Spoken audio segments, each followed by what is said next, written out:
He says that they'll pay for this. He's quoting Joe Biden. They'll pay for this. We should impose murderous sanctions that double their medical costs and deny their kids medicine. Oh, wait, we're already doing that to Iran.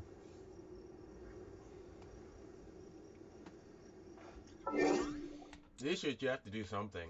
Like, we're already doing that to ourselves. Give me a solution. That's what neoliberals do, Aaron. And here we go. Here is, again, the intelligence community, the corrupt, evil, warmongering intelligence community doing it again. Here's the head of the DNI. Watch this.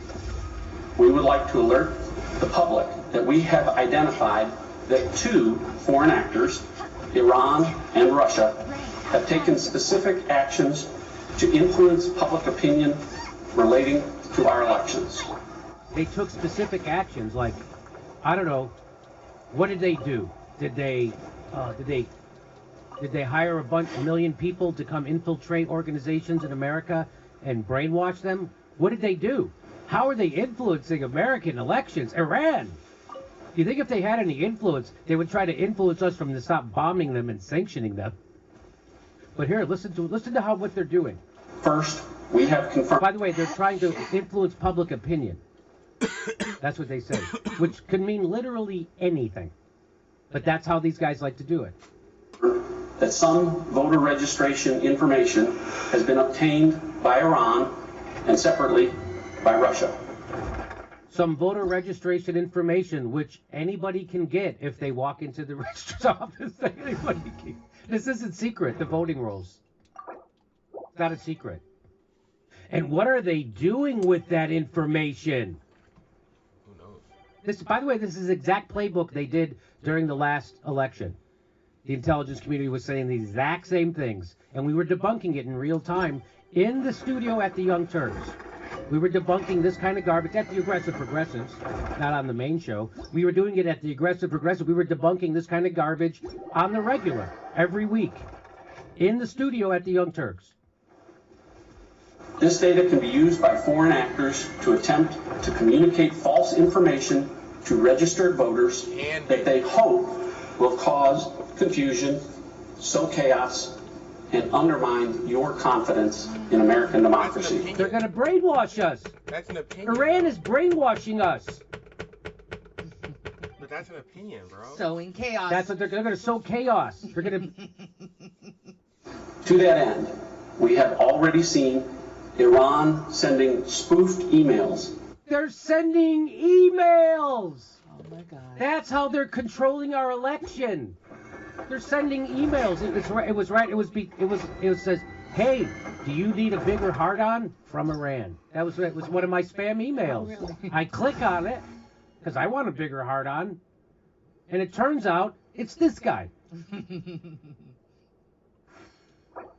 Designed to intimidate voters, incite social unrest, and damage President Trump. You may have seen. Wait a minute. Huh? Foreign actors? I thought foreign actors were trying to help President Trump. I thought you guys can't keep their story straight. So now the intelligence community is saying that it's Iran and Russia trying to hurt Trump. Boy, whatever they're saying, I'm sure it's true and real. And I'm sure it will be repeated on MSNBC and CNN, almost uncritically. And half the YouTube channels, too.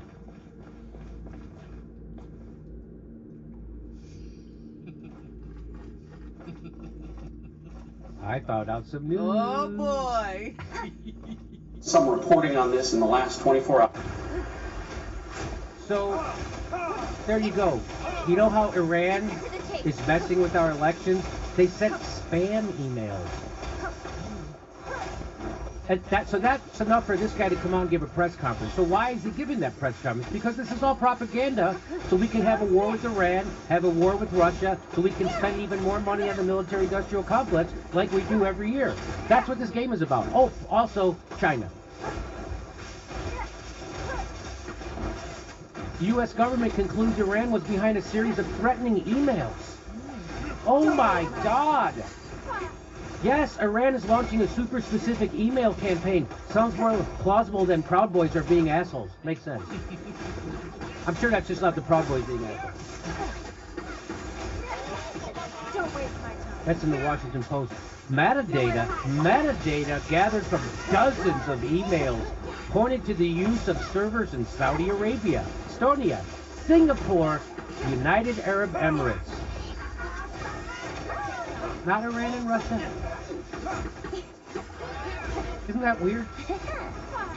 It's so well organized and planned and extensive that they sent, wait for it, dozens of emails, by the way. Dozens of emails.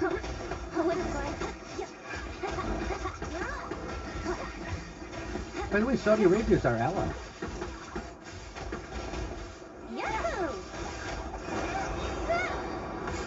Saudi Arabia is our ally. How come he didn't mention Saudi Arabia? Isn't that weird he didn't mention Saudi Arabia? This is all garbage. This is all made up. You know who interferes in other people's elections? The United States. You know who overthrew Iran's democratically elected president, Mossadegh? Eisenhower. And the CIA. They overthrew him because he wouldn't give the oil to the United States. We did that. That's not what Iran does to us. That's what we did to Iran, and that's why Iran has a right-wing government right now. Because we installed a puppet called the Shah, who was an oppressive leader, and then they revolted it. Then what happens? When you take away the democratically elected populist, people run to a right-wing demagogue, and that's exactly, they went to the Ayatollah. And now that's what they have in Iran. That's exactly what's happening in the United States. The Democrats block progressive politicians, and people go to a demagogue. They get desperate, they go to Trump. People are even more desperate today. They're thinking of voting for Kamala Harris and Joe Biden. That's even more desperate. Joe Biden's worse than Trump, in case you didn't know. I know nobody's going to tell you that except here, but I'll fucking debate anybody on it. We'll just go body count. We'll just go the number of incarcerated. How about that? Just that. Here's Andrew Yang tweeted, this is sad. Andrew Yang tweeted this out. Foreign interference in our elections is a big, he says, a big problem, he says. That will only get worse unless we have a very different approach under Joe. That's sexist, by the way, that he referred to him by his first name. Oh, yeah. Very sexist. It's Vice President Joe, presidential nominee. Vice President Biden. So that's him saying, Andrew Yang, who I had such hopes for when he came on our show. I had such hopes for him. He seemed so sincere and earnest. Spotlight got on him, and he does stuff like this. This is really disappointing, Andrew. Because foreign interference in our elections is a big problem. Really? Well, here's the real truth, Andrew. A propaganda machine that can make people worry about foreign governments while their own government is destroying lives in their own country and all over the world is a propaganda machine that can make people believe anything. Right now, the United States government is killing its own people, along with lots of people around the world. It's denying them health care. It's denying them mortgage relief, rent relief, as they close down their businesses. It's denying them food, shelter, unemployment. It's denying them a UBI, all that stuff.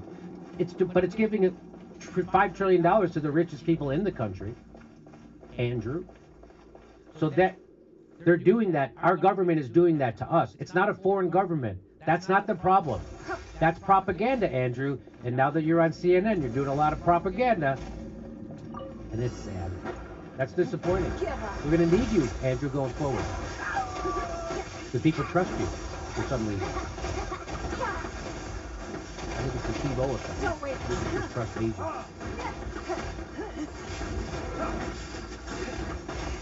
Hey, by the way, what if we just offered all the foreign interference $1,000 a month to stop making memes? Because that's what you're talking about, Andrew. You're talking about memes. Why don't we just pay him $1,000 a month and make him stop? By the way, here's what Andrew. So here's how sad it is.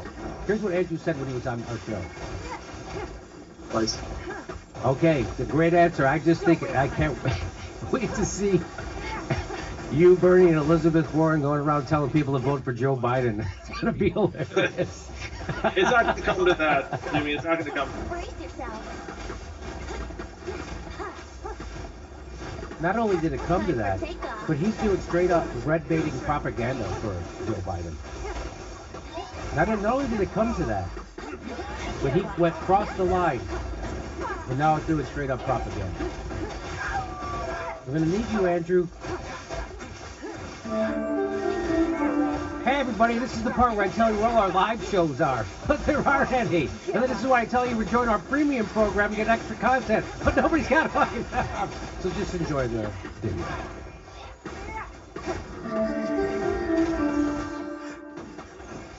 Get away. Brace yourself.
What you, Elizabeth Warren, boring campaign was right. It's not gonna come to that. It came to exactly that. No.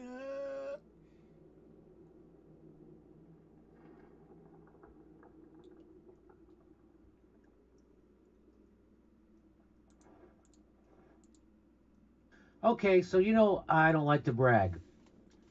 I actually do. And what I say is, you know, we get a lot of things right at this show. And the reason I tell you that is because if I don't, turns out nobody You are does. like this. Brace yourself. So, people like to come at this show saying that we don't know what we're talking about, we don't have solutions, we have lots of solutions, and we've been proven right over and over again. Our solutions, ranked choice voting, or a strong third party, which was started. Also, direct action, strong unions, we've got lots of solutions. And we don't know what we're talking about. We were right about Russiagate when the entire news media was wrong. Remember what everybody talks about? You got to vote for Hillary Clinton because of the immigration, right? You got to. Oh my God, there's people that. Well, here we go. I predicted this. This is what I predicted. Donald Trump will deport less Mexicans than Barack Obama. That was my prediction in 2016. So it wasn't like I was a Johnny-come-lately. In 2016, I was saying that. And I was saying that what Donald Trump does, the silver lining of a guy like Donald Trump being elected president, is we're now going to know the horrible stuff that our government has been doing all along. So Barack Obama had been caging immigrants. Now everybody knows about it because Donald Trump is doing it.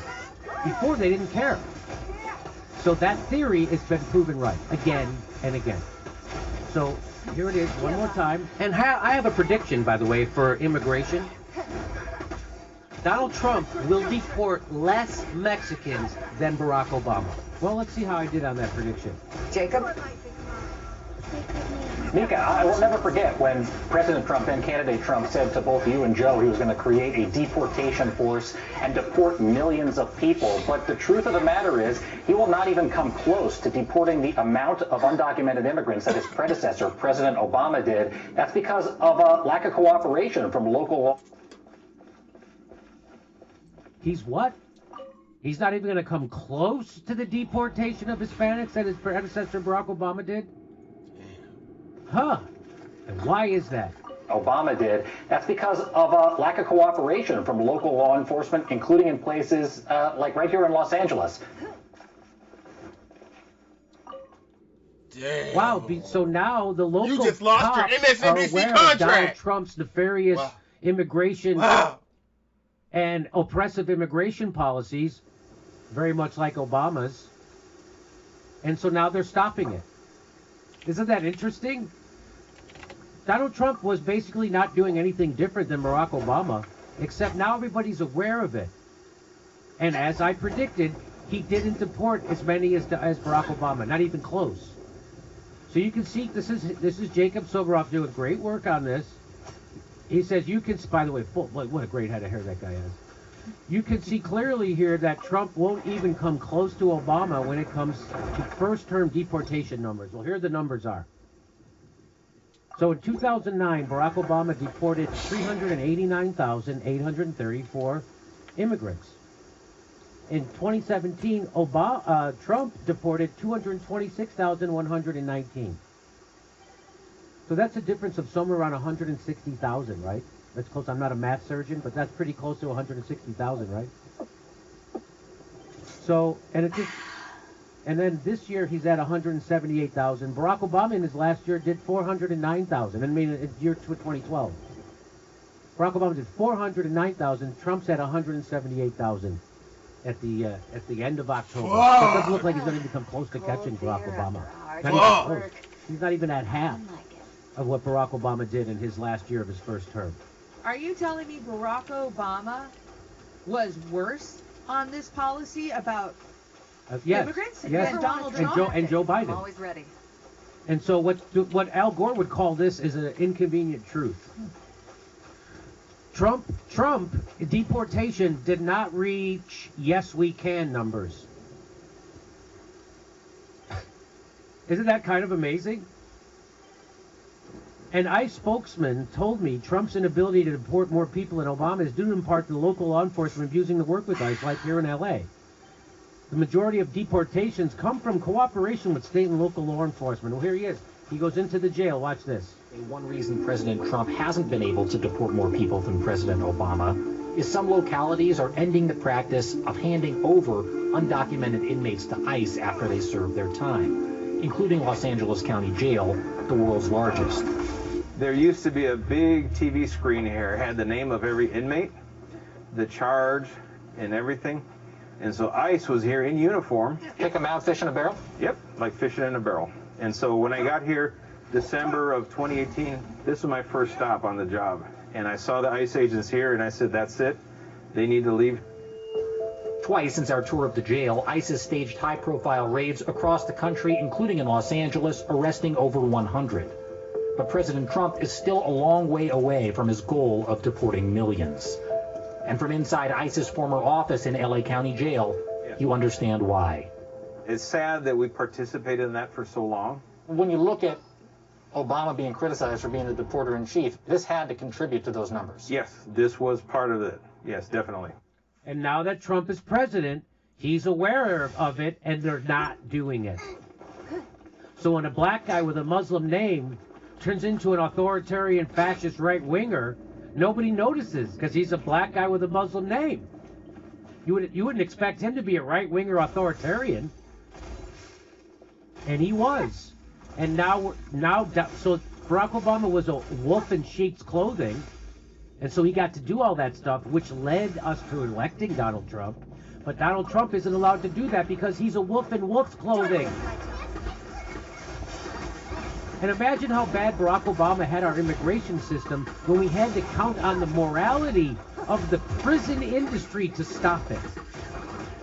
And they are. That's what he said in LA. That's what that sheriff just said. Think about how sad that is.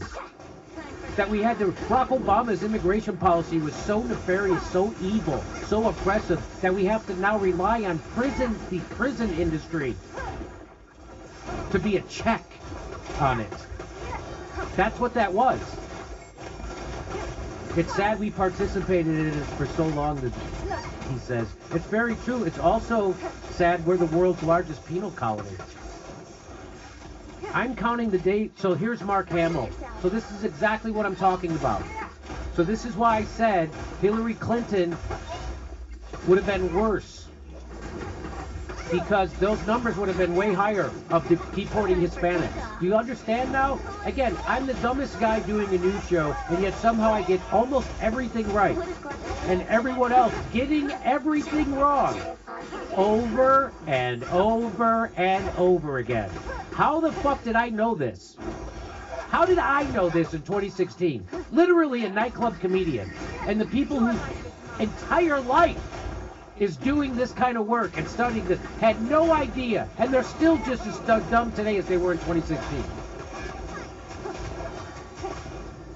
Instead of preparing everybody for the horribleness that is Joe Biden, they're making sure everybody gets behind him to elect him. And then what are they going to do after Joe Biden is elected? This is what they're going to do. I'm counting the days until this election is over so I can try to ignore politics and go back to tweeting showbiz trivia, toddlers laughing, and heartwarming animal rescue videos like this one. Yeah, you mean while 80% of the country works paycheck to paycheck? You mean why 30 million Americans don't have health care and 80 million Americans are underinsured and 600,000 Americans go bankrupt and sick every year? What are these numbers? Go back to that? Because you're rich and you're white and you're privileged and you don't have anything that you want government to do for you. You just don't like that Donald Trump is a moron on television every day. It makes you feel goofy inside. Makes you feel icky. You don't really give a shit about people's problems or Hispanics being deported or women's right to choose or people having a decent job or not killing brown people in poor countries. You don't care about any. He doesn't care about anything. He cares about Donald Trump, makes him feel icky.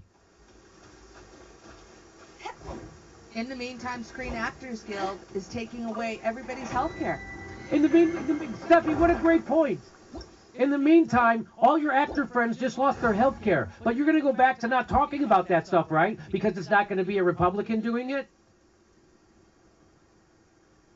You on purpose tool? This is like, why don't you just tweet out, I'm an out of touch fucking asshole and I couldn't give a shit about my fellow man one bit. But I'm going to virtue signal because Trump makes me feel icky. That's what he should have tweeted. Yoda says, paying attention to what's actually going on in the world, you don't. I can't do a Yoda voice. Guys, can we please take a second to remember the mediocre actor who got the gig of a lifetime and hasn't had to worry about money for over 40 years? He misses cat videos. If you ever want to trade tactics, I'm always ready. So I can try to ignore politics. So someone's responding. So I can try to, they're responding to this idiot. Liberals telling you that as long as Trump isn't president, they're going to go back to sleep and literally ignore politics. They don't want to hear about it when it's liberals destroying the country and won't be pushing Biden anywhere. Go blue check back. If Hillary was president, we'd be at brunch. Not only is this sign completely tone deaf, it doesn't even look right. It looks like it says, we beat brunch.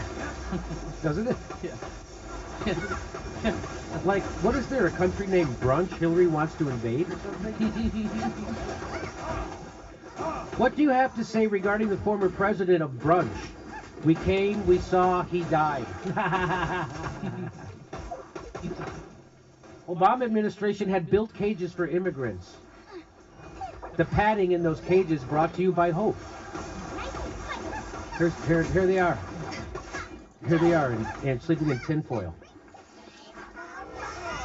Tonight, Rachel Maddow went on one of, this is from Sean King, by the way. Not exactly a right-winger or a centrist. Sean King says, tonight Rachel Maddow went in on the horrors of the real Donald Trump caging children, except the photos she used were literally of the Obama administration caging children. It's something Democrats just refuse to come to grips with. This is why you have Trump, and this is why we're going to have a worse Trump in 4 years. Because Democrats will not come to grips with the cause of Donald Trump, and it was Barack Obama and Joe Biden and the Democrats legislating and governing like right-wing Republicans, because they are. They're corporatists. Barack Obama's entire cabinet was chosen from an email from Citigroup. I bet you didn't know that either. Please don't do that. Walter Braggman's talking to Mark Hamill about going back to sleep. He says, please don't do that. We're still facing catastrophic climate change, staggering inequality, a homeless crisis, which will certainly get worse, a U.S.-backed genocide in Yemen. Need prominent voices to help push the Democrats to act bigger in the face of these issues. But that would come, but Walker, I get it. I hear what you're saying. I share your sentiment, but that would involve coming to terms with the fact that they need to change. They don't. They don't see any reason, especially after they beat Trump. Listen, Luke, I've got some bad news for you. Both Republicans and Democrats are part of the empire, and that's the flipping problem. Chuck Schumer and Nancy Pelosi are not part of the Rebel Alliance. If you want the light side of the force, you're going to need to leave your mansion and attend a protest. That's what I would say.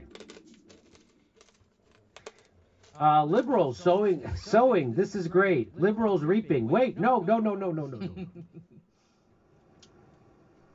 So there you go. I'll play it one more time just because it's such a good clip. You know it's a great clip. And I have a prediction, by the way, for immigration. Donald Trump will deport less Mexicans than Barack Obama. Jacob? Mika, I will never forget when President Trump, then candidate Trump, said to both you and Joe he was going to create a deportation force and deport millions of people. But the truth of the matter is he will not even come close to deporting the amount of undocumented immigrants that his predecessor, President Obama, did. That's because of...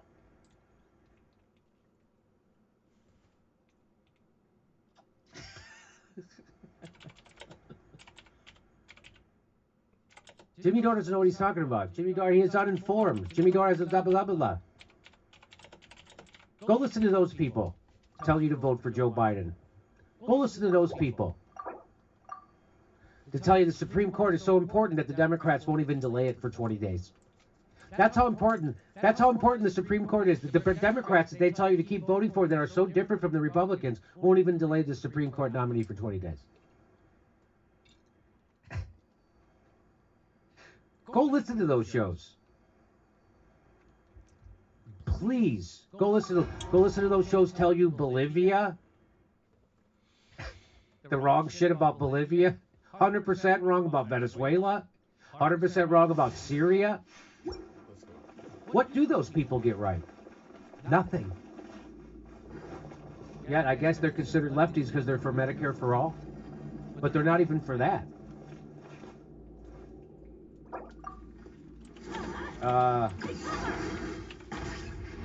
There it is. Predicted by Jimmy Dore. And now if the Democrats, what I didn't predict was that the Democrats would be so horrible and the media would be so corrupt that they would spend 4 years talking about Russia instead of how we got Donald Trump. I did not predict that. I did not see that coming. I thought they were going to drop the Russia stuff after the election. Oh, boy. Wouldn't fighting be faster?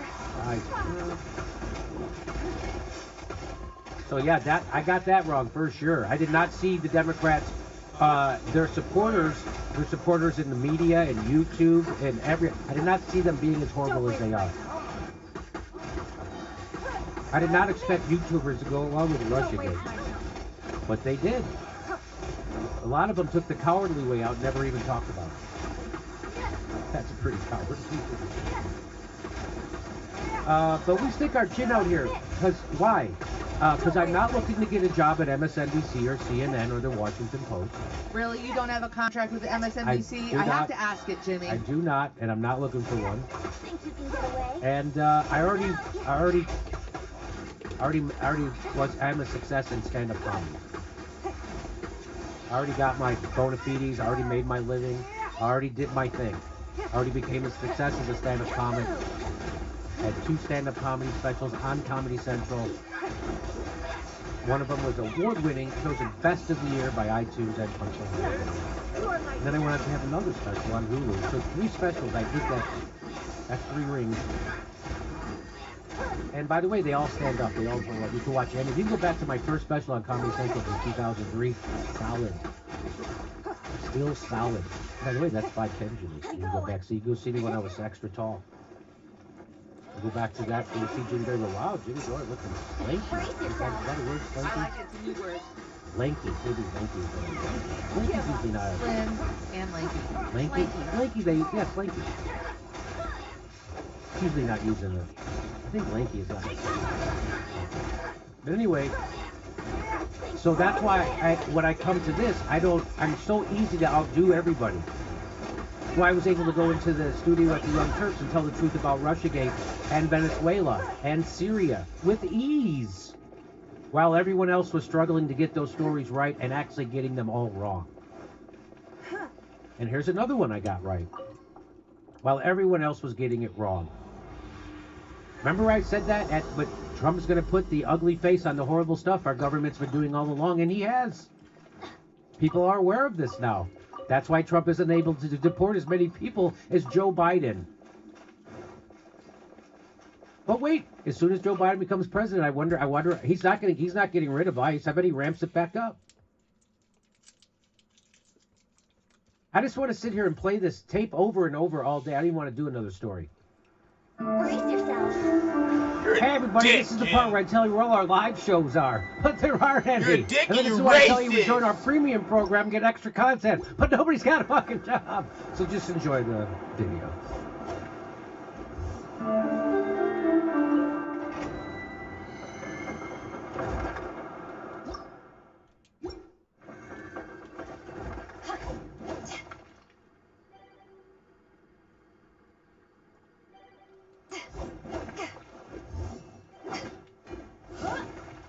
In 4, 3, 2, 1. Hey, drop Jimmy. that beat on him, Joe Rogan. What's up? Hi, Joe. How you doing, buddy? I'm doing good. Now we're on the radio. Fantastic. It's 3:31, 29 minutes before.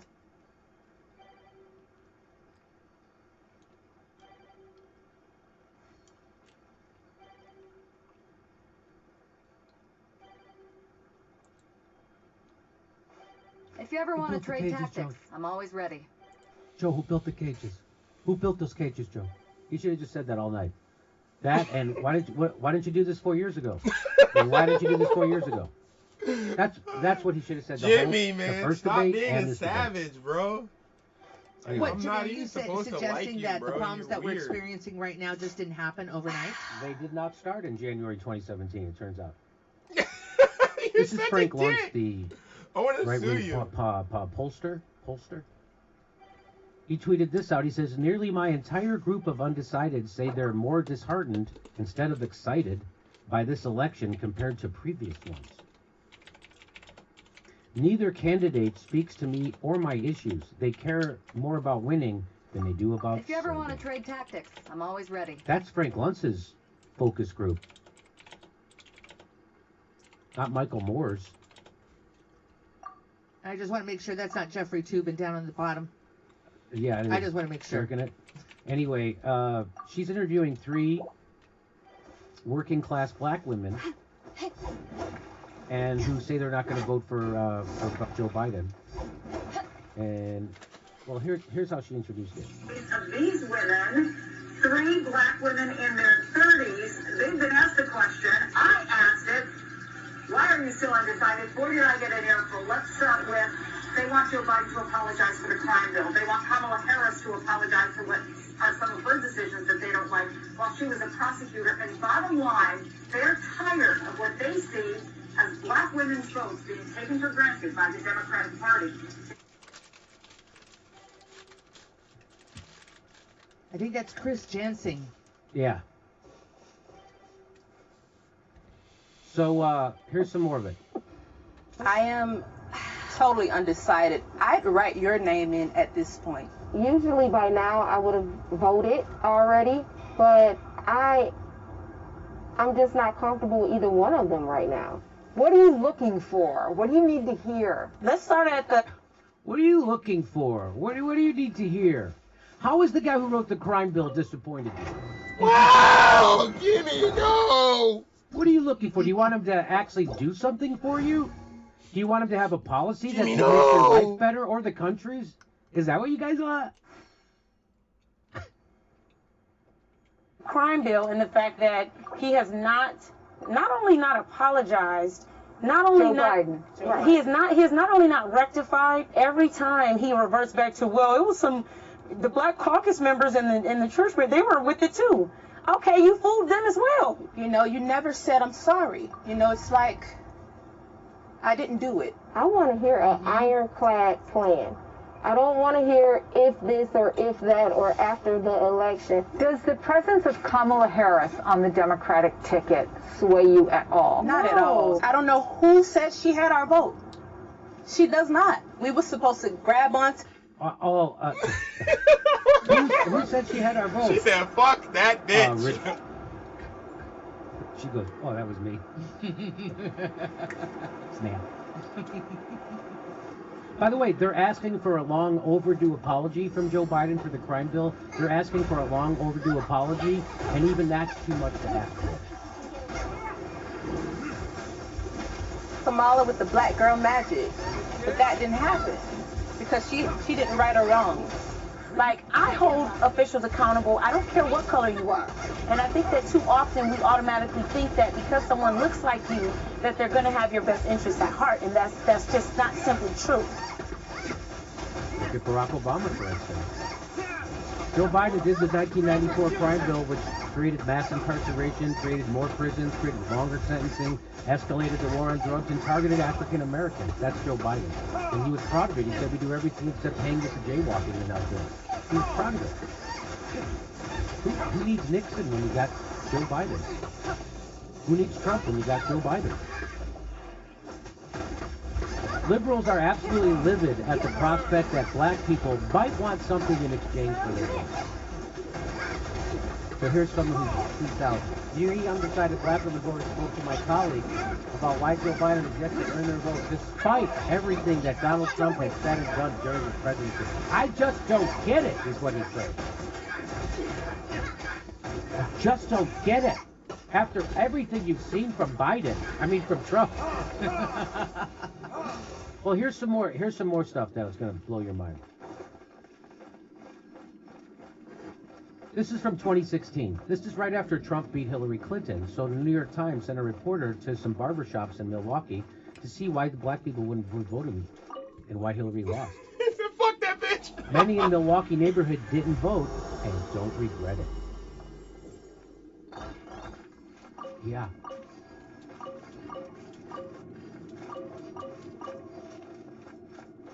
Do you remember that?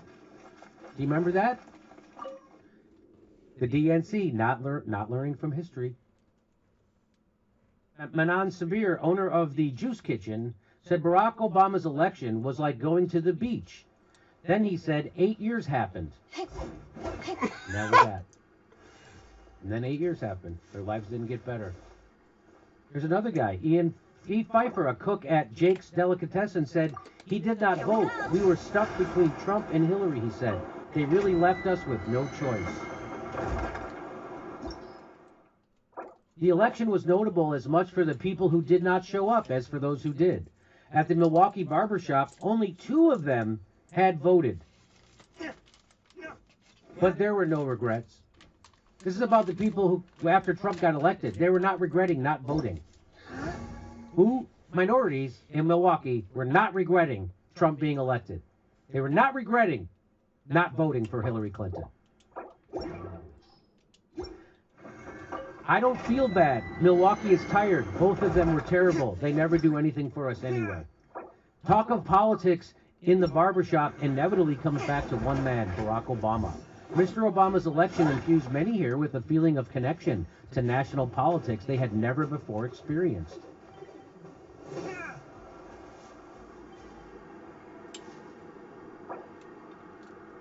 But their lives have not gotten better, and sourness set in. So they voted for Barack Obama twice, their lives got worse, and now sourness has set in. I'm so numb, said John Toney, 45. He said no president in his lifetime had done anything to improve the lives of black people, including Mr. Obama, whom he voted for twice. It's like I should have known this would happen. We're worse off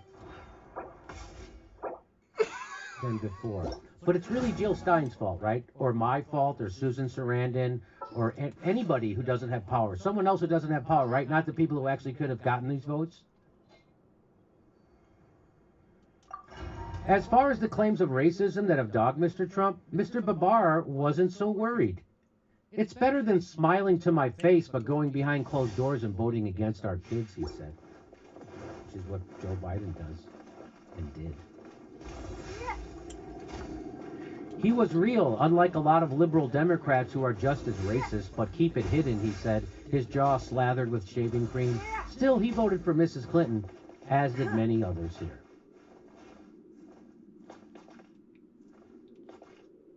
Here is Ice Cube.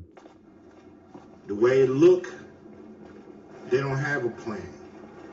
Everybody's, talking about get Trump out, get Trump out, get Trump out. If you vote, that's going to happen on the first day. So now what? Trump out, now what? What do we get in the first 100 days? That's what we're trying to figure out. What do we actually get that they could give us overnight like that? They just pulled $3 trillion out their ass and gave it to their friends. That's American taxpayer money. That's your money that they just gave away. And then there's 42% of black businesses closing. None of that money. Where's our fucking bailout? Where's the bailout? Not the PPP loan that they didn't give us. Where's the bailout? I don't want to hear about deficit. I don't want to hear about what our generations gonna have to pay. Because if we don't have shit, they ain't gonna have shit anyway to pay nothing. So we gotta start something right now. Democrats don't seem like they got a plan. Republicans don't seem like they got a plan for us. So how the hell are you gonna vote for them? Make them earn that vote. They can start today. They ain't done it yet. They can start today. Oh no, he talking sense. Vote, man. Stop playing with these people, and they'll stop playing with you.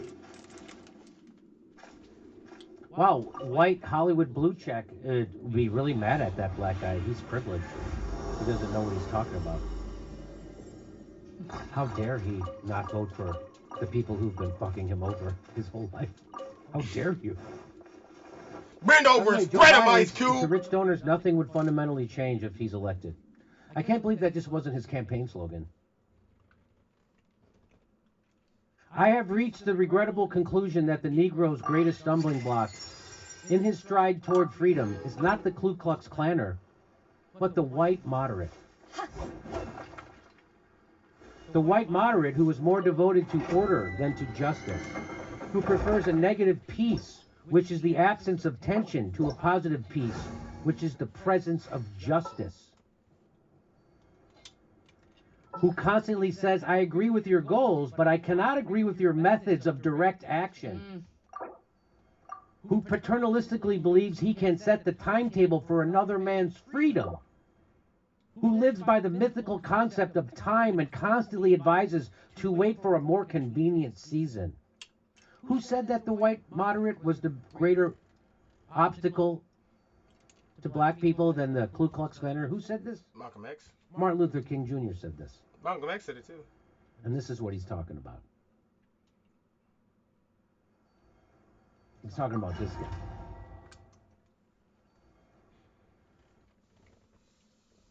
The white moderate, who is more devoted to order than to justice, who prefers a negative peace, which is the absence of tension, to a positive peace, which is the presence of justice. There it is. The Negro's greatest stumbling block in his stride towards freedom is not the Ku Klux Klaner, but the white moderate.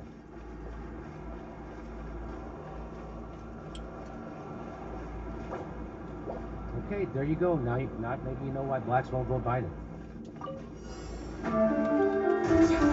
Hey everybody, this is the part where I tell you where all our live shows are, but there aren't any. And then this is why I tell you to join our premium program and get extra content, but nobody's got a fucking job. So just enjoy the video.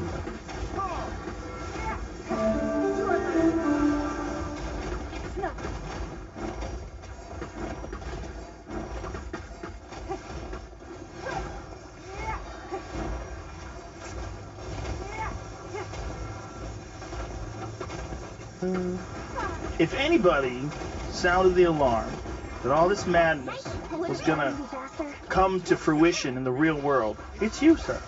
You were the guy. Like, you were the one who was saying this is what's happening at Evergreen. And if you don't know, go Google it. Brett Weinstein, Evergreen. And now it spills out into the real world. Just like I said it was gonna. You did. I did. You did. I said it in several different places, and pretty clearly, it could have been a tiny bit more precision, but it was highly accurate. You were highly accurate and often maligned and mocked. Yep. People didn't think it was a big deal. They think you're much ado about nothing. You're making a big deal about some kids that are voicing their opinions on things, but what you recognized early on was that there was an authoritarian aspect of it, a forced compliance aspect of it that's very dangerous. Yeah, it's all about force, and I've started to get calls in the last week or two. The people who mocked me and others, including you, for making too much of what appear to be college kids going wild on college campuses. Some of them have started to call and say, "I got it wrong. What do we do now?" And actually, I appreciate those calls and those contacts, because really that is the question. Yeah, what do we do now to pull it back? Yeah. Get the genie back in the bottle, or as Douglas Murray says, how do you put the brakes on this thing? How do you put the brakes on this thing, indeed? Well, I have to tell you, I'm not optimistic. I think that this is actually the people who are catching up to the fact that Evergreen has now spilled over into the world have not caught up to the fact that this is unstoppable at this point with the current configuration. The absence of leadership is going to prevent us from doing what we should do, and that means that the next set of predictions are far more dire. What is your next set of predictions? Well, I would say we are headed for a collision course with history. I mean, we're really staring at many scenarios that end in some kind of civil war. And while I do think it is still possible to avert that outcome, I don't know the name of the force that gets in its way. It's really troubling. What do you think these kids want? Not just kids. What do you think the people that are facilitating chaos, what do you think they want? Well, I think there's some danger in casting them as one thing, because I think we have several things fused together, and that until you understand what has joined forces with what, there's no way to answer the question. All right, let's break it down. If you ever want to so trade tactics, one thing that we're seeing is, and we really have to take this back a number of years to understand why it happened, but we are seeing Occupy 2.0. Now, I participated in Occupy. Originally, Occupy made a lot of sense. It was a complaint about the TARP program and too big to fail, and the fact that the American public was not protected when those who had created the financial collapse were. And that was a legitimate gripe, and it was also a legitimate gripe at the beginning of the Tea Party movement. Occupy then morphed into an anarchist movement that was just simply hostile to civilization, and it became absurd. And so when I say this is Occupy 2.0, this is the anarchist version of Occupy that has now reemerged, and it has fused with Black Lives Matter, which, as I've said, lots of different places. If Black Lives Matter just simply meant what those words imply, I'd be on board with it. It doesn't. It means a great deal more than that, and we're beginning to see that in the last couple of weeks, too. What else do you think it means? Well, let's put it this way. For some reason, it means abolish the police, which is possibly the stupidest proposal I have ever heard. And it's not like we haven't seen what happens when you do that. Don't you think that that's just a fearful response to the obvious police brutality that we saw in Minneapolis? What's the best response? We got to do something. We need to defund the police. And then everyone's like, good job. Great first step, at least. Well, no. It's a dishonest presentation. And I'm concerned that there, as I've also said in many places, the proposals that are coming out of this movement are quite foolish. The strategy is incredibly smart. And so that is confusing to people, because when you hear folks in the street demanding that we abolish the police, you think, well, okay, that's never going to happen. If it even started to happen, it would be so complex to make it happen that it can't possibly be. They just need to blow off some steam. Nope, that's not right. The fact is, the police in some places can effectively be halted in their tracks. And really, if there's one most important lesson out of the whole Evergreen fiasco, it's that the police can be withdrawn from a situation and chaos takes a matter of hours to emerge, which we're also seeing in Seattle. Yeah.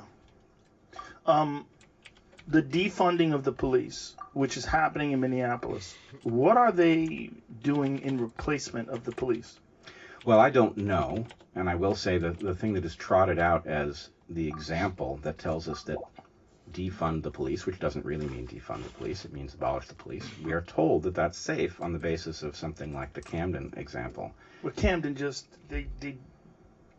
they sort of broke the police down, but then built up a new version of the police, right? Yeah, they shifted it to a different jurisdiction. And look, I'm not arguing that we don't need massive police reform, and frankly, I'd be up for a discussion of a total rethink of the way we do policing. But the idea that you could withdraw the police first is absolutely insane.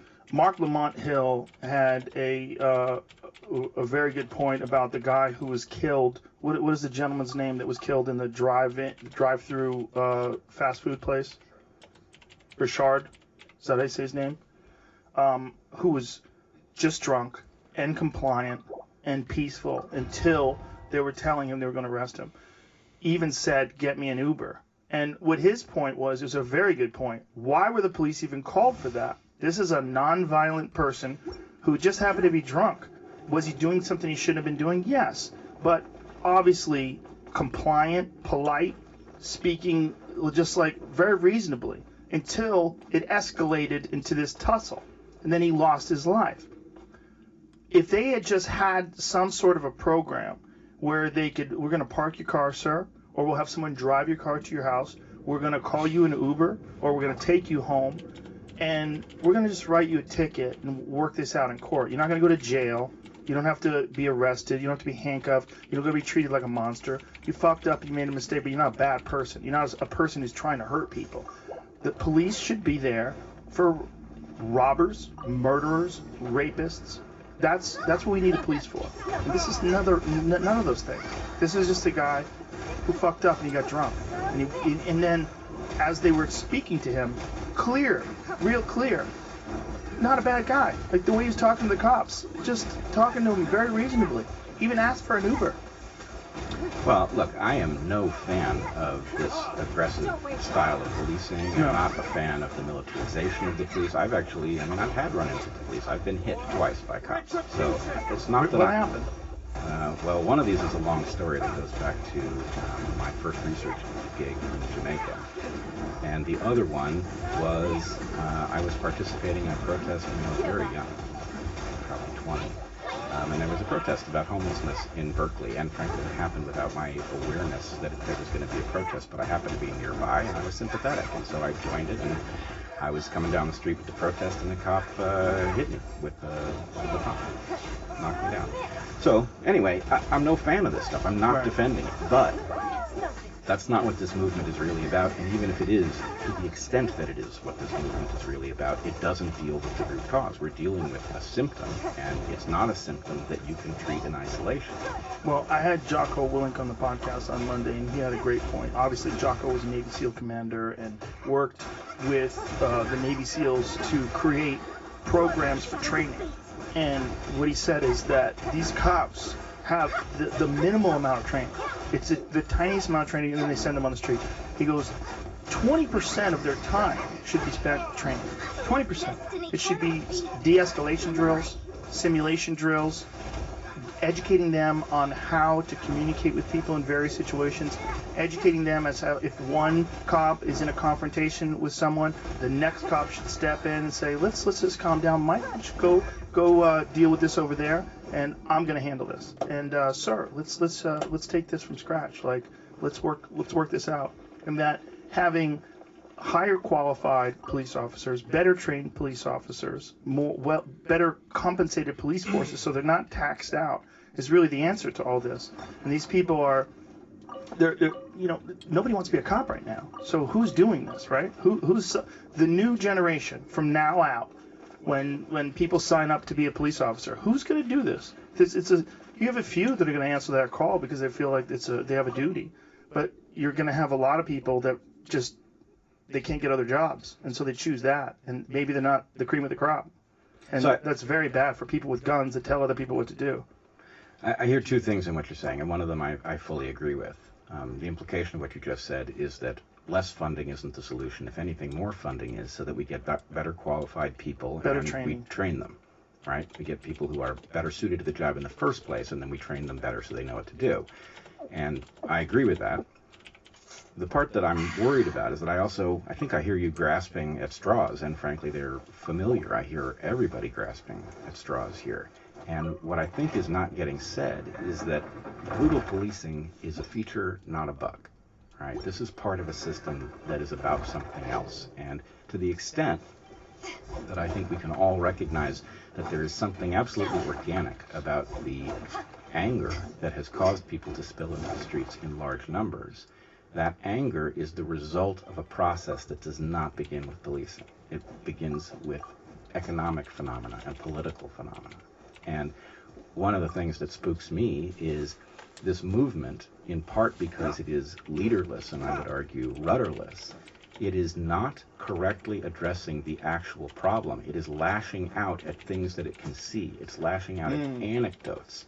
But the only solution here, the only proper solution that actually saves the republic is a solution that addresses the core problem.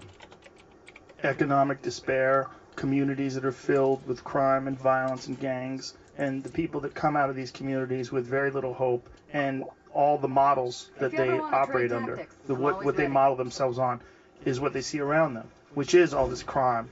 And they don't have this sense that there's a very clear path out of this. Well, let's, I want to step back to something that will sound too remote to be useful, but I'm sure it isn't. I would claim that this actually goes back to the shift in the Democratic Party during the Clinton administration. During the Clinton administration, the Democratic Party effectively switched. It took up the Republican Party's business model, moving away from defending the interests of common people as its reason for gaining power. And that created a problem. So during the Clinton administration, we saw the end to aid with families with dependent children. We saw NAFTA. We saw basically an abandonment of the core raison d'etre for the Democratic Party. Now, the Republican Party at that point was the party of business. But that doesn't really mean the party of business. What the Republican Party was the party of well-established large businesses, which frequently meant, as it was catering to their interests, that it was preventing small businesses from rising up that would threaten its constituents.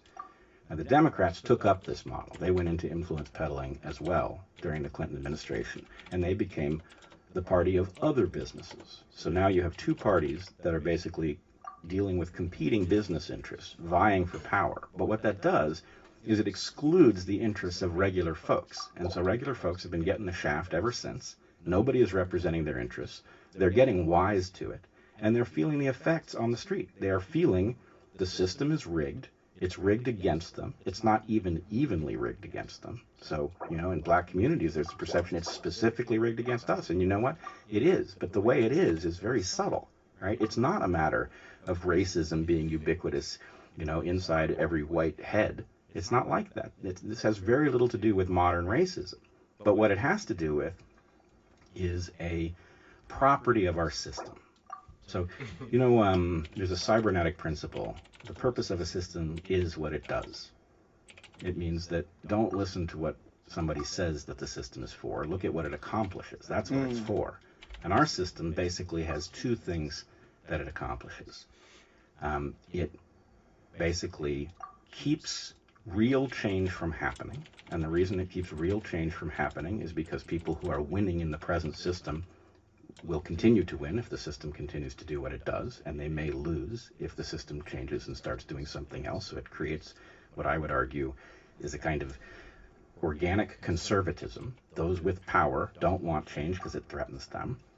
And the other thing that our system does is it reproduces present patterns of distribution into the future. And what that means is racism that has almost died out is still alive and well in a sense, because all you have to do is take people who are born into a neighborhood that is devoid of opportunity and continue that pattern. If no opportunity shows up, then people who were oppressed are now going to continue to be oppressed. And so it feels personal, but it isn't. It's just reproducing an existing pattern. And a lot of that emanates from these communities that have been disenfranchised and economically distraught from slavery.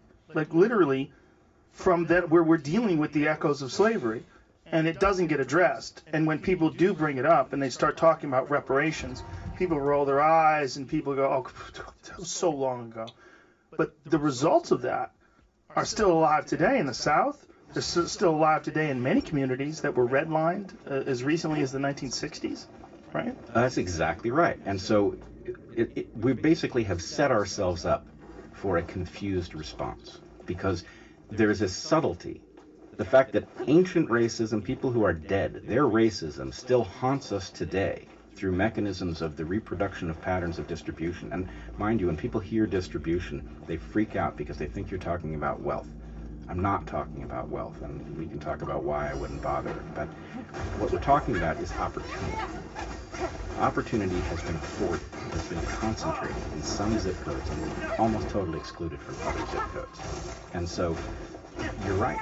The patterns of slavery moved into Jim Crow, and now they've moved into a phase where they are very subtly infused into our system. And so it is causing people to have the sense that there is an enemy and it is out to get me, when it's not exactly an enemy that's out to get you. It's a pattern. Right? It's a pattern that definitely needs to be addressed. And so the natural place would have been the Democratic Party. But the Democratic Party, because it is taken up with big business, is not going to do it, even though it would be a winning political strategy. The Democratic Party is more interested in serving the economic interests of its actual constituents than it is serving the interests of its nominal constituents. And so, why are you seeing something that looks like a communist revolution beginning in the streets? With a natural reason, which is that people are being excluded from their share, and they are being excluded. But this revolution that is beginning in our streets is no more coherent or desirable than Maoism, and it's going to be brutal in the Maoist way, or possibly the way that it unfolded in the French Revolution, or maybe it'll be some unique version and it'll get its own name. But if we want the Republic to survive, we're going to have to prevent this from happening. And because it's a leaderless movement, who do you even talk to? Who do you reason with? Yeah, that's what's fascinating about it, right? Because it's emerging not just in America, but it's also in England. It's in all parts of the world. People are protesting. And in many ways, I think it's probably because, love it or hate it, America sort of takes the cultural lead for the world in a lot of ways when it comes to movements and particularly art and expression. And I see this leaderless movement, and it seems so attractive to young people that do feel disenfranchised by the system. So I watch them. I mean, I've seen so many videos of these people out there screaming and cheering and chanting, and they feel like they're a part of something, right? And they are, right? But what is that thing that they're a part of? Like, what's the end goal? That doesn't seem to have been really clear. Still, like, there's kids out in they were out in Woodland Hills out there chanting "No justice, no peace," and I'm like, okay, what justice are you talking about? Are you talking about George Floyd? Well, that in that case, it seems like that guy's going to go to jail for the rest of his life, and I don't know if that's justice or not. That police department has been disbanded. I don't know if that's justice or not. But what is justice and what is peace? It's just a slogan, but they feel good saying it. No justice, no peace. But I don't know what you're saying, but you feel very passionate about what you're saying, and I think if you pulled one of those kids aside and said, what's your message and what are you trying to do? I think a lot of them would have nothing to say. And that's very concerning to me. I'm very concerned about that because it seems like they're very enthusiastic and passionate about an invisible enemy, an enemy that they can't put on a scale. They can't tangibly describe it in a way that I understand it completely. It just seems like the structure of things they feel like is unjust. It is unfortunately a zombified collective fighting a boogeyman that they have invented, which again doesn't mean that their frustration is not about something very real that does require a solution, but to the extent that these people have de-individuated and they've become a true mob and they are pushing policies that make no sense and endanger us all. I mean, there is no neighborhood in the U.S. that is going to be safer for the absence of the police. And it really doesn't even matter how corrupt the police are. The absence of the police is going to create a power vacuum, and we're going to get warlords, as we're already seeing in miniature in Seattle, as we already saw at Everton. Yeah. So it's not a coherent proposal, but I have a concern that the reason that this is leaderless is that something that I think is unrelated. I really think it's unintentional, but there's something about the way that influence happens in this era that has taken all of the would-be leaders and it has trapped them in the gig economy. And so we have a lot of people who would be in an excellent position to steer this justifiable anger at an enemy that is actually worth attacking, to curb the violence and to make this a moment of useful and necessary change. I would argue overdue change. But those people are, instead of being leaders, what they are is influencers. And influencers don't have the kind of power necessary to shape the movement, and they don't have the position to negotiate on its behalf. And this is very dangerous. Where do you think this escalates to? Do you have a map in your mind of where the territory is?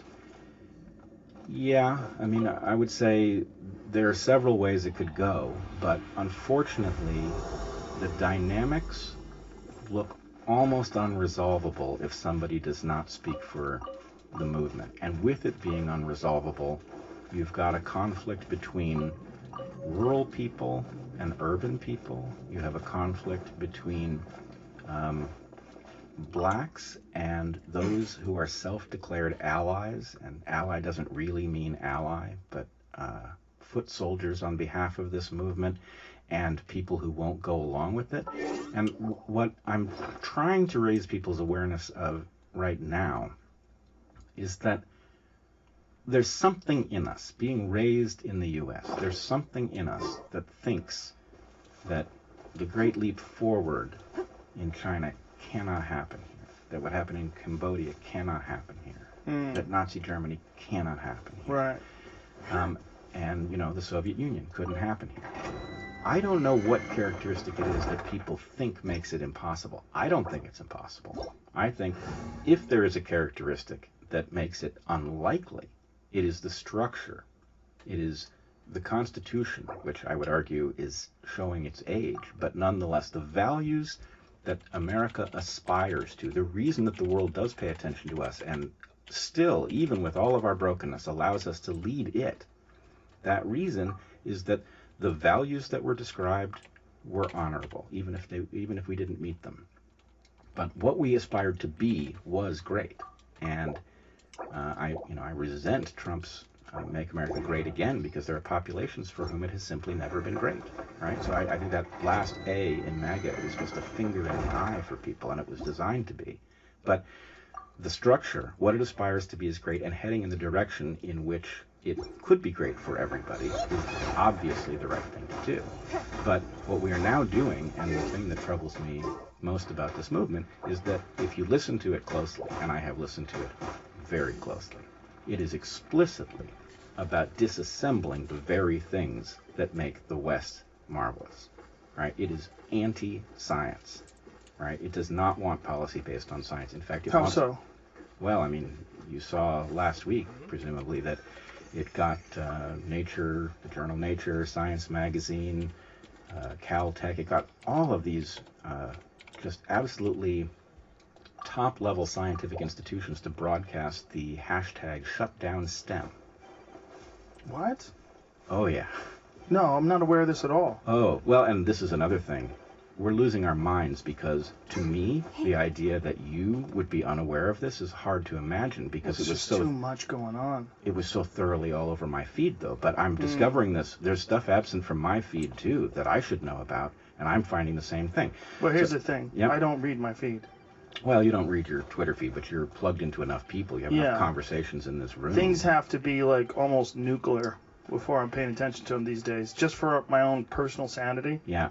I've stepped away from almost all social media other than posting. Yeah, it's actually, if I can say something perfectly weird, I don't really aspire to great wealth. I never have.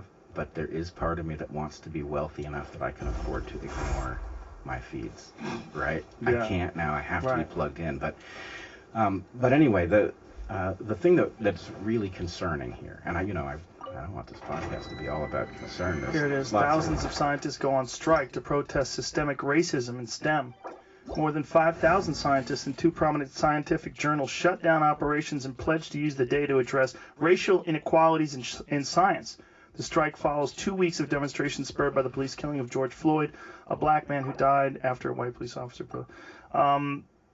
People on social media are spreading word about the strike with the hashtag #ShutDownAcademia, #ShutDownSTEM, and Strike for Black Lives. Shut down academia is terrifying. Shut down STEM is equally terrifying. But I mean, like, what takes its place? What do you expect? Well, if you shut down academia, like, what are they saying when they say systemic racism in STEM? What does it mean? It's representation in terms of what are they saying? So this is so sad because truly, if you really wanted to raise black people out of the quagmire, the economic quagmire they find themselves in, if you wanted to do it en masse, you would arm them with the most powerful tools, right? The most powerful tool, and the tool that is best positioned to address biases, especially subtle biases, is science. That's what the scientific method does. It's one reason for existing, is that it takes that which you think and allows you to see why it is wrong, right? It takes your biases and forces you to see what's wrong with them. That's what science is for. Now, the reason that this movement is attacking STEM has to do with the connection of this movement to critical theory. And critical theory didn't come from the sciences. The word theory is basically pilfered, right? It's being used in a most ironic fashion. Critical theory is a narrative that's now becoming a religious movement, and it is anti-STEM on the basis that it claims that STEM itself, science itself, is racist inherently. What do they mean when they're saying critical theory?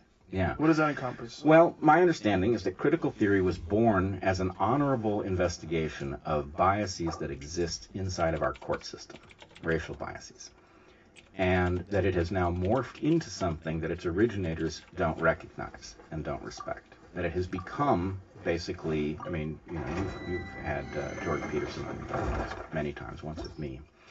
And, what he talks about with respect to these are cultural Marxists, and they are wielding this postmodern doctrine. What he's talking about is critical theory, right? Critical theory is basically a Trojan horse that exists in academic departments that are dedicated to its study. And what it does is it uninvents progress in other fields. And that's a very uninteresting process when it's hiding away in some corner of your university where you don't have to listen to it. But what has happened is it has now reached enough people that it has spilled out into public. And the nonsense that you hear about shutting down academia, shutting down STEM, abolishing the police, all of this is standard fare in those phony departments. When you say uninvents progress, yeah. What do you mean by that? Well, I mean that we have a system, and I'm as upset about what doesn't work about it as anybody. But we have a system that accomplishes a great deal. And this style of thought, that all of these departments that end in theory, that don't actually function by normal rules of logic or the scientific process, these things are an attack. They're like an autoimmune disease of the academic culture. And by and large, the scientific part of the academy keeps its head down, and it stays away from people who believe in this stuff, and it tries to do its work.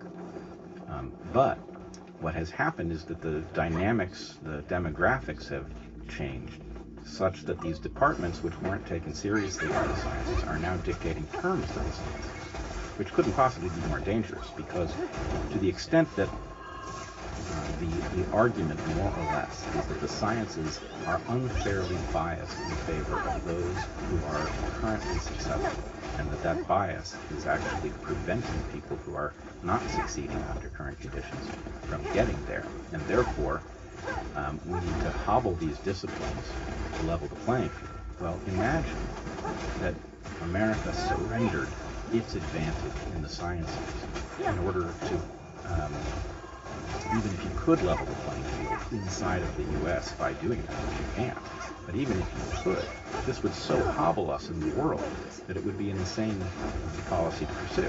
Is there any debate going on about this? Clearly what they're saying is, if you're looking at the vast majority of the scientists, they represent, what is it? European Jews are a lot of them. There's a lot of various people of European ancestry, Asian folks, less African Americans, less Africans. So they're saying that because of this, this is clear evidence of racism. Yeah, which is total nonsense. What is it evidence of? It's evidence of a number of things, and I find myself in two places on a lot of these arguments. On the one hand, somehow I'm sitting here on your podcast defending academia, when on any normal day I would be telling you academia was so incredibly broken, and science has been so incredibly corrupted by its contact with the market that we have to fix these things, because that is in and of itself a threat to the West. Here, I find myself saying, wait a second, these people are actually telling you what they think. They think science is the enemy, and instead of democratizing the tools of science and giving them to the people who need them most, they want to end science. So the problems are several. Unfortunately, they're not tremendously interesting. They're sort of dry inside baseball stuff. But I think we have to cover them, though, just to sort of take the legs out from under this racism argument when it comes to representation. Sure. So, first of all, let me just say, academia is tremendously liberal, and that I mean that in both senses. Let's take the honorable part of it, right? Inside of a university, there is every desire to bring people who do not look like the old white guys that have done so much of the past work in science. There is a desire to broaden, so it is not true that privately scientists are harboring racist views and talking about them and then, behaving themselves when they're around people who are of a different color. It's not like that, okay? There's a desire to have those people show up and get the job, because for one thing, it takes the pressure off. To the extent that departments don't look like the demographics of the country in which these departments are housed, that raises questions, and so there's a desire to bring in anybody who makes it clear that that's not going on. However, let's say that you were black and you grew up in a neighborhood where the odds were stacked against you, and you made it. Let's say that you had people who said wise things to you, and they got you to focus on the right stuff, and you managed to dodge the stuff that captures so many, and you made it, right? Let's say you got into Harvard. You got a really good quality degree in a proper science. Well, what are you going to do with it? You're going to go into academia? That would be insane, because I don't know what the numbers are. I don't know what fraction of people who get PhDs actually get the job that they've trained for, but it's tiny. Is it really? I'll be like 1 in 20. Really? Yeah. Because there's only so many positions, and every year you're graduating hundreds and hundreds of people with those degrees. Well, but there's also a very good reason for this. I mean, it's a terrible reason, but there's a very easily comprehended reason. So universities are fueled in large measure by what's called overhead of the grants. So if you get $1 million grant, half or more will go to your university, right? So that's what fuels it. So the university has an incentive to get as many people file grant applications as they can, and they have an incentive to hire people whose grant applications will be large rather than small. So this, for example, is one of the reasons that science has taken up arms against theory, that is to say proper scientific theoreticians like me, and it has instead hired people who run big expensive experiments, because big expensive experiments have big grants, and big grants bring in money. But if you were a university and what you wanted was to have people writing big expensive grants who were capable of getting them, then what you would want to do is you would want to free those people from teaching, and you would want to get people who weren't so expensive to do the work of the university. And the way you do that is you bring them on as graduate students, and you pay them an appalling wage.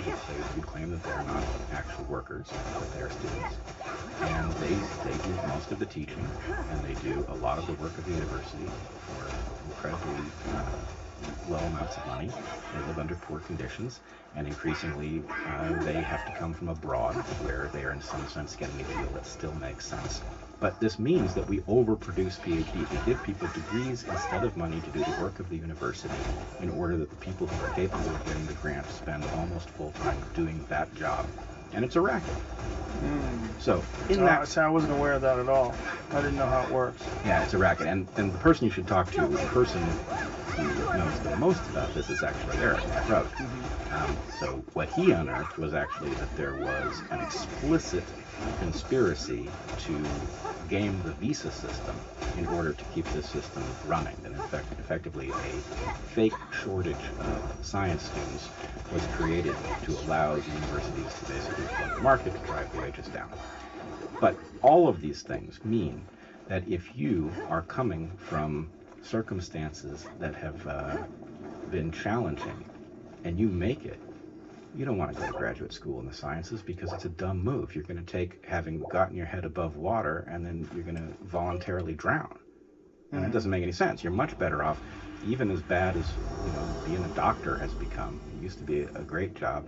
Now it's kind of a sucky job, but you're better off doing that, because at least it's a job. You'll pay off your loans.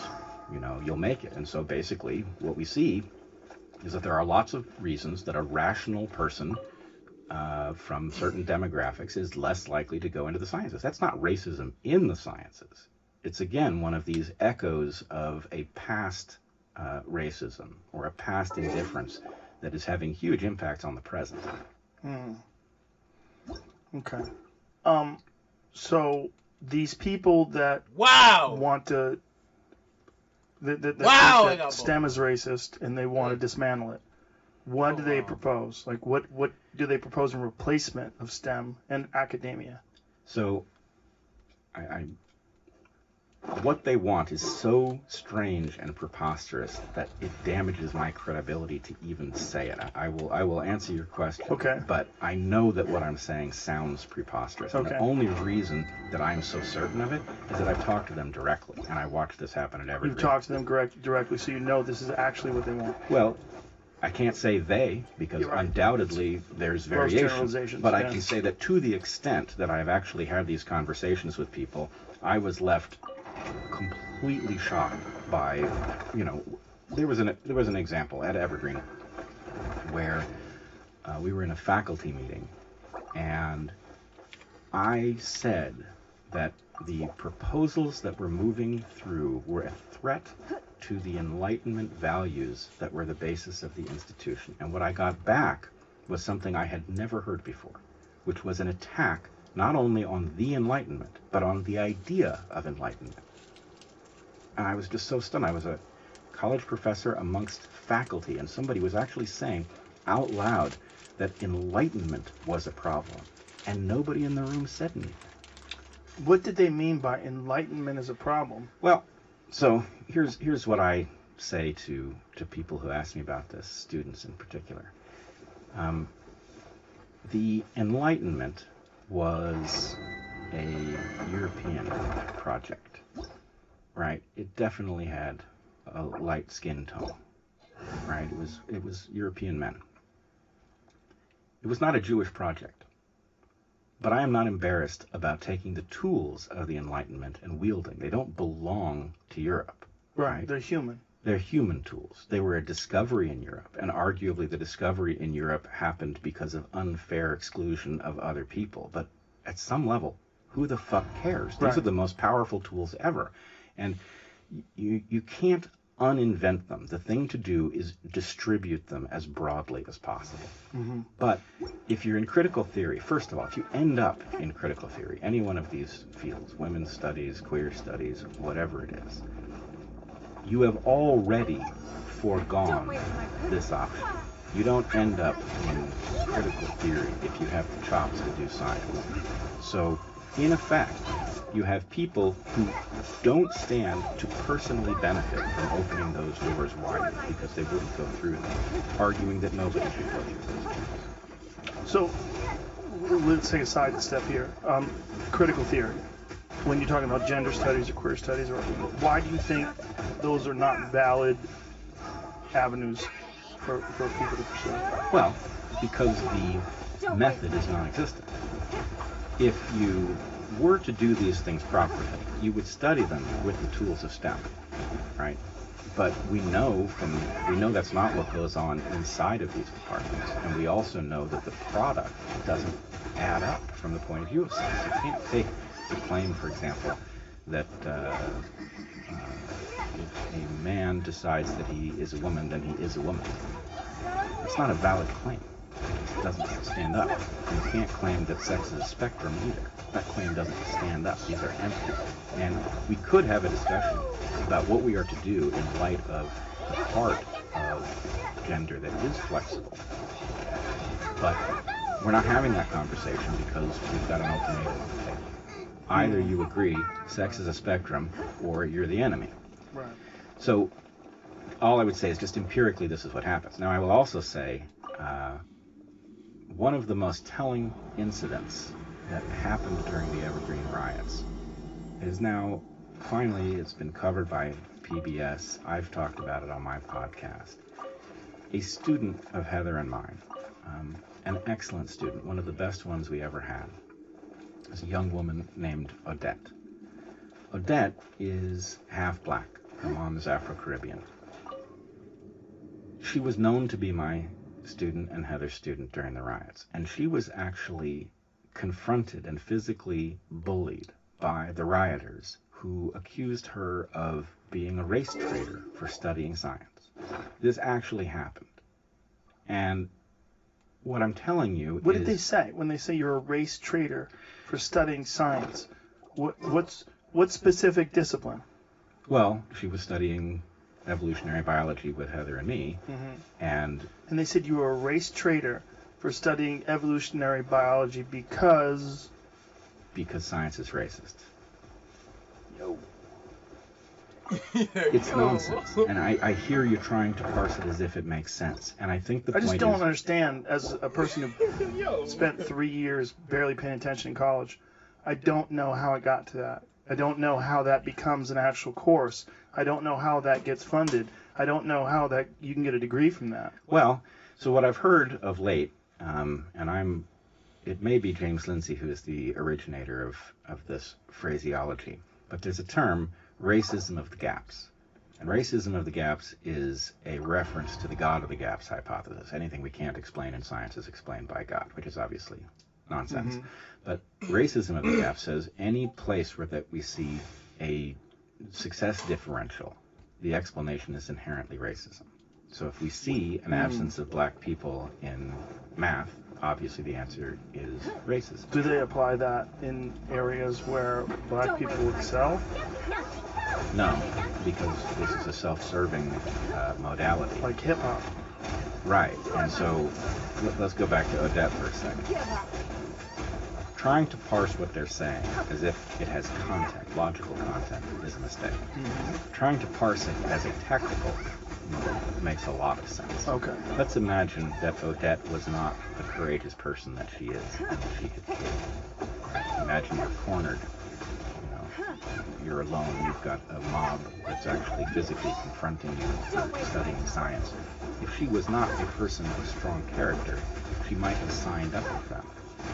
If she had signed up with them, then now they have a potentially powerful ally, right? A black person, a former student of, or at that point, his current student of Heather and mine, who would say, yes, in fact, science is racist, evolution and biology particularly, so I was in that class, yada, yada, yada. And people are easily influenced, and that Many being people. bullied by that would probably cause a lot of people to cave into that and give into that just for conformity, just so that people accept them. Yes, and so thank goodness that Odette is somebody who is of incredibly strong character, who really got the message of evolutionary biology very deeply, and there's nothing that they could have said or threatened her with that would have caused her to make the move that they wanted her to make. But processing it tactically is important.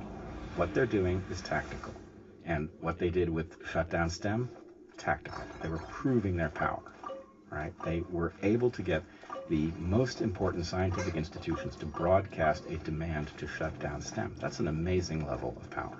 And actual scientists that are in disciplines that are legit, like evolutionary biology, went along with them? Well, I contacted Richard Dawkins as this was happening because I didn't see anything on his feed that suggested, he hadn't made a statement, and I thought it would be powerful for him to do it. He was totally unaware of what's going on. Right, so you have the most important institutions broadcasting this thing. Something about our environment is not calling it to the attention of people who might be in a position to say something. And the whole thing is, it's setting us up. We're in tremendous danger. And what do you think their motivation is? Power. Power. Well, again, so we what have to be happens if careful they get through? They shut down STEM. Then what do? How do are they thinking this far ahead? They're not playing this long game. Okay. I would tell people who aren't aware of me and what I think and believe that I am very progressive. I am very interested in making a fair system. As am I. I know you are. So what I'm about to say sounds like one of those right-wing crazy things. What they want, well, imagine the following. Look, first of all, let's talk about reparations for a second. Okay. I am not a fan of the idea of reparations. I think it would be a terrible failure. It would be a disaster. But I do believe that something of very substantial magnitude is justified. I just don't think reparations is the answer. I completely agree. Okay. I think reform in terms of communities.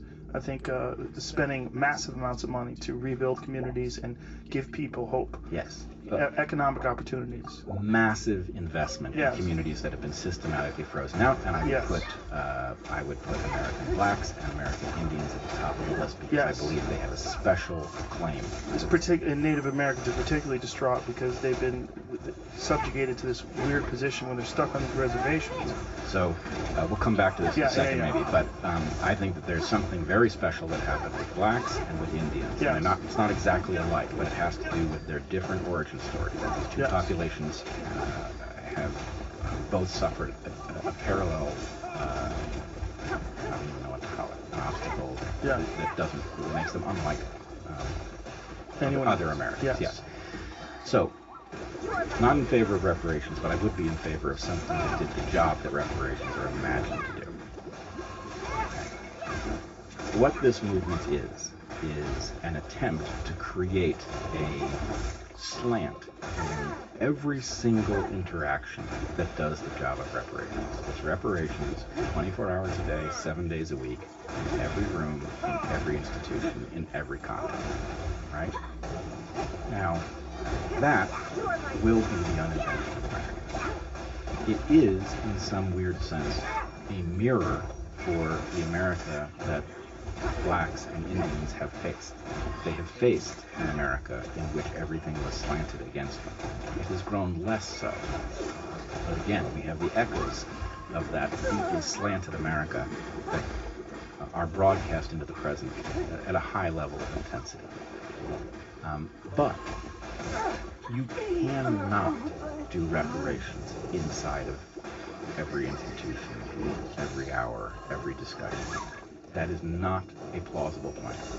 Even people who support the idea of monetary reparations as a solution, if they understood the dynamics of trying to infuse it into every interaction, there is no way it could possibly work. And it invalidates all of the most important principles on which America runs. So we are really talking about uninventing America and substituting a reparations program for it, which it just couldn't possibly be a bigger hazard. And think for a second, you're trying to imagine what the hell I'm talking about. Mm-hmm. Imagine the courts, right? Now, there is a problem. There's a process called jury nullification. And Eric has pointed out that jury nullification is a huge hazard in an era where people are saying as much nonsense about who's guilty and who's innocent and what it has to do with race as we have, because effectively you can instantly create a situation in which the law doesn't apply to certain folks because of the color of their skin, right? That would be an advantage. You could argue that it was compensatory for years of being on the other end of that deal, but it cannot be made to function. But the other thing is also possible, right? You can not only have the law not apply to people on the basis that they have a skin color that suggests they've had a raw deal, but you can also make the law apply to people because of their skin color. We can have show trials, right? I was effectively exposed to the equivalent of a show trial at Evergreen, right? I was convicted of racism, and it happened that for various reasons, I knew damn well that the charge was completely empty based on my history as a human being, and so I felt I could stand up to it and withstand it, and I guess in a way I did. On the other hand, my wife and I were driven out of the college, so yes, I survived it, but I didn't survive it intact, right? I made it somewhere else. But that show trial mentality, I mean, it would be a perfect fit for the Maoist part of this movement's ethos. I mean, we're already seeing struggle sessions, people being forced to admit things that aren't true, right? Do you think part of the influence of this is that we, particularly white Americans, realize that there's a significant difference. There's a significant disparity between opportunity that people in these disenfranchised communities of color have versus us.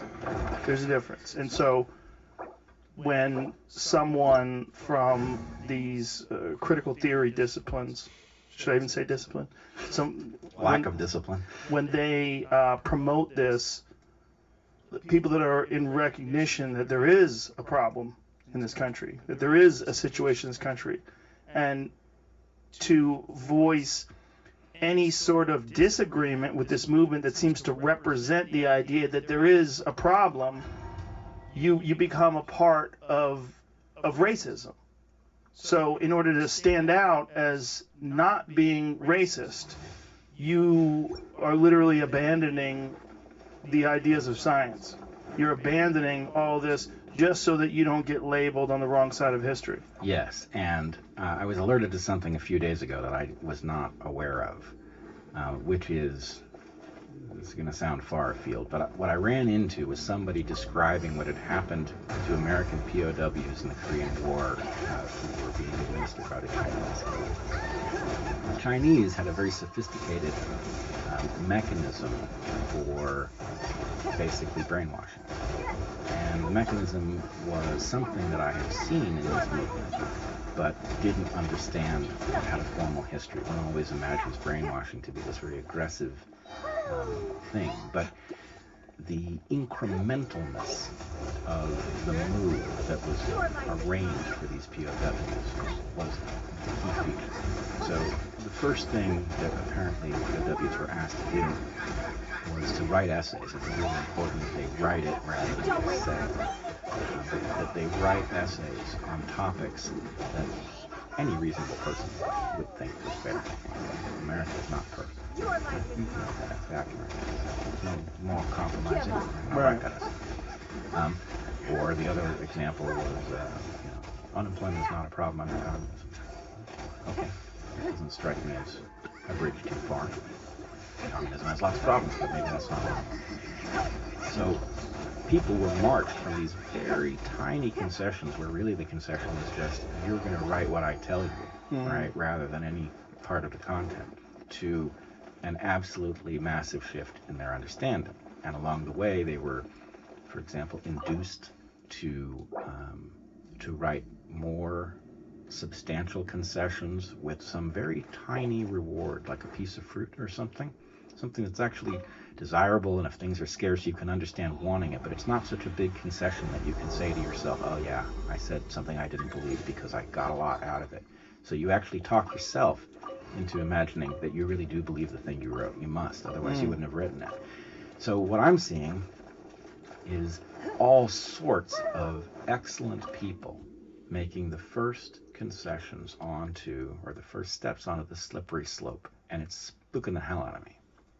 So, you know, I must say I saw Dave Chappelle's 846 thing, and like you, I thought, wow, do I get what he's saying. On the other hand, I really thought he got it wrong. What'd you think he got wrong? Well, what he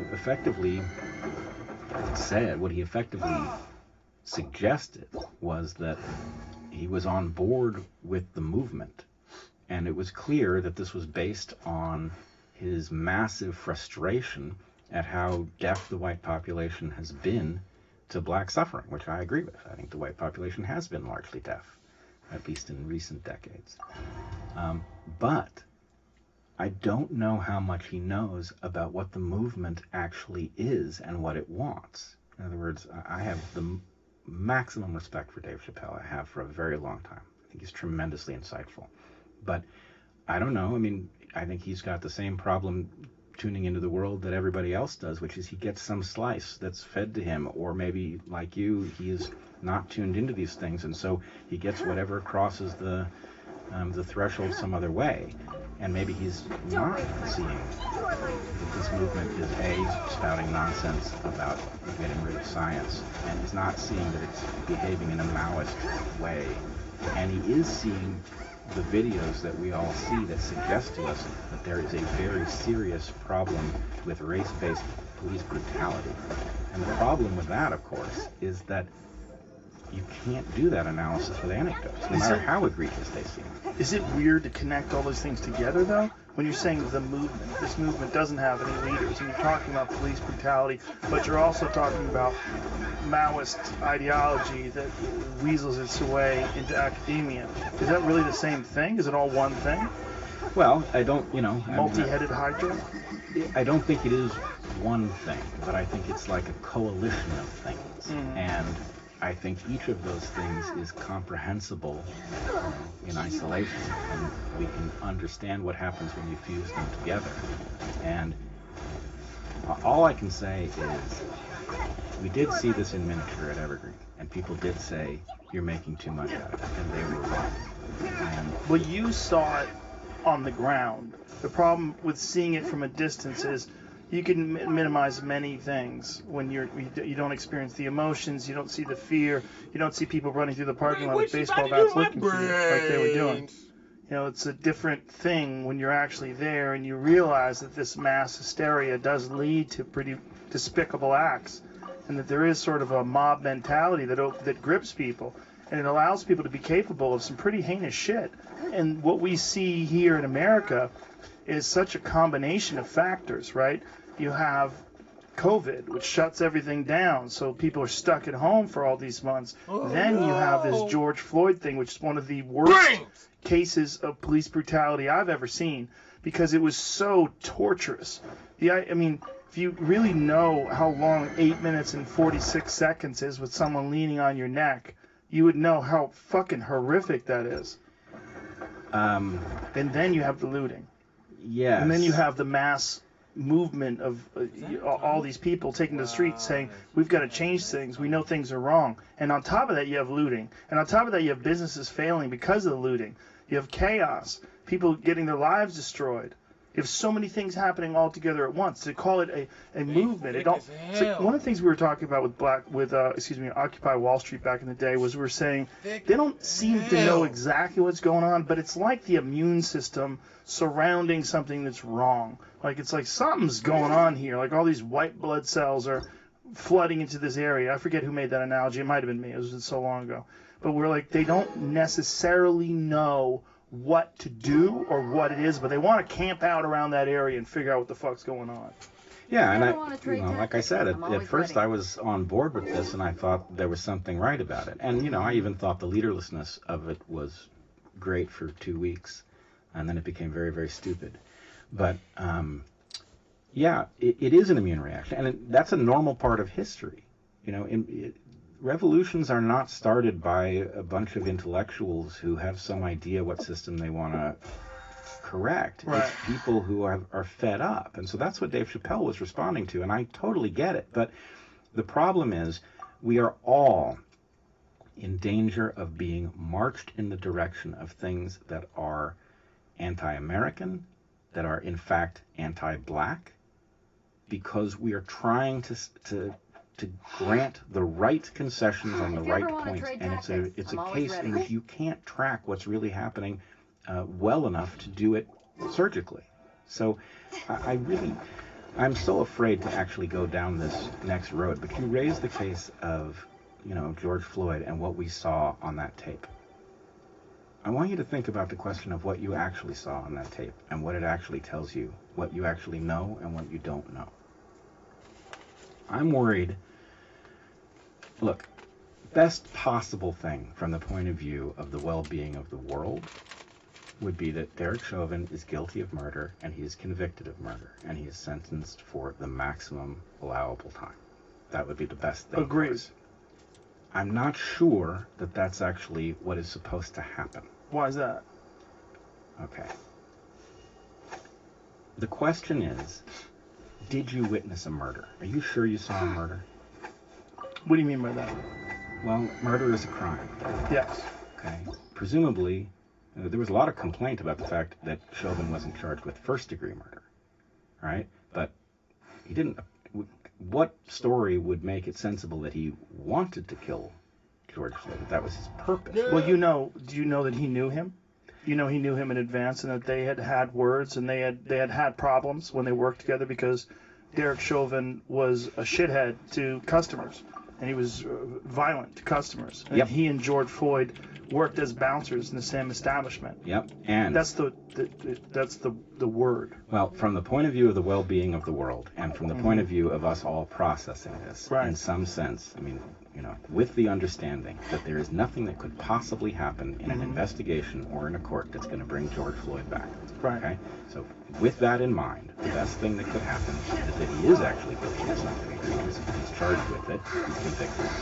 Right, but what makes you think that it's not murder? This is what's... Oh, I'm not saying it is murder. It may well be murder, but I'm saying that what we saw doesn't tell us that it's murder. Why is that? Okay. So there are several things about what we saw, what we didn't see but now know, and things that are possible. Okay. One thing is that it appears that George Floyd was complaining that he could not breathe before he was on the ground. And he may have been having a heart attack before he was on the ground. Now, again, even if that's true, I would think he obviously was deserving of immediate medical attention. And so I'm not arguing that it would not be criminal if he was dying of a heart attack, and that's ultimately what killed him. But what I'm saying is that were it the case, if he was having a heart attack, he had amphetamine and fentanyl in his system. Were it the case that he was having a heart attack... When you say in his system, was it just because he tested positive for it, or was it active in the system? Was it something that he had taken fairly recently, but the effects of it were no longer active? I'm not an expert, and maybe I misunderstood what I read, but I thought that these things were recently in his system rather than just detected at trace levels. I don't know. I don't know either. So let's leave up. So again, I am not rooting I understand what you're for saying. him to be. The reason why I bring that up is coming from someone who works very closely with the UFC and USADA. One of the things that I'm finding out is that their methods of detection now are insanely sensitive, and you can detect incredibly small, non-psychoactive amounts months and months and months after use. Okay, well then it's obviously not relevant. The possibility that he was having a heart attack is clearly relevant. It's possible. I mean, if he did say he can't breathe, it also could be that he was struggling and that there was a tussle and he's just exhausted and he couldn't breathe. Or that reports that he said he couldn't breathe before he was on the ground are erroneous. That's also possible. It could be a lie. When you look at what that man did, when you look at what Derek did to George Floyd with his knee on that man's neck, I could 100% kill a man that way. Well, okay. So here's the problem, okay? Apparently, that technique is a technique that is authorized by the police department in question under some circumstances. And apparently, those circumstances were present. In other words, it may be that the policy of the Minneapolis Police Department needs to radically change. No, it may be that the policy killed George Floyd. Because the policy allowed him to do that? Yeah, well, maybe it even required him to do it. I don't know. But the guy wasn't resisting. That's the problem. When he's on the ground, he's just got his knee on the guy's neck. Did you watch the whole video? I did watch the whole video. There's another problem with the way he did it. There's a drain there. See that cement drain? And his neck is laying on the edge of the cement drain. That it's like a bone. When you choke man, you don't use the meaty part of your body. You use the bone.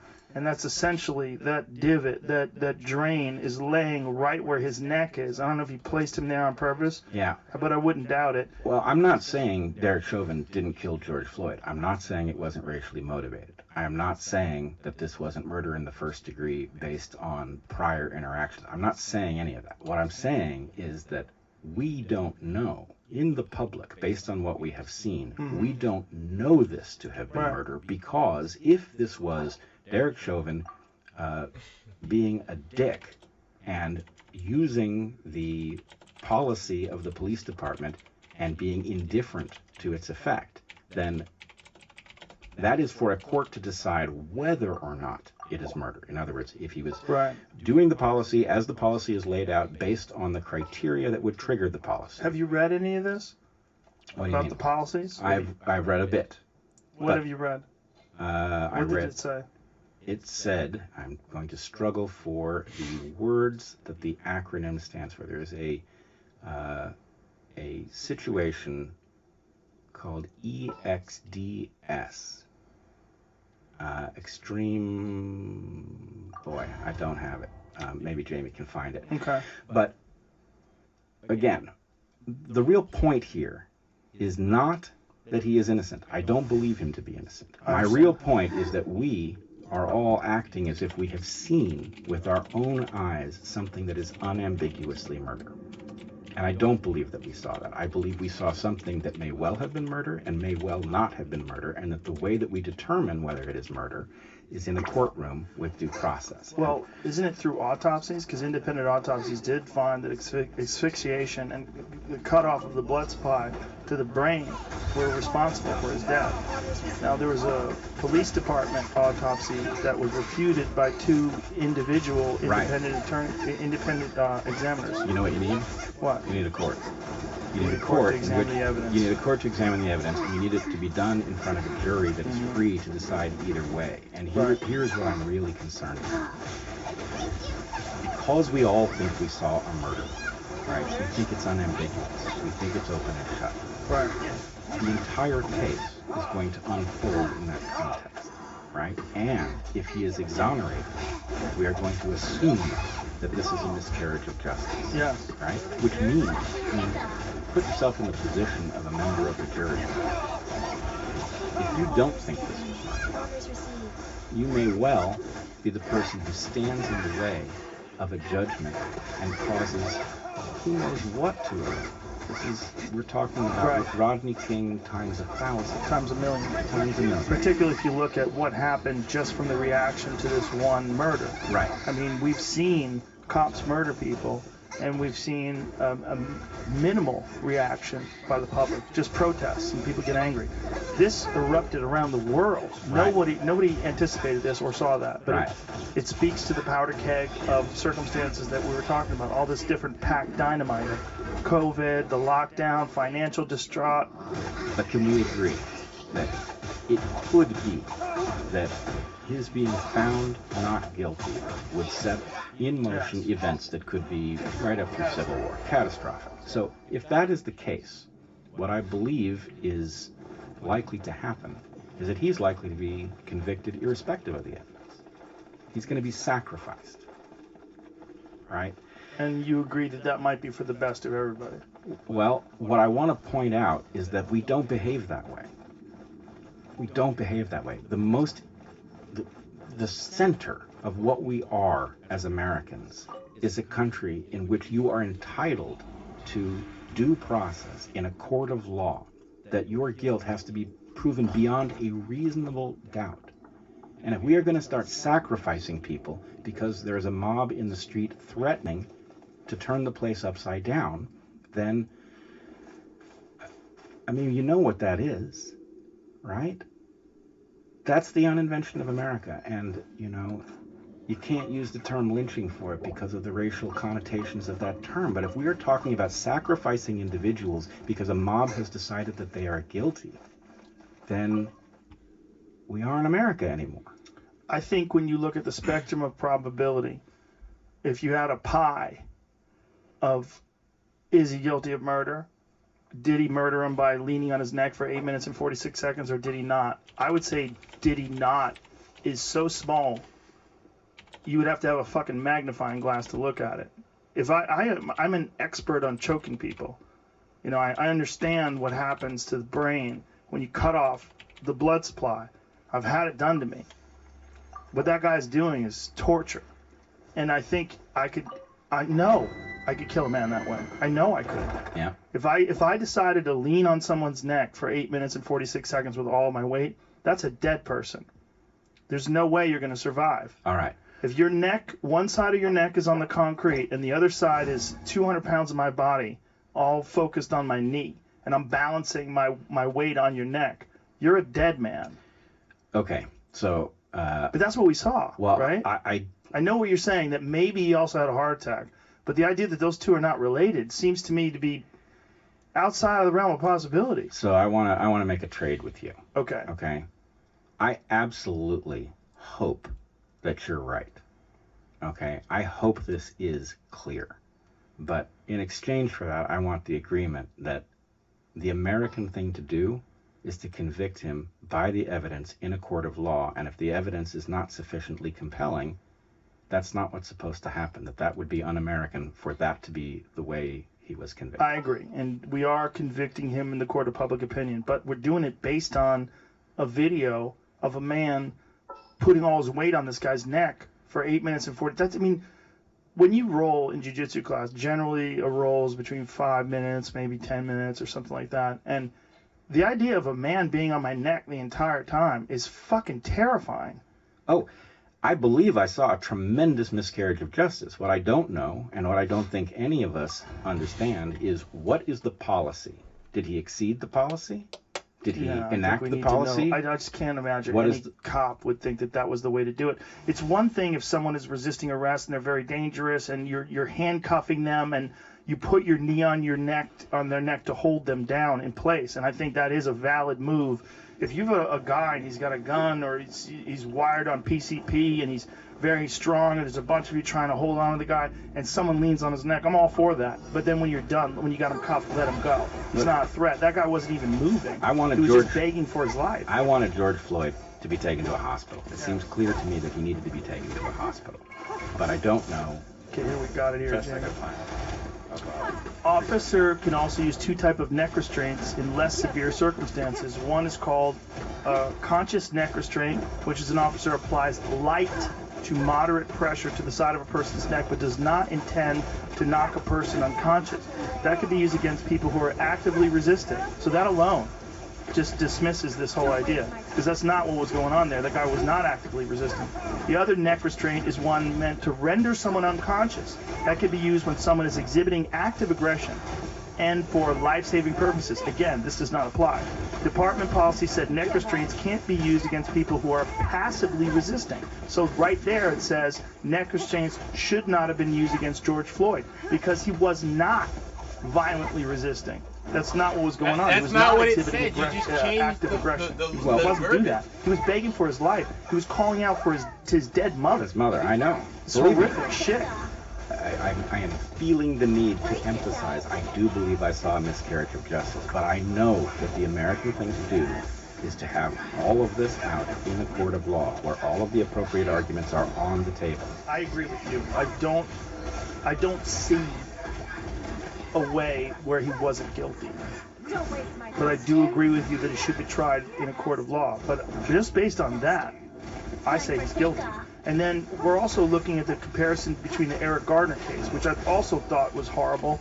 And I also said, as a person who's an expert in martial arts, that was a chokehold. They were saying it wasn't a chokehold. That was a chokehold. But here's the thing about the Eric Gardner case. They should have never fucking arrested that guy in the first place. He was just selling loose cigarettes. Like, what kind of a world we're living in where you grab a guy by his neck because he's selling loose cigarettes? And when those guys did tackle him and take him down to the ground and held on to him when he said he can't breathe, he also appeared to be in poor health, and it was likely that the altercation, which probably wouldn't have killed you, killed him. And it was awful, terrible. But this was 100 times worse. Well, you say, what kind of a world are we living in where somebody selling loose cigarettes has this kind of interaction? And, Yes. we can say the same thing for George Floyd, right? We're talking about... Yeah, counterfeit $20 bill, it's nothing. Yeah, right. But I want to go back to what I said before. Police brutality is a feature, not a bug. Yes, I agree with you. So what I mean by that is if you are going to freeze people out of their share of the well-being that is generated by society, you are going to have to keep them from revolting. And so what you do is you set up some sort of arbitrary administrator of authority that people run in contact with, that they fear, right?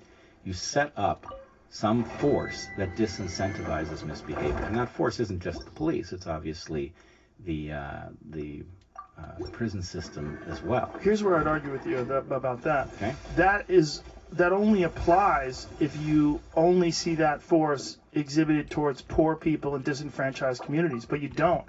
What you see with police brutality is you see police brutality being utilized on wealthy people. If they don't know, you see, if they don't know that they can't get away with it. Do you know the case of the young man that was killed in the hotel in Arizona? Of course. Yeah, it was horrific. On video, this guy being forced to crawl on the ground by this cop, and then the cop shoots him in the back because he's trying to reach to pull his pants up. Yep. There's no threat. Right. Clearly no threat. No weapon. No nothing. It's you got a monster who just wants to fucking shoot people. And I think it points to what Jocko was saying. A lack of training, a lack of quality people, and a lack of a process of weeding out people that would be more inclined to use police brutality.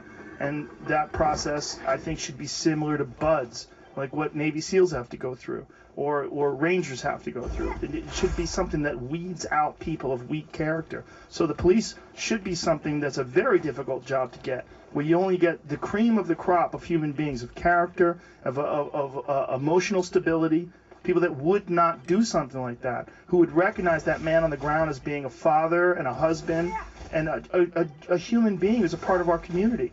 You don't gun him down just because you're a fucking piece of shit.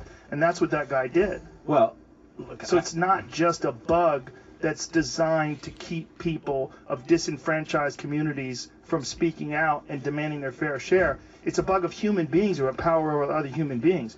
It's when the Stanford prison experience, experiments, which of course have been sort of discredited in some ways, that they actually probably wanted out of it, so they expect. But the idea behind it makes sense to us, that if you give people power over people, they kind of tend to abuse it. When people have just unchecked authority over folks, they tend to use that. It's a feature of human beings. Oh, believe me. I mean, like I said before, I only told you the simpler story of my run in with the cops. Right. I know that putting a badge on somebody and giving them a weapon and giving them all of that power, it brings the worst out in many people, and it's very, very, it's very dangerous. Yes. But I still see something systemic here that isn't being discussed. I don't think we disagree on that. I think that's there as well. I think there's multiple factors. Well, multiple factors, yes, but let's put it this way. My claim is that opportunity is being hoarded, right? At the top of the economic ladder, opportunity is widespread. You can do very well. The farther you get down the economic ladder, the less opportunity there is, and the greater the danger of your falling off the bottom, right? In some communities, you start off the bottom, yes, right? And you cannot access the ladder up. In such cases, it is not surprising that people resort to crime. The reason most people do not resort to crime is that they have better options. And right. People are wired to pick better options. So let's talk about a couple things. Okay. And I do hope we get to some science at some point. But we got a lot of time, brother. Good. All right. So let's talk for a second about why the black community has a special problem in America. Can we talk about that? Sure. All right. So I want to talk about two things. One has to do with the special origin story for the African-derived population of Americans. Obviously, slavery is where most African Americans come from. They arrived through that mechanism. But slavery has a special interaction with the normal structures of being a human being. Right? So a human being is sort of a generalist creature with a capacity to have its software reworked for different habitats. The reason that human beings are able to exploit every terrestrial habitat where plants grow is that they don't all have the software program that's the same, right? You can have a software program for hunting in the Kalahari, you can have one for terracing the Andes to grow potatoes, you can have any one of a number of software programs. Well, slavery took the software program that Africans who were brought into the slave trade had, and it did its best to erase that program and to render that program non-functional. It rendered it non-functional by combining people from different places who didn't even necessarily speak a language, so there was not one culture available. And it sort of forces the bootstrapping of a new culture, which was composed of various things, but of course there was prohibition against teaching slaves to read and things like that. So there's a systematic breaking of the original culture that Africans had in the New World, and a substituting of a version that was not as much of a threat to the slave-holding population, right? And at the point that slavery comes to an end, it is not as if, frankly, even we didn't even have the tools to talk about these things in responsible terms. There wasn't enough known about how the mind works and what its relationship is to the body and all. So the thing that makes the black population and the Indian population different, I would argue, is the systematic hobbling of the onboard, the inherited, evolved culture.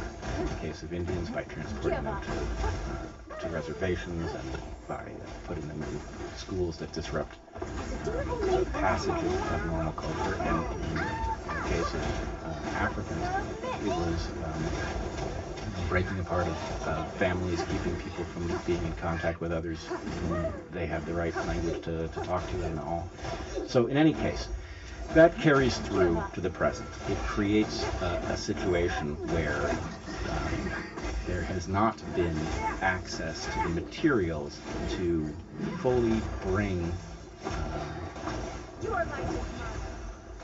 fully update software. Am I making sense yet? Yes. Okay. You're speaking about this almost purely from an evolutionary biology perspective. Yes, and I'm afraid that it's not properly going to come through. What I'm saying is that when you have one population in control of how another population accesses the shared culture, that it's never fair, right? And so we saw this with conquistadors who came into the New World and were forcing Catholicism on the Inca, for example. Sure. Right? So there's always this attempt to hand off culture that serves the powerful and undermines those who might rebel against them. Okay. Now let's go back to the question of how opportunity is distributed.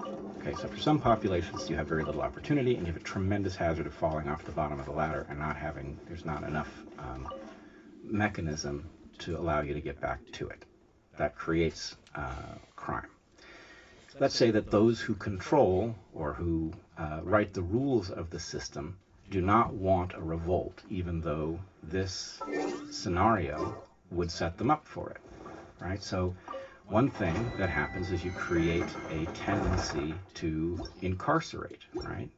You have rules that free certain people out of opportunity, and then you have a system that is capable of incarcerating massive numbers of them, and we incarcerate a much larger fraction of our population than any comparable nation, right? And a very disproportionate fraction of people in that system are black.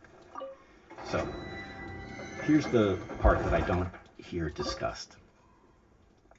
When you take men out of a population, it has a very predictable effect. You take men out of a population, it undercuts the bargaining position of women in mating and dating. Right? So if you take men out of the population, it means that those men who are still present in that population are in very high demand. Right? Now, men being men, if they're in high sexual demand, it is hard to get them to settle down. Right? A man who has lots of options is much harder to persuade to become monogamous and participate in traditional family raising. Okay? So what that does is it creates an environment in which you have many more single-parent homes, many more children growing up without their fathers present, which of course hobbles the kids who are raised in that situation because humans are so difficult to raise. They're so costly in terms of time and energy and resources that one person has a much harder time doing it than a team of two people. And this sets in motion all of the things for which white society imagines that there's some cause inside of being black, when in fact it's a demographic process that unfolds very naturally if you remove a disproportionate number of men from a population and undermine women's bargaining position. Is that making sense? Absolutely. Okay, so why are we not having that discussion, and why are we instead talking about shutting down STEM? STEM is exactly what you need in order to understand how that process works and to figure out what you would have to do to fix it. Well, I think those things are, in many people's eyes, so distantly connected. You know, what they look at the economic disparity and the crime and the gang problem and the prison problem and the incarceration problem, and they look at that, and then they look at STEM as being a completely different thing. It's like what your connection and what you're saying about the fact that the hobbling of these communities is so systemic. It's so a part of how they're established and set up, and it's repeating itself over and over and over again, generation after generation. You know, that in many people's eyes, it doesn't seem related. It doesn't seem related, exactly, and this is why you need those enlightenment values and the tools that arise out of it. Right. You need to be able to look at it scientifically. Right. If this is causal, yeah, you have to go dispassionate in order to make a compassionate policy. They can't be taboo subjects that can't be breached by white people because of their privilege. Right. So what I'm watching is a train in which we have a movement that is unhooking exactly the tools necessary to see what really is going on. Right. Right? There really is a problem. And what this movement is doing is it is advancing a phony explanation, bad policy, and then on the other side, everybody who's not going along with this, you know, or a vast majority of those who are not going along are thinking, okay, these people are just crazy. Right. They're complaining about something that doesn't exist. This is nonsense. It's chaos, and it has to be shut down. And so, anyway, the truth is neither of those things. The movement is advancing wrong ideas, but the energy that fuels the movement is about real, legitimate complaints. Yeah. And the people who are against the movement because they don't buy what's being said or don't understand the actual unfairness in our system are being emboldened by this. They're not being woken up to it. They're being deafened to the fact that there's actually a problem that needs solving, and they're thinking the whole thing is phony to begin with. Right. So That looks to me like kind of worst possible. Like we're setting ourselves up not to be able to solve this, and if we don't solve it, we are headed to chaos one way or another. Even if this dies down, it'll be back. Yeah. I feel that always when I hear people discuss jobs, like when I hear presidential candidates discuss jobs and unemployment and, you know, and boosting up the economy, and like when Trump discusses the fact that, you know, when the economy was doing well before COVID, that there was black unemployment was at an all-time low, and that, you know, all these great things were happening. It's like you're not addressing the foundation. You're only addressing like the windows of a house. We keep the windows shut and this house is solid. But if the foundation is rotten because of termites and you're just ignoring it, and you just keep stacking boards up to level it out when one side sinks because the rotten wood gives way, you're not fixing that. These are temporary patches. The real issue is very clear. One of the ways I've looked at it is, and this is a very simplistic way that I sort of say, if you really wanted to help America, if you're really patriotic, what's the best way to help America? Well, you'd want less losers. How do you get less losers? You find the spots where the people have an unfair shot, and you fix that. You fix those spots, whether it's the south side of Chicago, whether it's Baltimore. You find these disenfranchised areas, and you fix them. That's the only way. You give people much more opportunity. You give people, you set it up so people have, if not the same advantage, a far superior advantage than they have now in terms of their ability to make it through navigate the terrifying waters of being a young adult and getting through the system without going to jail and without making terrible mistakes, and then having some sort of an economic opportunity that it gives you hope that you actually strive for something and you get rewarded for your effort, and you see other people get rewarded for that effort as well, and that becomes the model that you're using. You use this model of, you know, the model that we see in a lot of upper middle class communities. You see there's a path. Mike made it through. Look at Mike. Now he has a Corvette. You know, Tom made it through. Look at that nice house. And you see that and you just emulate that. Whereas in these communities that have been established, they've had this problem for decade after decade, and nothing's been done about it. And so they hear all this talk from politicians about black unemployment and this and that, but meanwhile the fucking neighborhood's exactly the same. No one's done anything to fix it. No one's done anything to I mean, and I think it's a tremendous problem in terms of like what effort needs to be done to fix it. And I'm a moron. I'm not the guy to fix it. I don't understand how it could be done. I don't know, but I do understand that there's not work being put into doing it, other than through the people in the community and community activists and some people that have, you know, that are philanthropists who have tried to figure out a way to do their best to put a dent in it. It's never been addressed on a national level. It's not addressed like no president has ever made an address, even Obama, where they've sat down and said, here's the areas of this country where it's really hard to make it, and this is what we're going to do to fix that. Yeah, I agree, but I still don't think you're at the root. What's the root? The root is a system that is so politically corrupt that it is not even interested in doing what it needs to do. It is interested in doing the bare minimum that it can do that prevents revolt. And now it's screwed up. Now it's got revolt on its hands. But if you actually wanted to solve this problem, you have to solve it at the causal level, right? You can't have a system in which people are choosing between candidates from two corrupt parties, both of which are hell-bent on stealing well-being from them and transferring it to their actual constituents. I agree. So yeah, that's a problem as well. I don't think it's a problem as well. I mean, imagine for a second, right? How did we get here? It's 2020. We are facing a global pandemic, which incidentally I do want to talk to you about. Okay. We are facing a global pandemic. We are facing rioting in the streets, a movement that's showing signs of a Maoist challenge to the most fundamental aspects of the West, right? And we're going to have to choose between Donald Trump and Joe Biden? What? Right? Neither one of these people is capable of or inclined towards the kind of leadership that you have just described we would need. Agreed. So that means at the very least, if we do not divert our course, right, if November comes and we are choosing between those two, then that means we're putting off any solution at least 4 years, because the president would be essential to changing our course, right? And this is just built into these parties now, right? Obama, I can't figure out why it's the case.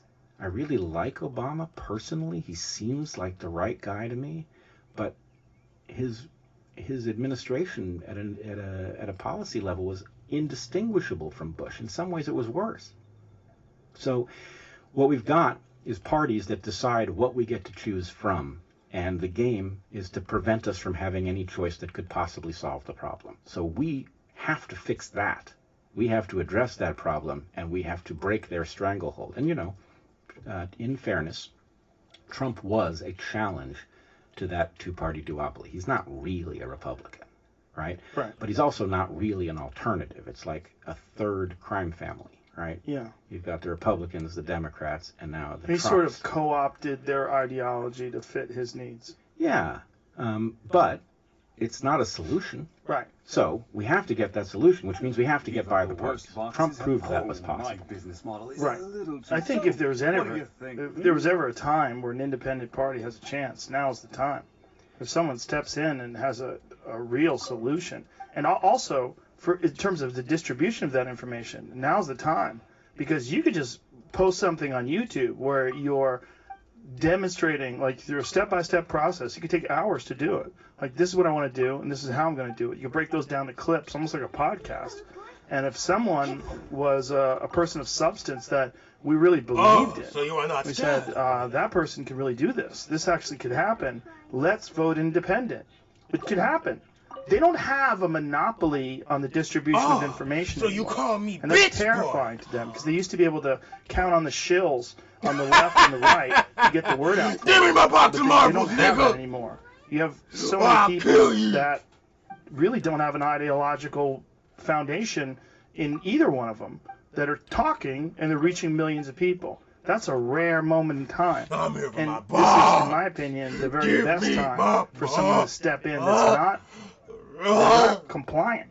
They don't have to give it. They don't need that policy machine behind them or the political machine behind them. Well, I've got a plan. Okay. But we would have to find a really big podcast, I think, to get enough momentum. There's none of those out there. You though. haven't encountered a big podcast? No, they don't exist. Okay. All right, you want to hear the plan? Sure. Okay. The Rock and Jocko Willink. Get them together. Well, let's put that. Okay. Let's put that to the side. It's not part of the plan, but it actually could fit. Okay. So here's the plan. This plan needs a better name, but the working title is the Dark Horse Duo Plan. And the plan looks like this. We draft two individuals. We find two people. One of them is center left and one of them is center right. And these people have to have certain characteristics, a minimum set. They have to be patriotic, they have to be courageous, and they have to be highly capable. Right? But that's it. Okay. Center left and a center right. And we pair them together. And we draft them with the following plan, that they will govern as a team. That is to say, every important decision will be discussed and they will decide what to do as a team. And only in cases where they cannot reach agreement or where something has to be, if Mona's 50, decided I'm on gonna a breathe very the short fuck out time of it. scale, That's like a great. military decision, does the person who inhabits the role of the president govern alone. There's no way she's over. We draft these folks, and then 4 years calling down the cops. road, they switch. And the one who had run for president now runs for the vice presidential spot, and the one who was vice president now runs for president. And they continue this way until one of two things happens. Either we vote someone else in, or one of them has inhabited the office of president twice and is no longer eligible, and then that person has to be replaced. So we have a patriotic team governing together from center left and center right. But when you say drafted, that's the problem. Like, someone has to be motivated to ruin their fucking lives to try to run this country, because Well, that's what happens to everybody that does it. I agree, but then that's an obstacle. You're spelling out an obstacle that I would argue is solvable, that we know these people. Who? Okay, so Okay. let's just say that's the plan so far. And we can talk about what problems it solves as much as you want. Fuck it, I should have a drink. You're welcome to have a drink. It's probably a good idea. I'm kidding, but go ahead. Okay, so here's my proposal. So the plan could be right, and my proposal for who we draft could be wrong, and I'm happy to see other people swapped in. Okay. But my proposal would be Admiral William McRaven on the right. You know who that is? No, I don't. Okay, he is a Navy SEAL, former Navy SEAL. He was, until 2018, the Chancellor of the University of Texas. He is a very cogent center-right Republican. He was the lead on the bin Laden raid, and he is, I think, universally respected by people who know him. I've never heard anybody say negative things about him. On the center left... Let me see this gentleman. I gotta look at his face. Yeah, you're gonna know. Oh, yeah, I have seen that guy before. I like it. Looks like a president to me. Yeah, it looks like a president to me too. You know who else looks like a president to me? Who? Andrew Yang. I'm down with that. Okay. So, I like what you're saying now. Good. So, here's my point. Those two guys together. Yeah, those two. Is that camera on? Yes. Admiral, your country needs you. It really does. Never more than now. And I know that the job of president is a sucky one. I'm sure the job of vice president's even worse. But please consider this plan, because the republic is in jeopardy. Now, we already know that Andrew Yang is up for the job because he ran for office. Yes. And, faced appallingly stupid obstacles that, in my opinion, may Whoa! His life points! We got two people. What have I done to his life points? Do so out of duty. The other is crazy enough to want the job in the first place. And what are they? Well, they're both patriots, they're both courageous, and they're both highly capable. Say goodbye to your life points. This is the road out. I don't know the Navy SEAL gentleman, but McRaven, but Andrew Yang has some really good ideas. Yeah. I mean, and reasonable ideas across the board, and in terms of many things. What you looking at, Holmes? Universal What you basic looking income, at? which is the Get thing on that your was knees. most popular for him. But even law enforcement, he's got some great ideas about a lot of things. He thinks outside the box. He's a brilliant guy. Open to anything. Yes. Very reasonable. So I would suggest one last part of the plan, right? Which is that we Americans have to get over the idea that when somebody runs for office, especially the office of the president, that the right reaction is to ask them a million questions about what they will do in office, what policies they have. This is absurd. Presidents don't make policy. They certainly influence what policy is made. But the important thing about a president is that they listen to the right sorts of people, and that they have a mind capable of processing what they hear so that they can integrate the information necessary. And in the case of this plan, we're talking about two people who will do that as a team. So what I would really be interested in is they are running against Trump and Biden. Say goodbye who it is your bring brain into an administration. How would they make decisions about things that matter to us? And figuring out who they would bring in. What happened to your brains, nigga? Bound to be far more informative Pick them up off the ground than dogging them about, what they're going to do about health care and how they're going to pay for it. The thing about asking someone what they're going to do, though, is it does influence people whether or not they're willing to vote for that person. They want to see a plan. I know what you're saying is a reasonable person who understands the system, but for the average American, they do want to see a plan you might to how to get get out of a lot of the up, messes that we see. Safe standing right here? The Man, funny hold thing on is, to this L. We think a lot of things are true. For one thing, we've been told that people are stupid and that, they're hopeless. And if, you're really one of the earliest innovators here. You have found that people that we've been told have an attention span so short that they can only deal with a sitcom are interested in a 3-hour conversation about complex topics with people from all over the map, right?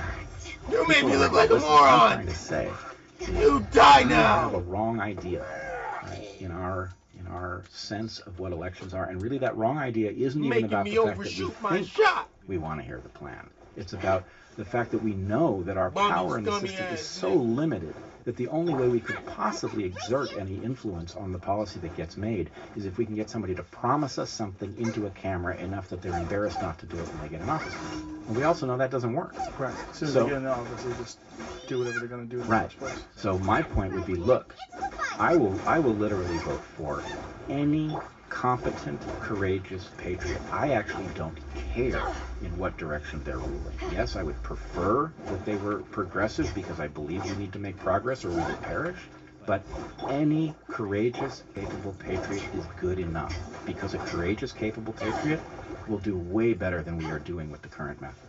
Yeah, and I'm seeing this one thing that I keep hearing over and over again from people on the left that really disturbs me. It's this concession that what you're voting for is the cabinet. You're voting for the Supreme Court. You're voting for someone who's not going to reverse Roe versus Wade. That's what I keep hearing from my friends on the left. And, they've basically just... where's your shield now? Tell me where your God is, nigga. Tell me where your God is. The news 'Cause he's media dead, on the just left like you. has completely ignored all of these Biden speeches that clearly show some sort of cognitive decline. In fact, I've actually, like David Pakman, who I respect a lot, he was kind of arguing against it, that it didn't show a decline. And I was trying to look at it in a way that it made sense. Oh, you shooting at me too? Why don't you hold on to this maybe it's just LS12? exhausted, or maybe Say hello to maybe your it's mama. pressure.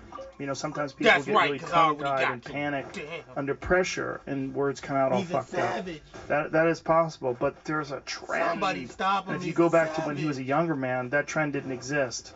You're seeing a change, and the idea that as you get older, you become less comfortable with the media, less comfortable with speaking publicly. That doesn't jive with me. Right. That doesn't make any sense. So, I agree with you. I see a decline. But irrespective of what that is, Joe Biden is an influence peddler. Yes. He is not an idea guy, right? He's the same idea as Hillary Clinton in a different morphology. Who cares? This is not an answer to any known question. Right. This is stay the course at a moment when we could not afford to stay the course less. Say goodbye to your life points. Look, Damn. how dare the Democratic Party do this to us again at this moment? Well, they did it to us before this moment happened. That's the thing. They did it to us before COVID. They did it to us before the looting and before the It demonstrations. was this moment. These I things think were... they thought it was going to happen the way it happened. I thought I feel like they felt that if they got Joe Biden in there, if none of this stuff had happened, you would just be dealing with one solution to the problem that is Donald Trump. Right, but even if we bend over backwards to be generous to the Democratic Party, yes, it did this in a moment when we didn't know that COVID-19 was going to spread, right? And we didn't know that there was going to be massive riots in the streets over who knows how many cities. We should have known that this was building, right? The possibility of a pandemic was always on the table. The fact that we have a pandemic and that makes it clear why we need a COVID. Oh, you done now, nigga? It was obvious Say goodbye. that this could happen under any presidency. Yeah, but there's a lot of other things. I mean, it's hard to say that the possibility of a pandemic is on the table, so we should be prepared for it. Oh, the possibility of an asteroidal impact's on the table. The possibility of a solar flare that wipes out the power grid, always on the table. Yeah, but you're making my point. My point is, you can never afford to have somebody who isn't a courageous, capable patriot in that office. How dare they play games with this thing? It's not theirs to screw up. Right, and this also has highlighted the problem of Donald Trump's ego. Yeah. I mean, people would say his ego's, he's got an ego problem, but look, he's getting the job done, he's doing great things. But then in the face of this pandemic, when he's being criticized, like almost to the point where he can't handle it anymore. Like some people can run at a pace of 5 miles an hour, but when you force them to run at a pace of 7 miles an hour, things get slippery. You start feeling cramps. You start looking for a way out, and he's right now about 9 miles an hour, and it's not looking good. Nothing's. I mean, he's tweeting about not falling down a ramp. Why were you walking like that? He's the fake news media does. Why was this a slippery ramp? And I'm not going to give them a ring. Like, what the fuck are you even paying attention to? Yes. The fact that your ego is so fragile, you're paying attention to criticisms the way you walk down a slippery ramp. Like, they would have ignored that. It would have been a non-issue. But it's an issue that your ego is so fragile that you have to address the fact that they're criticizing the way you walk down a ramp with fucking slippery dress shoes on. Those shoes suck. I never wear them. If you wear those, I went to a cowboy boot store the other day, and I was like, what can you do with these bottoms? Like, I'm thinking, if you got to get away from something, if some shit's going down, you can't run with these fucking things on. Yeah, no, they're for dancing, so you can... Yeah, you slip around with that. Exactly. But that's what dress shoes are. Yeah. They wear those leather-soled dress shoes that slip like crazy. There's no tread on them. They're nonsense. That's what that guy's wearing, walking down a ramp. Well, and, you know... You should wear a nice pair of Adidas with some good traction. I agree. I always wear practical shoes because you never know when you're going to need to run. Never know when some shit goes down. Exactly. Yeah. Exactly. So it's the ego is, it highlights. It gets really you find the weaknesses in the system when the system gets tested, and now it's being tested across the board. Across the board, and that insecurity, believe me, our enemies know it's there. Oh, for sure. And they know how to exploit it. Yeah. So enough games. Yeah. We have to escape this. And to my friends who are still believers in the Democratic Party at some point, of which I have many. If you hate Trump, right, if that's really your cause and you're not going to be able to see clearly anything until we have removed him from office, that is also on the Democratic bill.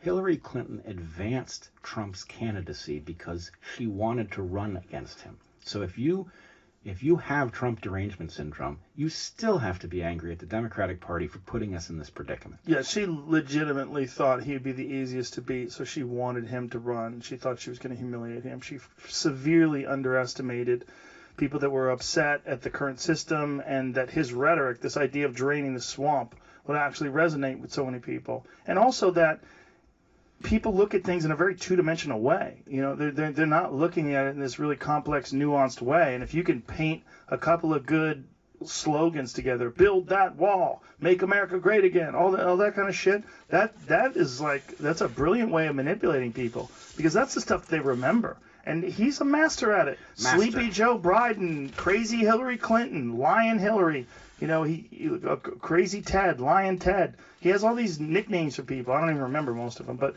there's some brilliance in it. Oh, he is a political genius. Yes. He is. Well, a manipulative genius in the sense that he understands how to use the media because he's been in it forever. These fucking people have been in it in this Bush League way.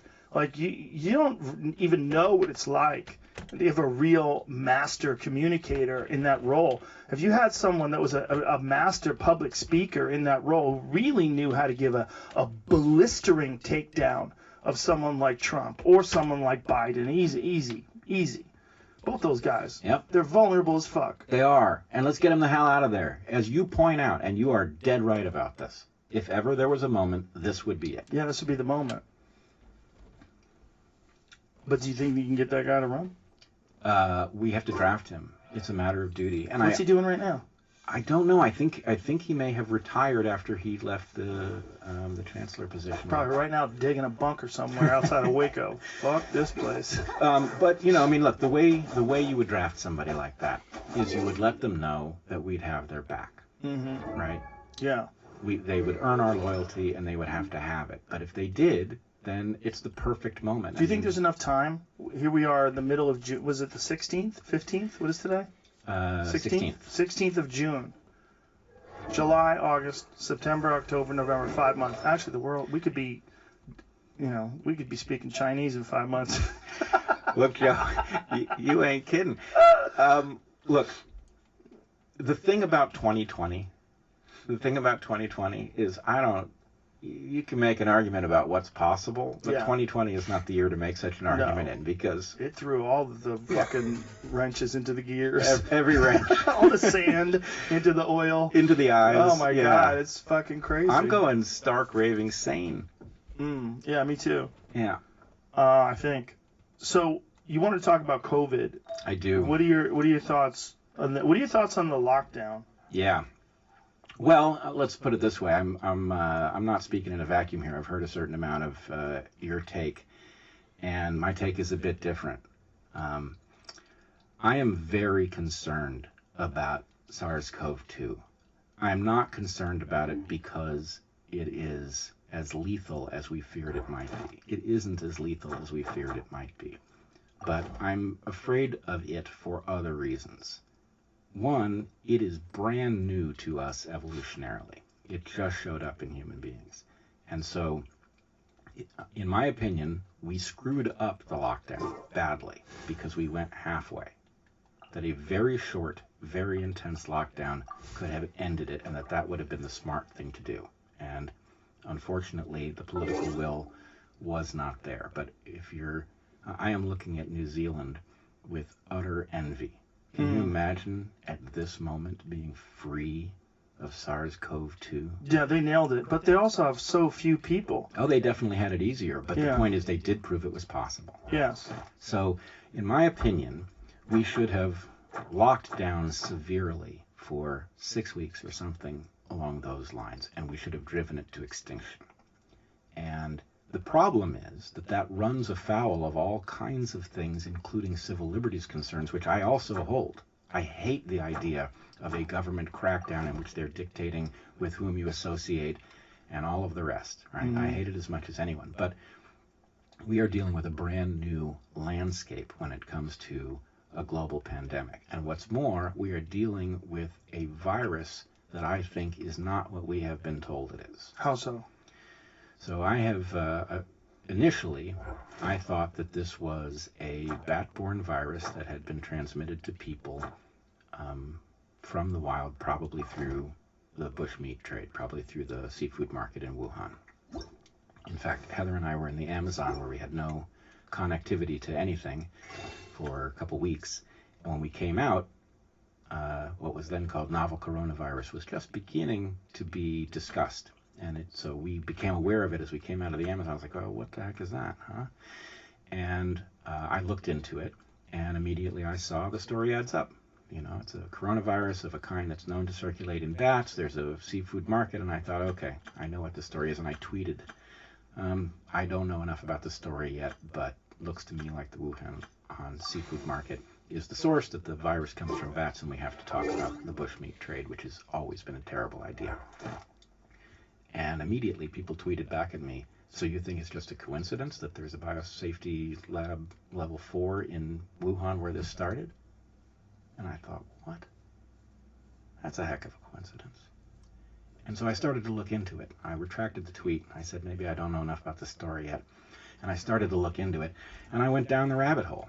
Because as much as we have been assured by a huge range of experts that this has to have been a bat-borne coronavirus transmitted to people, possibly through pangolins, maybe through some intermediate host that we don't yet know, that story looks less and less likely. And the story that is looking more and more likely, what I would call the lab leak hypothesis, is looking ever stronger. And anyway, I've been in contact with other people who have reached that conclusion. We have faced all kinds of pushback. But in a sense, again, we still don't know. It is possible that this came from the wild without human meddling. But the virus itself has several components that suggest that it is actually the result of manipulation in the lab, and that it escaped probably from the Wuhan Institute of Virology, but there's another lab in Wuhan. It may well have escaped, and we may be dealing with consequences of the fact that it was manipulated in the lab. So one of the techniques that labs who study viruses like this use is something, so the research is called gain-of-function research. Gain-of-function research means you are taking a virus and you are adding a capacity to it in order to study how it works. And then one of the things that is done to study how it works is something called passaging, where a virus is infected, a creature is infected with the virus, and then the virus is allowed to pass between individuals of that species. It can also be done in tissues, in cellular tissues, where tissues are infected and the virus is allowed to spread from one cell to the next. And what happens is evolution. So there's a strong possibility that this virus was under study, that it was enhanced in the laboratory, and that we are dealing with consequences that are the result of that enhancement that make it more dangerous than it would otherwise be. And what do you believe those enhancements are? Well, so one of the enhancements, there is a something called a furin site in the genome of this virus. Furin sites are not known. It doesn't mean they don't exist, but they're not known from other beta coronaviruses. And this furin site is conspicuous. I paid good money for this crack! In the genome as an insert, rather than mutations of nucleotides that were there, it's like somebody spliced it in. That's one thing, which could happen naturally, but it may well not have. And it has a flanking sequence, which has, this is probably going to be hard for people to follow, but nucleotides, DNA, code for proteins, which are made out of amino acids. There's an amino acid called arginine, and there are 2 arginines coded for in the genome of this virus. But because there are so many possible codes, triplet codes, and only 20 or so amino acids, there's redundancy. And so which code is used to trigger the production of or the inclusion of an arginine is variable, and the 2 arginines are coded for in a way that is not seen in nature this way very frequently. So let's just say there are elements of the genome that are conspicuous and suggest possible laboratory manipulation. The furin site that I referred to, that has been inserted either by a natural process or by a laboratory process, greatly increases the transmissibility of this virus, which means various things. It could be the explanation for why this virus is infecting so many different tissues in people who get sick. All right, the list of symptoms is huge here, and that's a very troubling thing from the point of view of treating it medically, is all of the things that can go wrong with the body once you're infected. It also means that the virus is very good at jumping between people, and that high transmissibility is obviously one of the things that makes COVID-19 such a difficult pandemic to control, right? It's hopping between people so readily that it runs away. So in any case, and then there's a third question that I have, which is maybe that there's something about the fact, I say fact as if it is a fact, but if this was an escape from the laboratory, then the virus, I mean, just as, maybe we'll end up talking about the telomere problem in mice, which you spoke to Eric about when he was on your podcast last, but evolution in the lab takes place, and changes that the people in charge want to happen occur, and then things they're not even thinking about occur. There's adaptation to the laboratory environment that people who work in labs are unaware of. And so one of the questions I have is, this virus is highly transmissible unless you're outdoors. Then it seems almost not transmissible. That's very conspicuous. I mean, for one thing, bats live outdoors, right?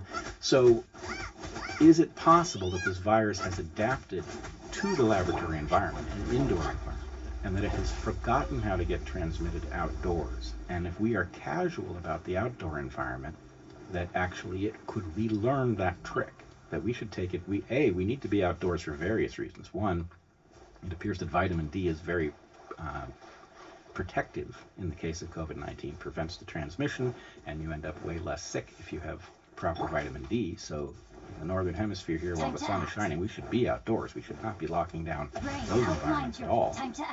We should also be very careful outdoors, right? Because anytime we allow it to be transmitted outdoors, that creates an evolutionary signal, a selective signal that's going to retrain the virus to be transmitted outdoors, which is not something we want. At the moment, this might be an advantage that we have, and we're going to lose it if we're not careful, which is why I'm very careful and why I wear this thing around so that I can pull it up at a moment's notice if I'm going to talk to somebody.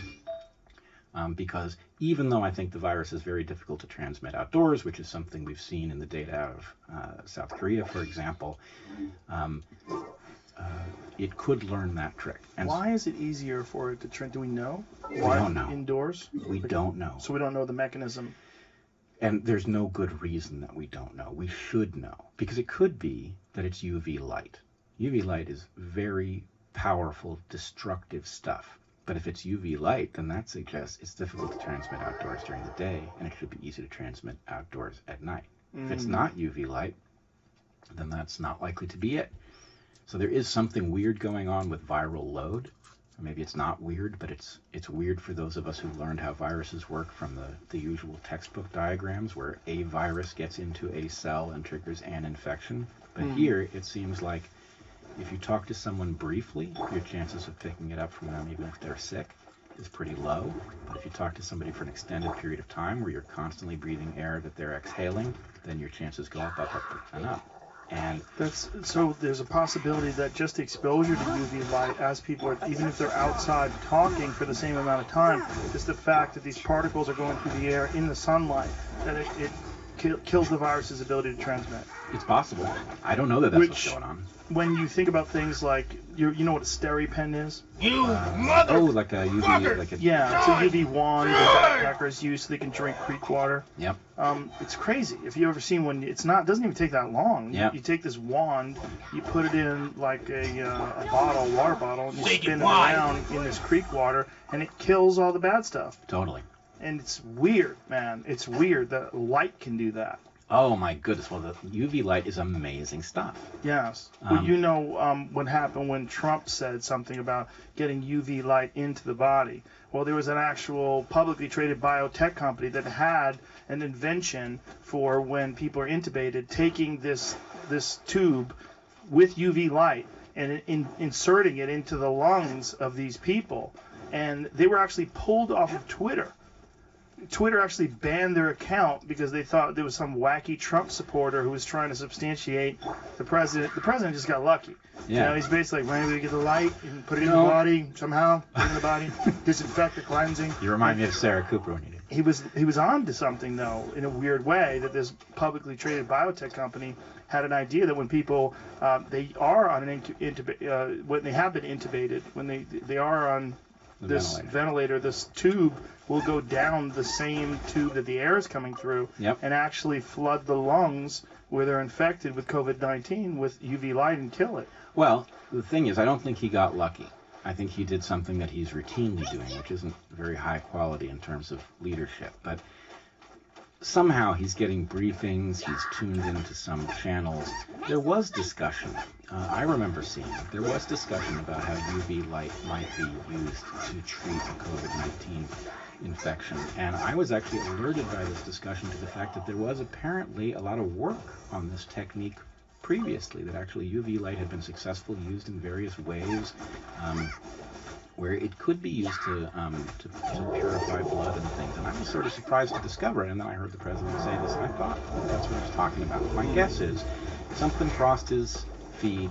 Somebody in a briefing said, well, Mr. President, there is a promising therapy, blah, blah, blah, blah, blah, UV light, blah, blah, blah, blah, blah, and he just walks out the door and riffs on it, which is why Sarah Cooper is so funny, because basically she exposes the... I don't know who Sarah Cooper is. Oh, you don't? Maybe I do. You've probably seen her. She's making these videos where she lip syncs Trump. Oh, no, she's not the one who did the thing where, was it Dr. Fakenstein or the Fakening put Trump's face on a baby? Have you ever seen that one? No, I haven't seen that one. Oh, that one's wonderful. That's one of the best ones ever. You haven't run into Sarah Cooper? I may have. I've seen so many people mock him. It's so hard to keep track of who's who. Okay, but... There she is? Yep. Let's give her some volume on that. More for the black community than any other president, and let's take a pass on Abraham Lincoln, because he did good, although it's always questionable. You know, in other words, the end result. Well, we are free, Mr. President. But we You are did free. pretty well. You understand what I mean? Yeah, no, so I'm going to take a pass on Abe, Honest Abe, as we call But it. you say you've done in general. That is the dumbest fucking thing a person's ever said as been in office. Well, that he's done more than maybe Abe Lincoln, who freed the slaves. He's giving Abe Lincoln a pass because he did pretty good. How crazy is that? It's crazy, But right? it's just like he's stuck. He said something and then he gets stuck trying to substantiate what he said. He should have said, except for obviously Abe Lincoln who freed the slaves, and everyone would have been like, yeah, okay. It's braggadocious, but perhaps reasonable. It's wrong and stupid, but at least it's not crazy. It's not absolutely fucking insane. Right. Yeah, and then the fact that he's saying it to a black woman is like, oh my god. Yeah. Well, so that's the thing is he's winging it. Yeah. He's winging it. So that's what she's doing. She's just lip syncing. Well, unfortunately, I don't know whether the audience saw it in sync or not. Find the baby one. The baby one's amazing. If you don't have it, I could airdrop it to you. The baby one you need to see. Okay, I got the baby It's one. fucking amazing. All right. Somebody, it was either the Fakening or Dr. Fakenstein. Do you know who it was, Jamie? Do you remember? One of those fake artists who takes, they use the face swap technology, and they put Trump's face on this baby, and then they changed the words. Someone caught a baby doing something, and they talked to the baby, and the baby was trying to lie and get their way out of it. It's like an old video, but then they put Trump's face on it, and then they changed. Here, go ahead, turn it. This is the original baby. The original's first. Yes, you did. You touched his food. It's adorable. I'm going to hire her to be my lawyer. Your Honor, may I... Yeah, fast forward to it. So now. President, you said the virus was just like the flu. You did. You also said the virus could go away by April. No, sir. You said it would disappear like a miracle. Yes. You said only 15. You have to see it. If you can find it, folks, anybody who's listening to this, you should see it because it's really disturbing seeing a baby with Trump's face. It almost looks like Sam Kinison as a baby. Anyway, which brings us back to McRaven and Yang and the Dark Horse. But still the COVID stuff. Yeah. We haven't really... just kidding. Yeah, so what I would say is, first of all, I do think I am very much in favor still of driving this thing to extinction by being properly sober about it briefly.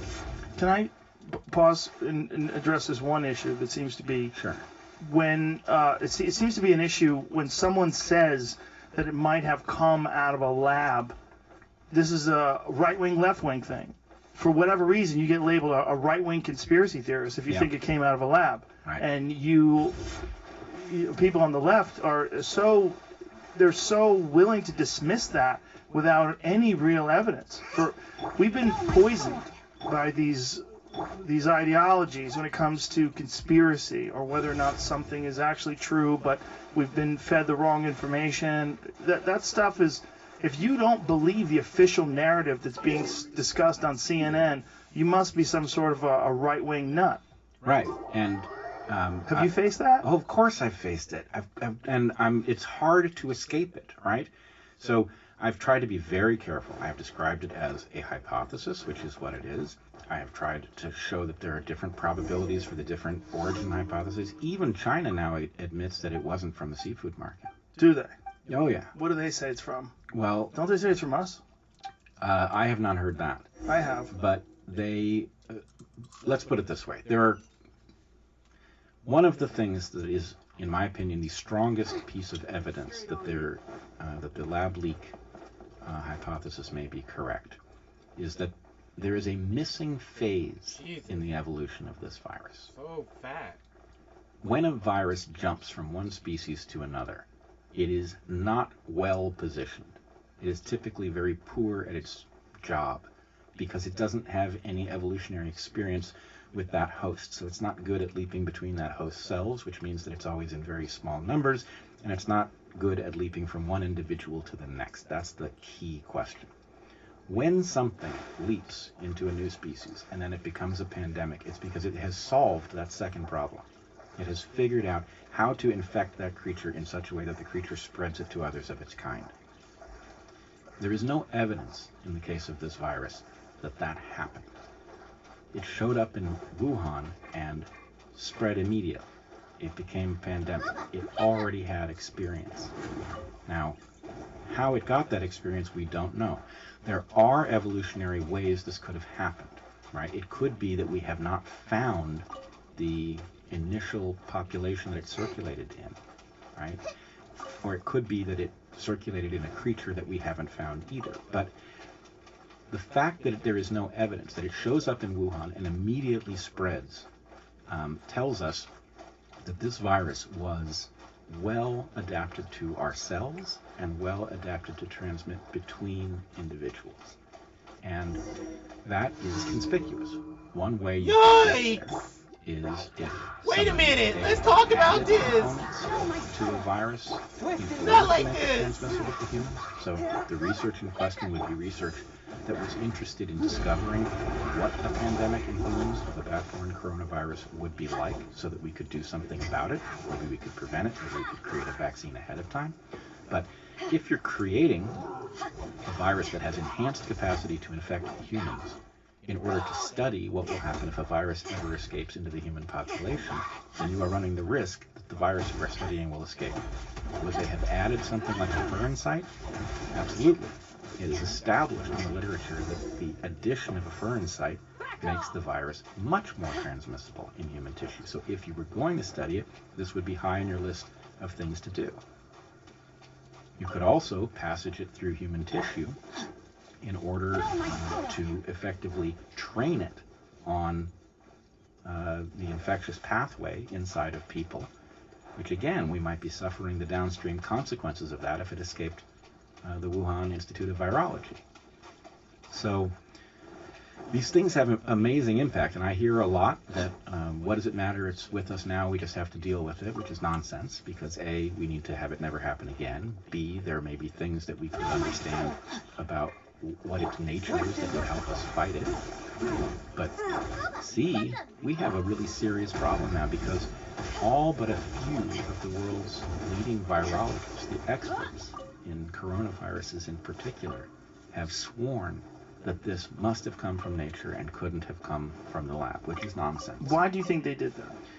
Unfortunately, this goes back to our earlier discussion.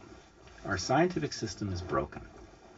We need our scientists to be empowered to tell us what we need to know, and we need them, therefore, to be freed from a system where they are fighting for grant money in order to continue their work. This entire group of people is now in jeopardy, because if this turns out to have been a leak from the lab, then we are all suddenly going to become aware that gain-of-function research puts humanity in jeopardy. That one accident in gain-of-function research can cause the evaporation of who knows how many $1 trillion. It could cause, and this is one of the other things I wanted to say to you about the danger of letting this virus run its course. If we don't stamp it out, we A, don't know that people who have been infected are not going to continue to have outbreaks. We don't know that yet. We don't know whether or not people who've had it are going to be immune to it in the future. That's probable, but it's not certain. And we don't know that it's not going to become a permanent fellow traveler of humanity, the way flu is. And even if this thing evolved to become flu-like, if it became as unserious as the flu is very serious. And the cost that humanity pays for having flu circulate every year is immense.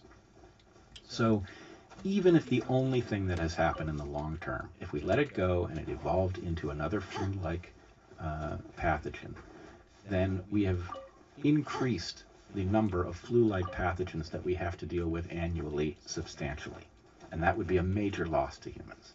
So my sense that we should be much more aggressive about dealing with this is really about the fact that I think we have a short time horizon your life is in over, which boy. to deal with it. That it will learn new tricks. Don't fall off the edge. Harder to defeat. Play around with it. And so an aggressive short-term move, it's really, you know, it's the lesson of pulling off the Band-Aid. We're not doing ourselves any favors by pulling it off slowly. So what do you think we should do right now? Well, I would say, I mean, the problem is this is a much harder now than it was at the beginning because we're all so freaking sick of lockdown. I mean, Portland is still under full lockdown. But not when it comes to protests. Well, of course not. That's the other problem, right? There's a massive hypocrisy in the way we're treating businesses versus treating protests. Oh, it's an epidemic of hypocrisy. Not only that, de Blasio in New York City won't allow people, when they're asking people that have tested positive for COVID-19, you're not allowed to ask them whether or not they've been in a protest. So they're doing contact tracing without valuable data because they want to be progressive. That's insane. Oh, he's insane. Yes. So you asked me what I would do. Say I goodbye! would, and again, I don't want to be in this position Keep your life months points, in boy. here. I want to be in this position months ago Too much juggling. of saying the right thing to do is a 6-week lockdown that will be unbearably painful, but hopefully it'll be short, and then intense contact tracing. But we've done a lockdown with essential businesses open. Well, we've done... So that's not a real lockdown. We've done a half-assed lockdown, and the thing that we've done that I find... Oh, you had most loot up here? ...troubling...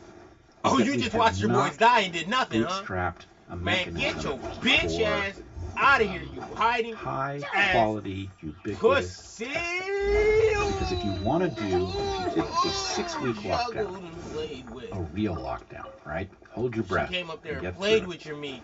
And then you open back up with testing that's so high quality and so universal that you can spot anything that happens and you can treat it locally, right? You don't come into work if you don't pass this test, and if your work puts you in contact with other people, we're going to test you regularly, right? If you did that, we could have driven it to very low levels, and then we could have dealt with the flare-ups. But what we're doing now is we're just gambling, and it's insane, right? We're gambling, and there is no, that I can detect, there is no Played with your meat, that son. says open back You said up take it out, let me and see it. be very aggressive about things like masks. My feeling is if you're pushing open back up, you ought to be pushing things that would make opening back up as safe as possible. But are masks really effective?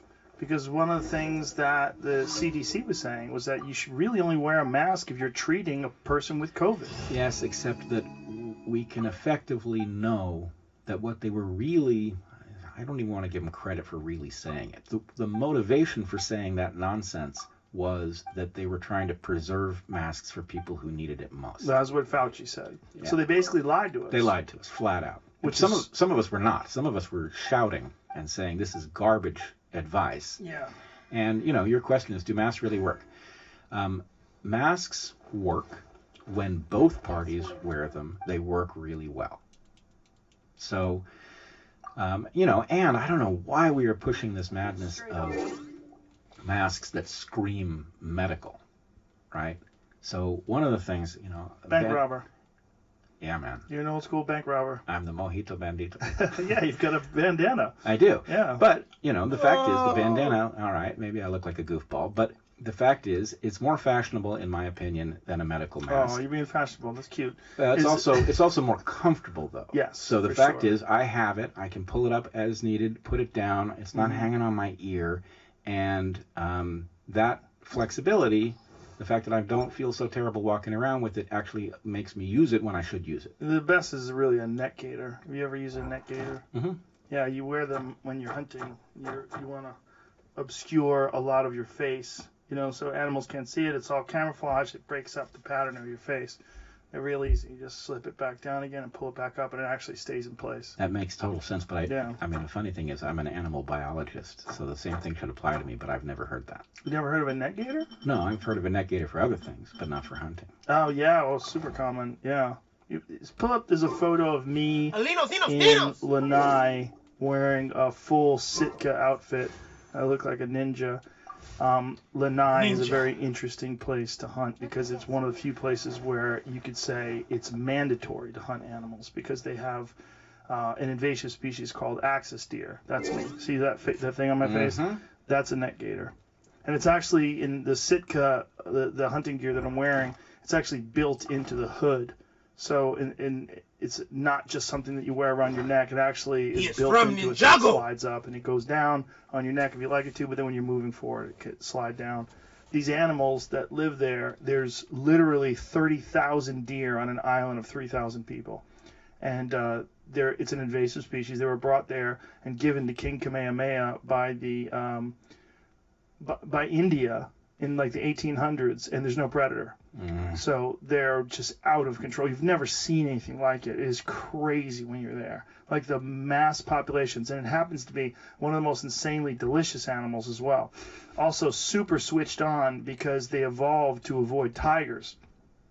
So I've got videos of these things where an arrow is coming at them from 80 yards, and as the arrow is about 15 yards away, they hear it and they get out of the way. They move so fast. Like, they are the fastest deer I've ever encountered in my life, by far. Like, nothing's even close to them. And, what the fuck? You have to be sneaky to get close to these things. Yep. That's why you dress like that. That's cool in some sense. So, actually, can I connect that to the viral question? Sure. Okay, so the connection is going to be a weird one. There is only one terrestrial mammal natively in Hawaii. There's only one terrestrial mammal species. Okay, there's aquatic, there's whales and things, and seals, but there's only one terrestrial mammal. I'm trying to guess what that would be. Yeah. A mammal. Yep. Terrestrial mammal. Well, terrestrial may be misleading here. I just mean on land. Oh, seal? Nope. No? Well, they're seals, but that's an aquatic mammal. Okay. It's a bat. Ooh. Right. So here's the thing. Hawaii is as remote from mainland as anywhere. Yeah. Right? It's really isolated. Yeah.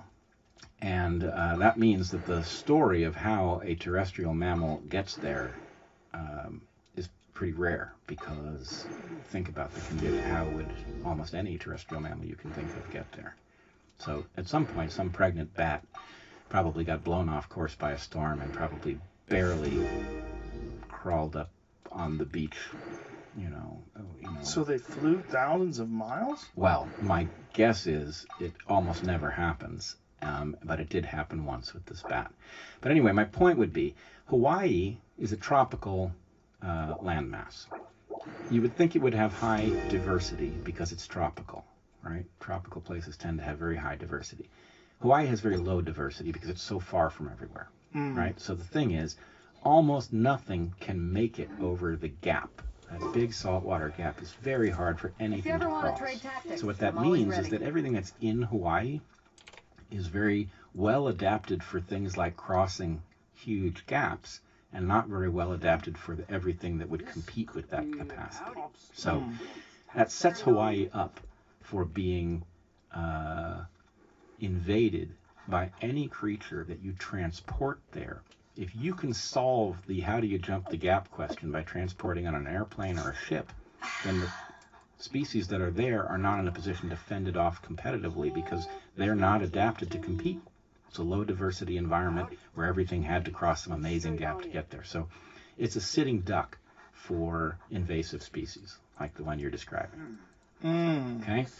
Now here's the connection to the viruses. I'm always ready. If it is true that this virus originally came from a bat, was being studied in probably the Wuhan Institute of Virology, was enhanced and then escaped, was enhanced for the infection of human tissue and then escaped, it is the equivalent of us having transported something very dangerous over a gap it couldn't have crossed on its own, right? And we are sitting ducks for this thing. So this is why I'm really on high alert about this. Now, what are your feelings when it comes to the high number of people that are asymptomatic, or the high number of people that get it and it's a very small deal to them? They just cough for a couple days and then it's no big deal. Yes, well, so I've been advocating from the start that we should be much more aggressive in the way we are studying this. That in fact, you remember the aircraft carrier USS Theodore Roosevelt had an outbreak and it docked in Guam. My thought was, I want to see that carrier used to study the virus. It's too bad that it docked in Guam because they ruined a circumstance. And it's not that I wanted to see people infected, and it's not that I wanted to see them get the highest quality of treatment possible, but it was an isolated population in which you could have studied the spread of this virus. And because it's an aircraft carrier, you could also get anything you needed. You could have built hospitals on the deck. You could have given them the finest possible care, and we could have learned a lot about how the thing is transmitted, what the symptoms mean, who's actually shedding live virus based on what symptoms they have, rather than studying this haphazardly amongst infected people in hospitals where you don't really know who they've been in contact with and all of that. So we missed that opportunity. We could do the same thing with military bases or any isolated population where you can actually have enough data to know what these things mean. As it is, we're left with all kinds of questions, right? It seems that some of the people who are asymptomatic actually have significant damage to their lungs. They have this ground glass opacity pattern in their lungs, even though they didn't show any symptoms. What are the numbers of these people? Well, it's been at least a month since I've seen anything on it, but it was a fairly high percentage. It was like 30 or 40%, I think. Of the asymptomatic people. So all I can say is that makes no sense to me. Right. You're talking about significant damage to the lungs. It seems like that would, in and of itself, cause a symptom. Yeah, I think the people to study would be those NBA athletes, because a large number of the NBA players have tested positive from, at least, Jamie, you would know better than me. Was it one particular team where these athletes were? 2 or 4 guys on that team. 2 or 4 guys on the team. 15, 16. And they were all asymptomatic. I don't think anybody got really sick that I've heard of. Yeah, I would like them to be studied because they're peak physical specimens, the professional athletes, and it's such a cardiovascular sport. You're constantly sprinting and moving, and you have to be in tremendous shape to play professional basketball at the highest level. I would want to know what's going on with their lungs. Yeah. What is it like when you get an elite athlete and you give them this disease? And why are they asymptomatic? Is it a function of their cardiovascular endurance? I mean, is there something about the capacity of their lungs? The fact that what happens if you give that to David Goggins, for instance, someone who can run 100-mile races and do them back to back? Someone who's got extreme cardiovascular fitness, like Cameron Haynes or something like that. Sure, and I want to see that. We could learn a lot about what this thing is really up to. As it is, we're grasping at straws. Yeah. We've got a large list of symptoms. We've got people who seem to be asymptomatic and yet damaged. So it's hard to know what to make of it. It's also hard to know what to make of the haphazardness of our response to it. Yeah. Like, why are we screwing this up so badly? Don't you think that we didn't know what it was when it happened, and then when it did happen, there was a lot of competing information? Why are you so thick, Mona? China was giving us that information on? For one case, the World Health Organization in January was saying that there's no evidence that it transmits from person to person. We know that. We know now that that's not the case. Well, but think about how fucked up our situation is, right? Imagine that you had some courageous, highly capable patriots governing, right? This thing gets detected. I'm a master of true astrology. You call the right people into the room, okay? You say, okay, what would a reasonable person do at this moment? But then we've got a problem, right? Now you see another part of our system that has become feeble and inept. You see the virologists might circle the wagons in order to protect their access to grant money. So the very people who need to tell you, holy shit, this could be very dangerous, here's what may have happened, and here's what we would do to figure out what the epidemiology will look like, what the symptomatology will look like. Those people may be covering their asses at all of our expense. So what I'm really telling you is that, yes, we have to deal with COVID-19, but we also have to bootstrap our way out of a predicament where our whole system has been overrun by perverse market incentives that is causing everybody to turn into a liar or a dupe. Right? We can't live. Well, that's because I would also like to take on the Guardian of the Box. My master and her friend contended in the mystic arts all their lives without a clear victor. If I triumph here, then I will show myself to be superior to my master.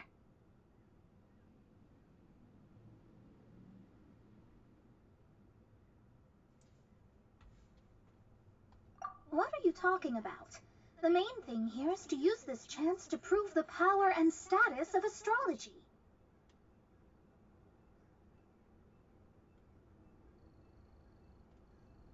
Now, from my predictions, I know that my master's friend has left Mondstadt, leaving her successor as the current guardian of that box. Like me, that successor must also be one who has surpassed their teacher. I must not be careless. But I would prefer to assure my victory in this contest, and upon giving it some thought, you came to mind.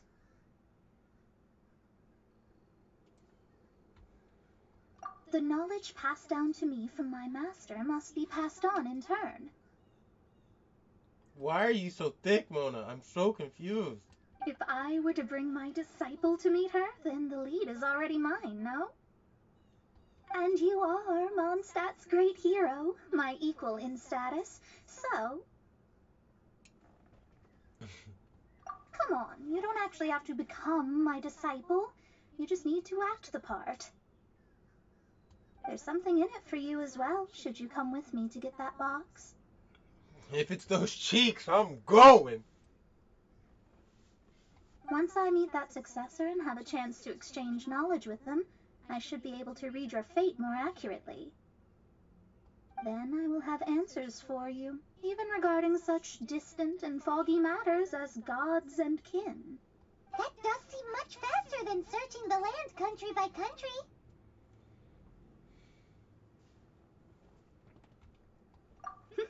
A wise decision.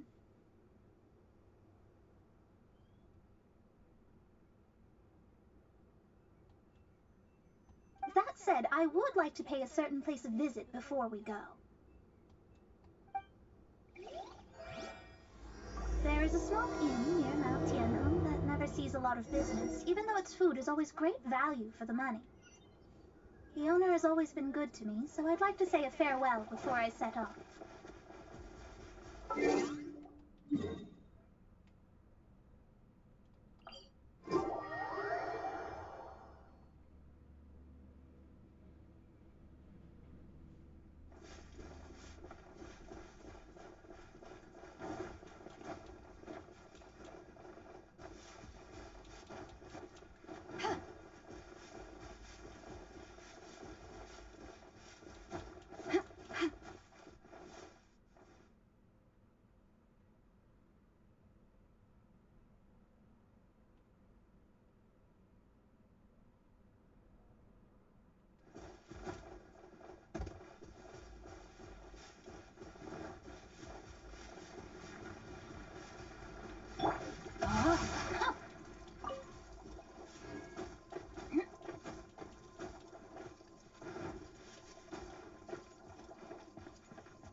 Time to act.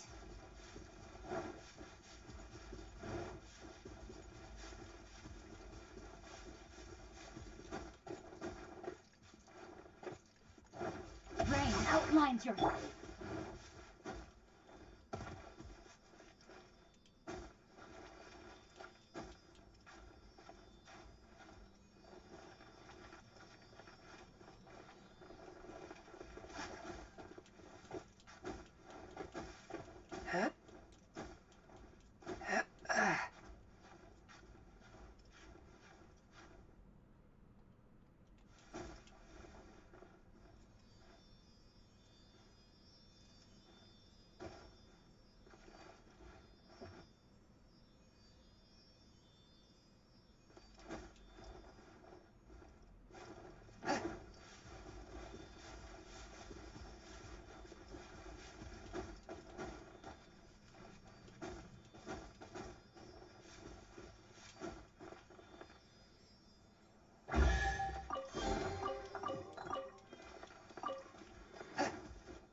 Mona, oh, you've come at just the right time.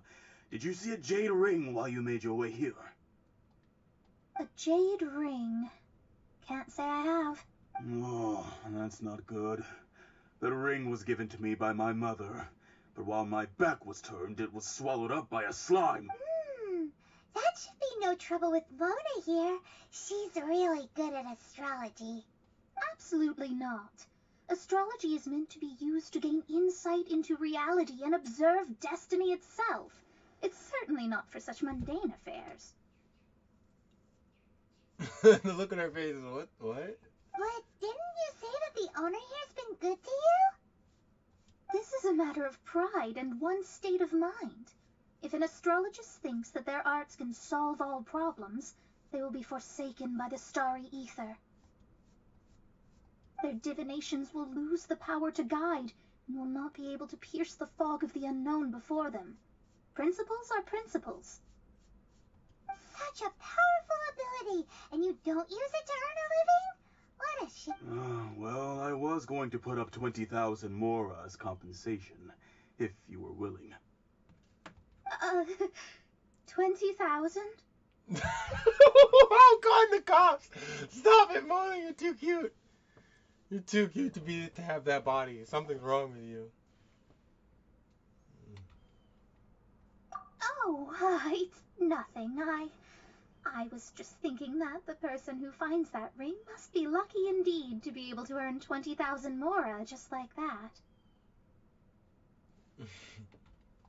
Yes, of course. Still, the owner's business has had it pretty hard. It must be a truly extraordinary ring to be worth spending this much mora to find. It wouldn't be right for us to leave like this, so let's help to search for it. There may be other means we can employ besides astrology. Oh, Paimon knows where this is going. I know. I'll leave this one to you. This is the first mission I'm giving you as your master. Since it was swallowed up by a slime, maybe we can use element. You remember the stuff we helped Master Diluc make? And Paimon actually kept a small amount. Don't sweat the small stuff. She a thief! Wow. Seems like you already have a plan. Yep, we'll be back in a jiffy. The elemental bait's really strong. It will attract all the slimes in the area. Even if they're just slimes, they can be dangerous together, so we'd best prepare ourselves.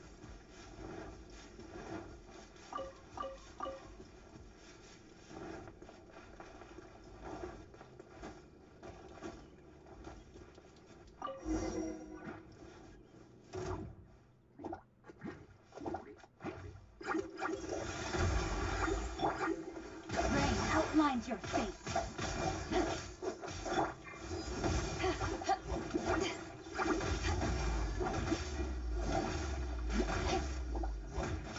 Nice and spicy. Eat this!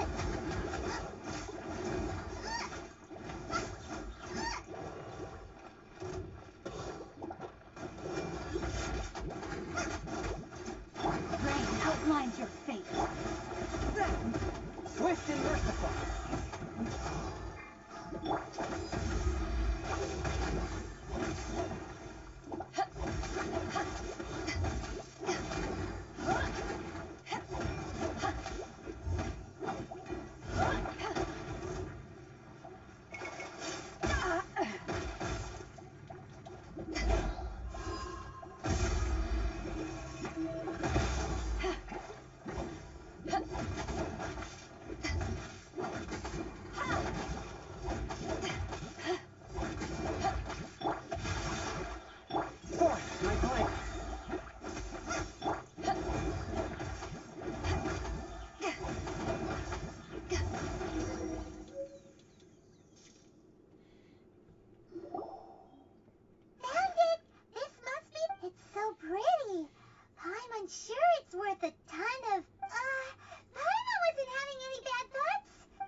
Wow.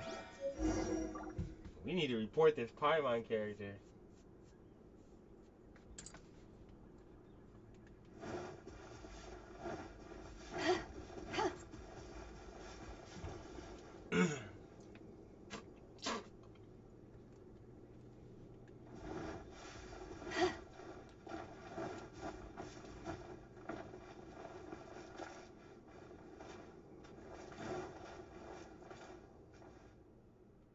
Why are you standing like that with all that junk in that trunk? That's it. That's the one. I thought it was lost forever. You actually found it. Not bad. Mr. Zhu, you must take care of such precious things a bit better. You might not be so fortunate next time. You're absolutely right. How would I have faced my family if I had lost the 253rd ring my mother gave me?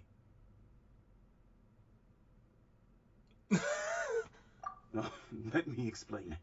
My family owns 3 jade mines, and in order to ensure that I would be able to find myself a good wife, my mother had many jade accessories made as heirlooms. I think there might be over 500 of them. Then why would you feel the need to set up an inn here?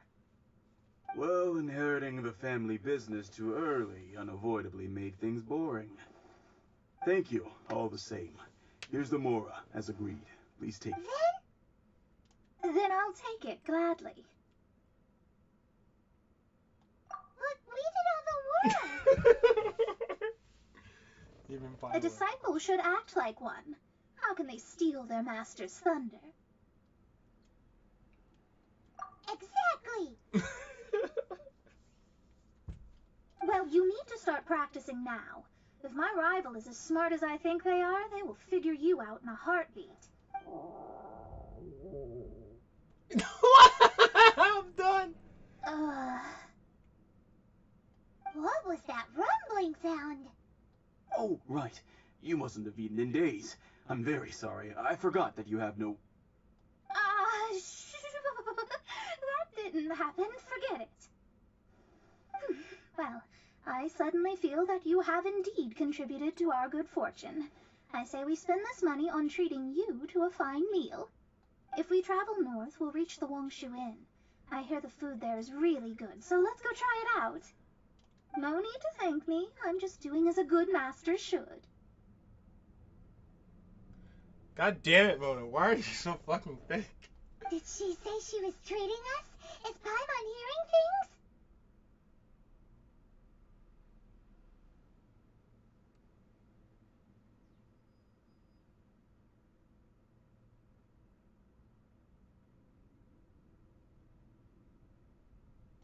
Let's go after her for good food!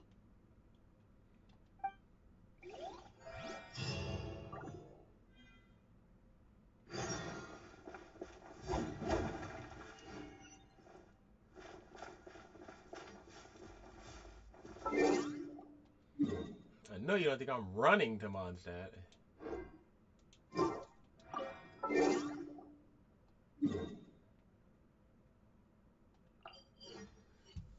Don't do it. Don't do this. You have to let me keep them. I need my brains. No. Your brains belong to us now. No! Put the gun down.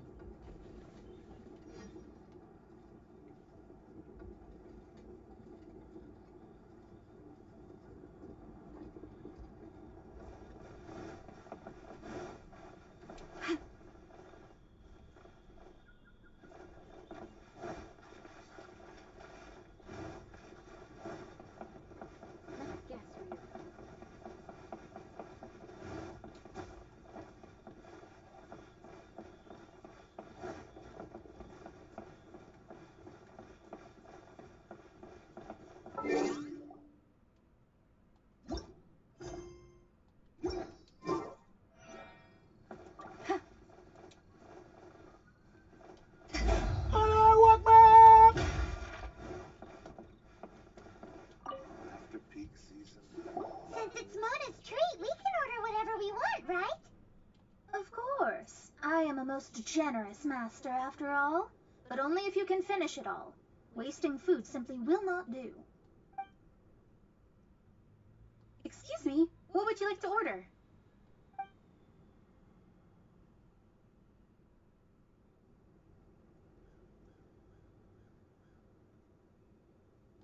These are made using large succulent shrimp wrapped in crispy fried potatoes. They have an amazing texture. No. Stop it. Stop doing this. You've made me hungry. Oh no.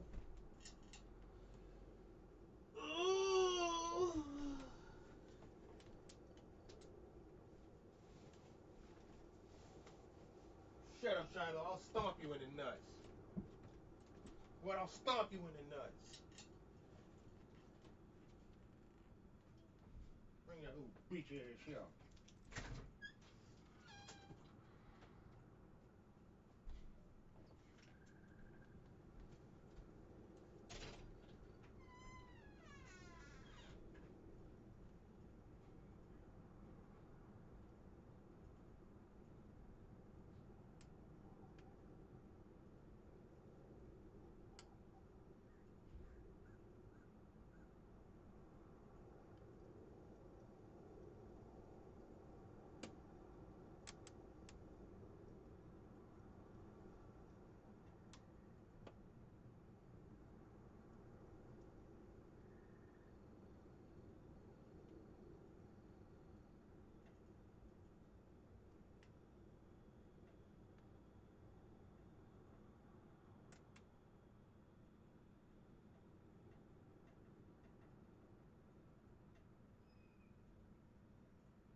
Somebody's got to smoke the cocaine.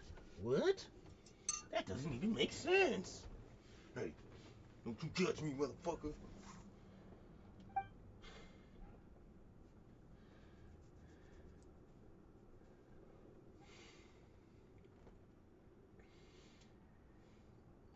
It's exactly what it says on the label.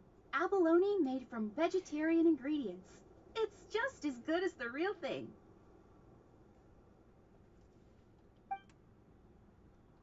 Though tofu could not be a more ordinary ingredient, it and crab roe are truly a match made in heaven. Stop it! It's one of our specialties. This is a favorite among our regulars. Bamboo shoots, meat, and ham are cooked together, creating a richly flavored soup. No! Why? Why? Pour a few spoonfuls into each bowl of rice you eat. You'll never get enough of it. All of them? We only have 3. No, 2.5 people? Isn't that too much food? That's not how you count it. Besides, Paimon hasn't even ordered yet. Squirrelfish, do you chili chicken? Sure. I'd just like to ask, how much do the current dishes cost in total? Around 20,000 mora. Then, I'll just have some vegetarian noodles, please.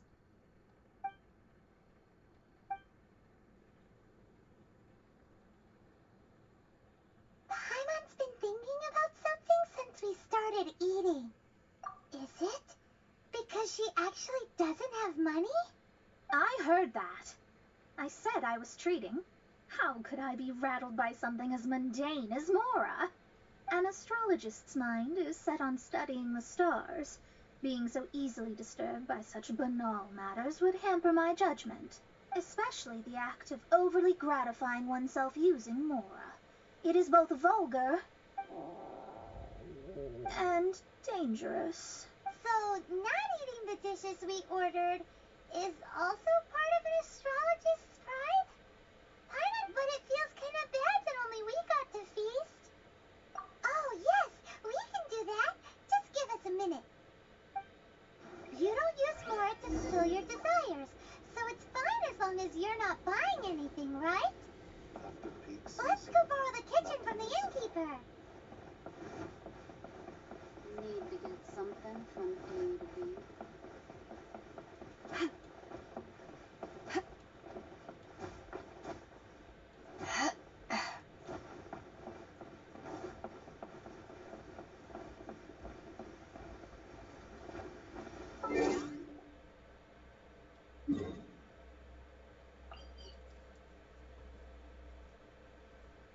Oh no! His goodies! I'll just have to take his goodies from him. No. Don't take my goodies. Anything but that. Let me guess where you're from.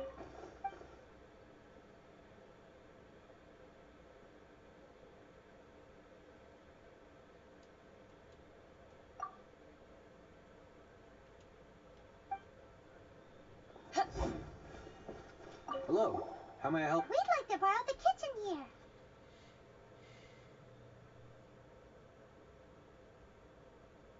Ah, I see. In that case, sure. As long as you've prepared your own ingredients, feel free to use the kitchen. If I may add one more thing. You must be quite well versed in the art of cooking, yes? Talented indeed. From your clothes, you're most likely not from around these parts. But since you've come to Liyue, would you like to try making Liyue-style cuisine? I have a recipe for golden crab with me. It's a Yue cuisine classic. It's crab meat that's been rolled in flour, deep fried, and then pan fried together with ginger and garlic. Stop! Finally played up, the crab seems to be lying on gold. Golden crab.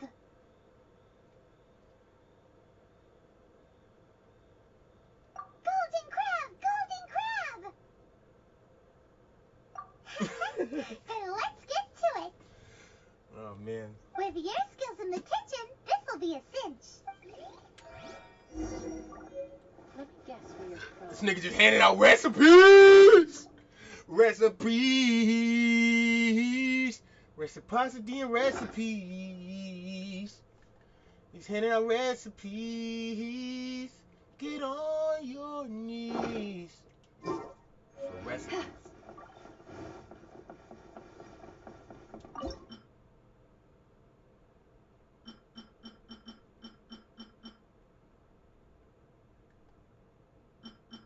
Oh, I can't even make salt yet. What the fuck? I have to buy salt from the other bitch.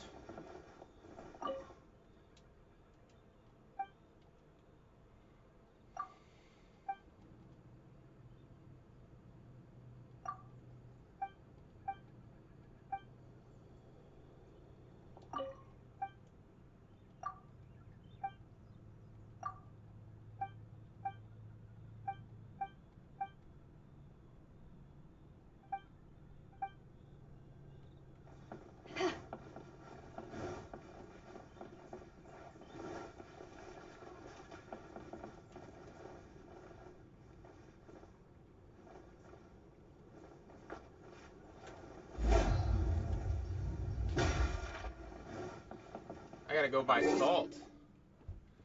I gotta go buy... No. No. Motherfucker, come on. I knew it.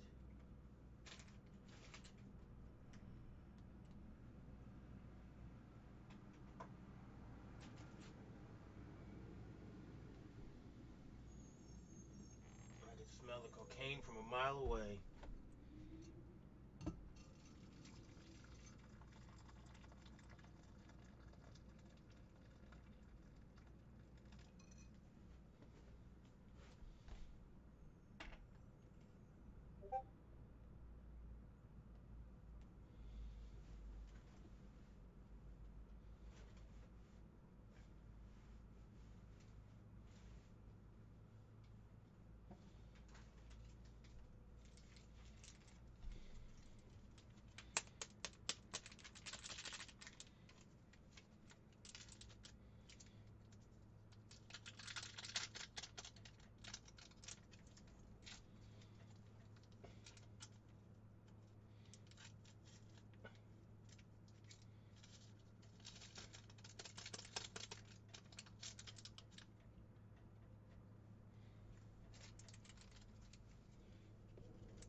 That was the weirdest thing.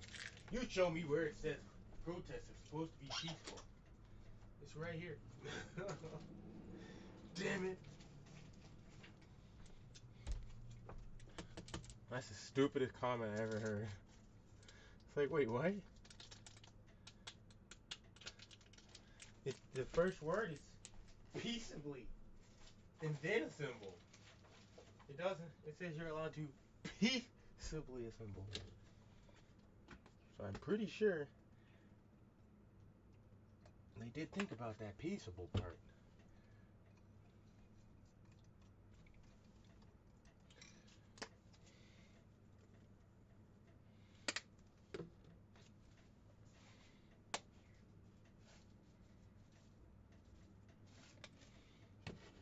We got it. We did it, boys.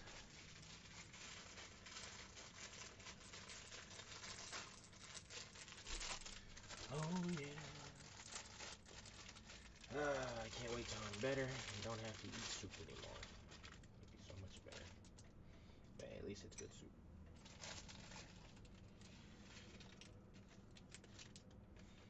Bad soup, that sucks.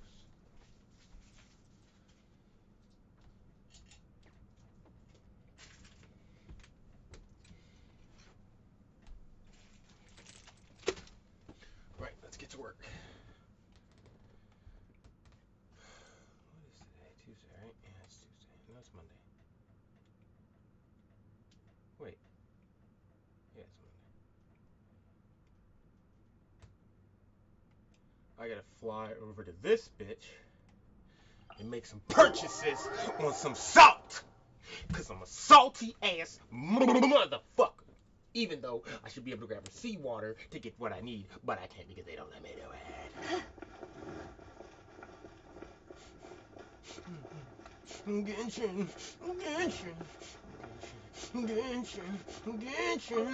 impactful. I want to impact on your Genshin. Accidentally impacted Mona's Genshin. I impacted her Genshin so hard. Get it while it's hot. She got pregnant. No. I was gonna blood, but then I fell in love. Wow. You childish. You nasty. You wrong for that. Hey, it's not my fault. Just ask yourself, what is love?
Liyue people must have iron stomachs. Cheap and tasty.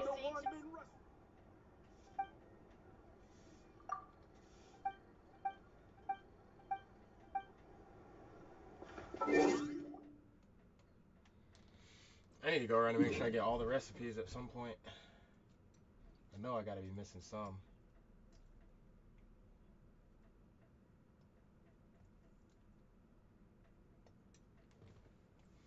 I know I gotta be missing some of them. Nobody perfect out here.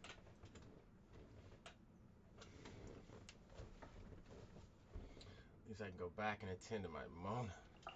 I'm finna make her Mona. Oh, wow.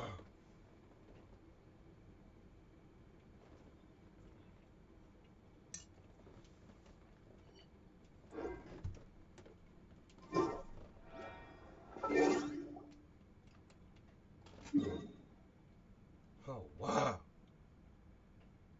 Mona, waiting on the moons to change.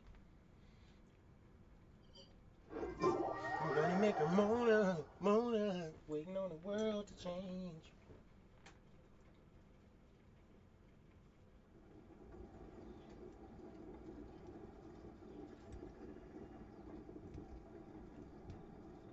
Mona's gonna be in my Klee build.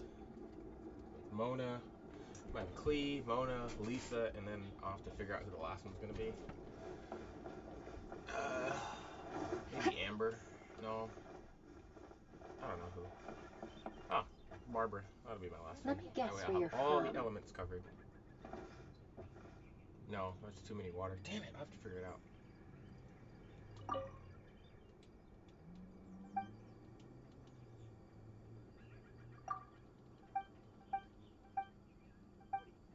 Please, head straight on. So you've been letting your husband beat your guts. That's what you're telling me, girl? Damn. That's crazy. He's just been smattering your insides. Wow.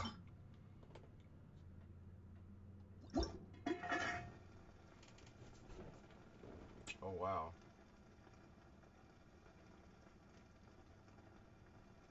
I can only make 14 of these, though, so... I only have 14 crabs. Damn it. I should go get more.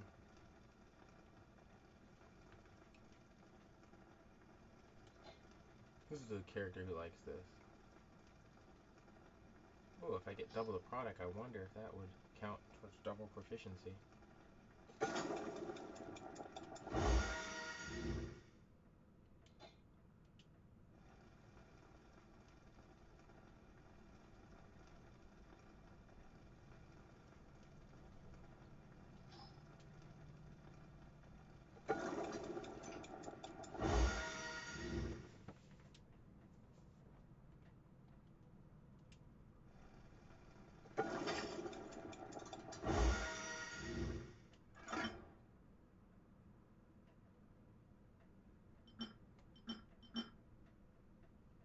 What did I run out of?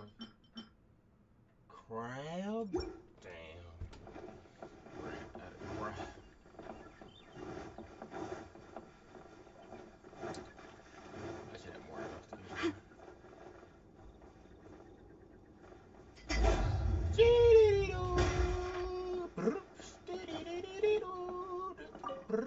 There's no need to spend all that effort on me. I'm not in dire need of food. I am a little hungry, but it's not a big deal. What's the difference?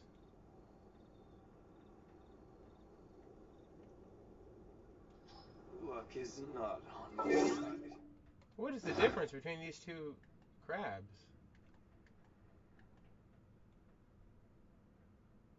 Oh, wow.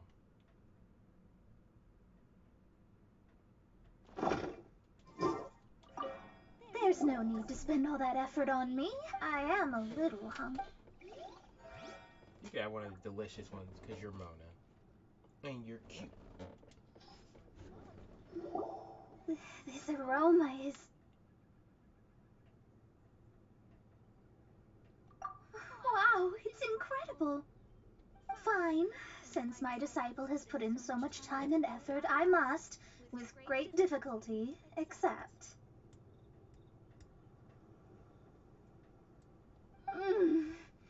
This golden crab is too delicious. I have never eaten anything this good in my life.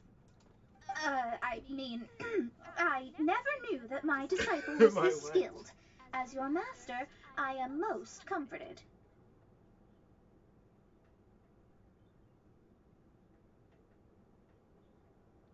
I see that it's no boast to call them Liyue's delicacies. I suppose it wasn't too much to spend all this mora on. It's nothing. Nothing at all. Now that we've eaten and drank our fill, we should be off. If we travel north from here, we should reach the... What deep mystery shall we acquire knowledge of? I'm looking forward to it.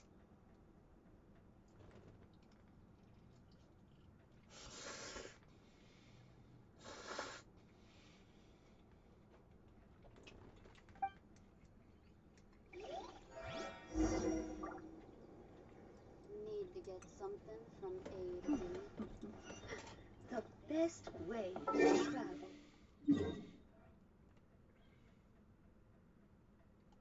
I don't care. I'll take responsibility. Oh, wow. Da-na-na.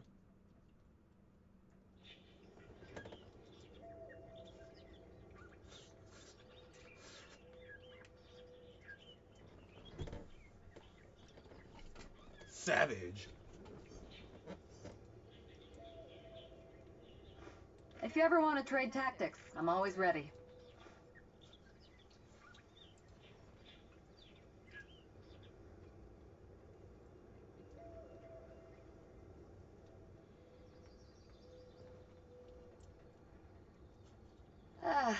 Cold beer after a hard day's work. Nothing like it.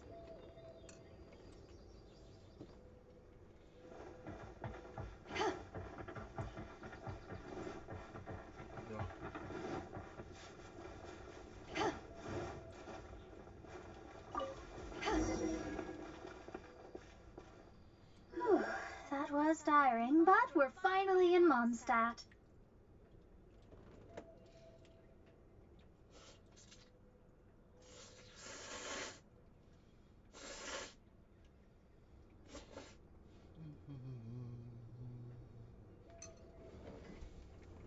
The quest to plumb the wondrous depths of knowledge is indeed arduous. Chicken noodle soup with a soda on the side. Paimon's not tired. That's because you float. Well, it doesn't look like an astrologist is all that amazing either. That's because you have too many unrealistic fantasies about astrology. Are you also resting your feet here? Who are you? He's a criminal, a crook, a thief. I passed by him before, I believe. Oh, my brothers and I are all merchants. We just finished doing business in Liyue, and we're preparing to head back to Mondstadt. Oh no, this is a gang rape. Run! Run!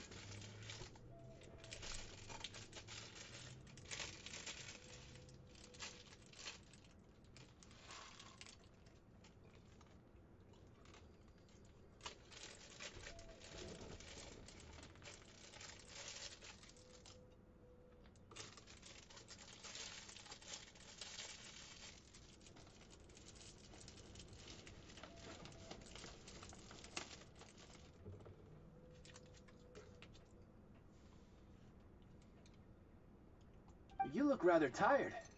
The cart we hired will be coming in a while. What say you to coming along for the ride? Well, let's go then. We can make conversation along the way. Dude, they want Mona's cheeks. The more cheeks. the merrier. There's no need. Now shoo, get out of our way. Huh? Miss, is there something wrong? Cease your pretensions, bandit. Picking up people on the road who appear vulnerable, robbing them blind once they've gotten on the cart, and then taking them to some Archon-forsaken place. Is that your deal? What are you saying? We came over here to make conversation, and this is how we're rewarded? With insults? If you don't want to get on, don't. Crazy girl. Well then, shall I tell you now which objects you have on you that are stolen? If you have any quibbles, we can bring people to corroborate what I've said, and all will come to light. If I lose, I'll pay you 20,000 mora. But if I win, then you'll be eating prison rations in Liyue Harbor tonight. How about it? If you're real legitimate businessmen, there's nothing to fear, is there? You've pushed it too far, Brat. I don't know how you found out, but as long as we get rid of you, no one will have to know. Wait a minute! Wait a minute! Wait a minute! They're gonna kill me now? Don't fret, it's just a few bandits. Mona, you walking with all that ass out. They just wanted to smash. They don't care about robbing You said earlier that there was nothing amazing about astrologists. Well then, this is a good time to show you what your master can do. Another test subject.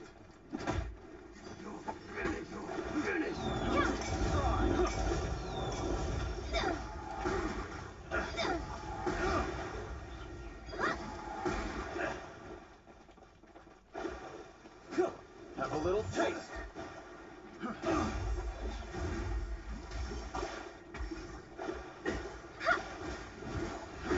Try.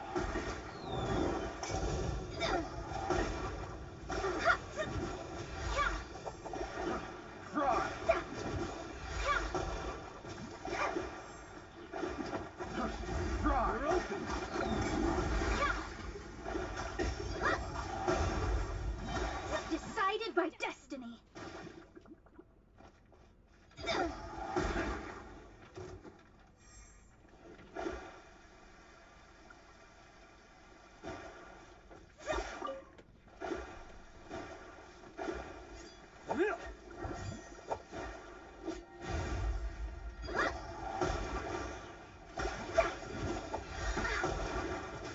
Dodge this. You're open.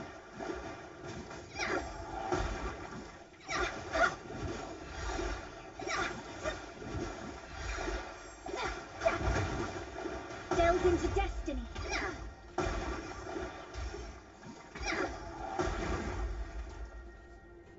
Oh no! What did you think? Did that satisfy your expectations? Yeah, your cheeks, Mona. Why is your ass so fat? What have you been eating? Your diet. It's not okay. You can't be that size and be that blessed.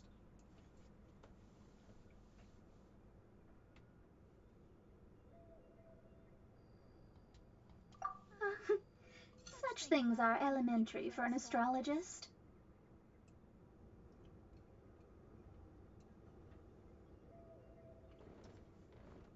Lies are worthless before astrology. Destiny and truth are written in the stars. Though it may take more time to garner the specifics, I can read the gist of a situation at a glance.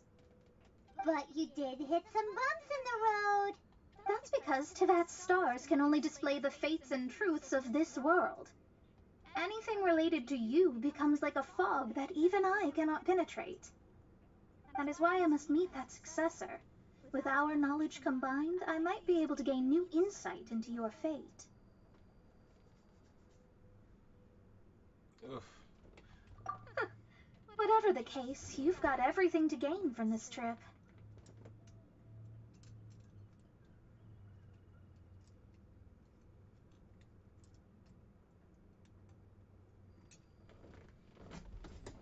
If you say so, Mona. All right, I'm rested. Let's get this journey to Mondstadt over with. If only we had a cart. I thought you weren't tired. I thought you weren't tired.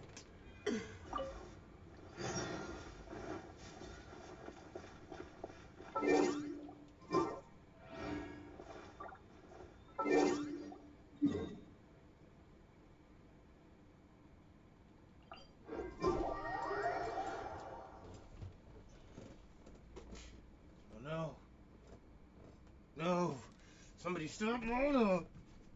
She's gonna go to the cops. She's gonna tell them what I did to her in the woods. Can't let that happen. It was her own fault looking like that. She enticed and awoke something deep and disturbing in me. Are you ready? Don't shame your master now. Down in my We're about to loins. meet that successor. I guess. Wait, no. It won't do if you have no idea at all, even if you are a fake disciple. We have a rule that forbids us from teaching outsiders, but I suppose I could teach you. My astrology is based on hydromancy, and as the name suggests, I use the reflections in water bodies to observe the true starry sky. That's okay. That makes more sense because I was always trying to figure out why the fuck is she water if like it makes no sense. Like I don't get it.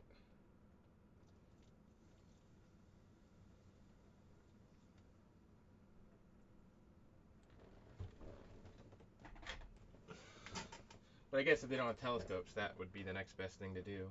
Be to use water as a magnification device.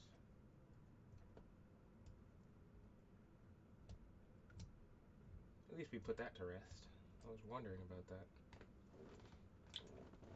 Allow me to demonstrate. Watch closely now. From the present station and movement of the stars, I see. So that successor is a young, female Knight of Favonius.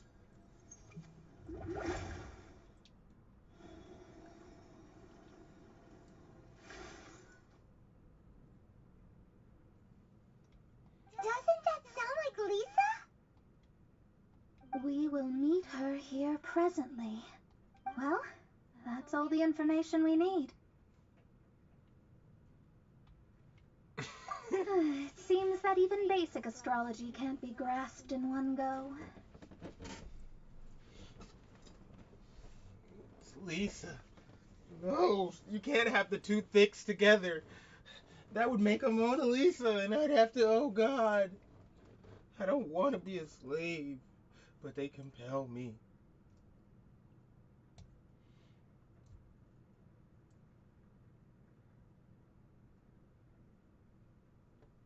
Never mind, I'll explain in detail later. She's here. Wow, it's you, Miss Honorary Knight. And Paimon, too, you're back. That's her, the successor to great knowledge. There must be a mistake. Successor?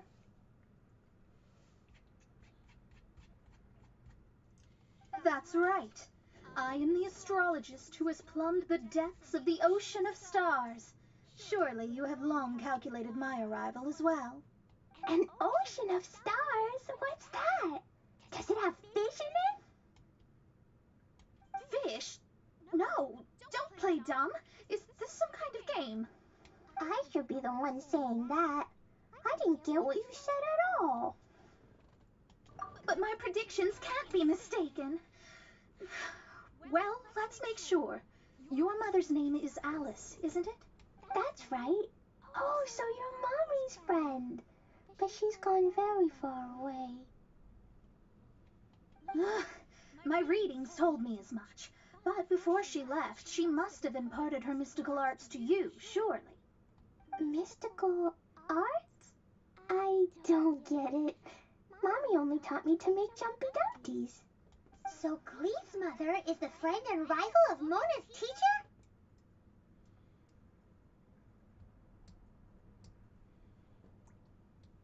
Yes.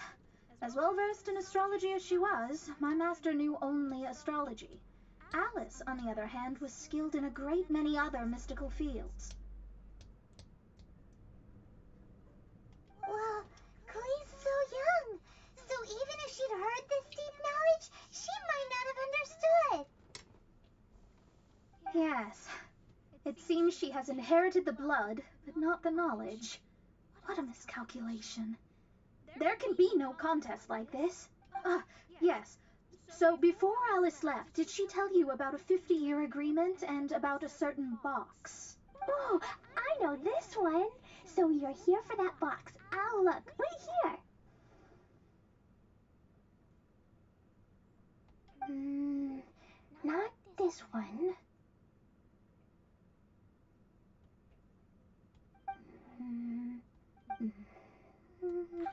I remember now. I buried it together with my new treasure at Windrise.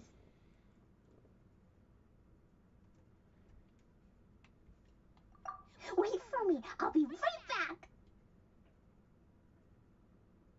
Chloe, don't just run off.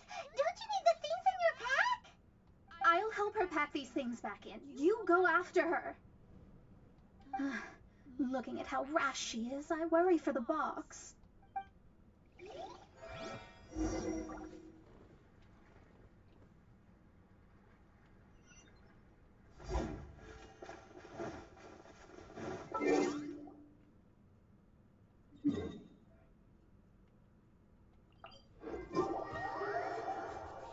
You're gonna be fucked up if you think I'm running there. Ha ha! I got teleports, bitch. I use instant transmission. Ew.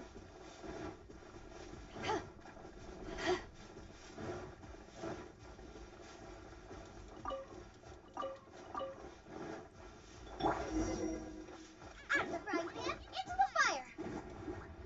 We're here. This is it. Let's dig it up.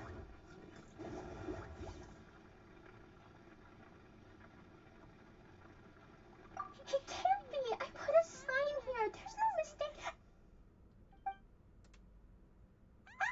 Dendro slimes. We can talk later.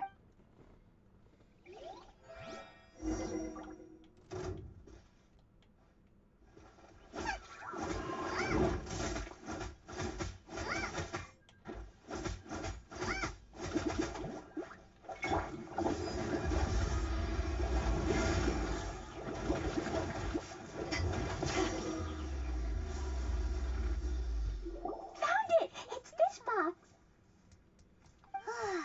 Glad it wasn't damaged in the explosions. Retrieval complete. Let's bring it back.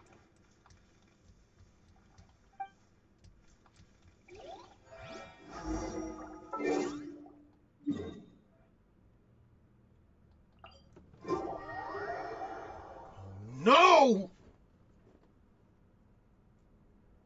You think I'm gonna let you take my goodies? Then you got another thing coming. Nobody takes my goodies from me. What? You heard me. You goodie snatching son of a bitch. You're back at last. The wait was exceedingly dull. I had intended to read a book to pass the time, but this one was just some ridiculous diary. Nothing of note in it at all. It dropped from Clee's backpack, so I thought it might contain some ancient knowledge, but... Never mind that. So, did you find the box? We did. It's in perfect shape. That's wonderful. Wait a moment. Why isn't it locked? And why is it empty? Huh? Well, it's because I borrowed this box to store my treasures. Borrowed? But since you're here for the box, I took all my treasures out. That's why it's empty. You used it to store your things? Then where are the original contents of the box? That's what I want.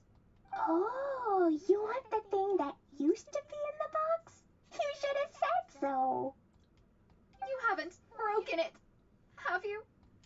No, it's not broken at all. It's the book in your hand. What? This. So this book, this diary, is that hag's... It's her diary from 50 years ago?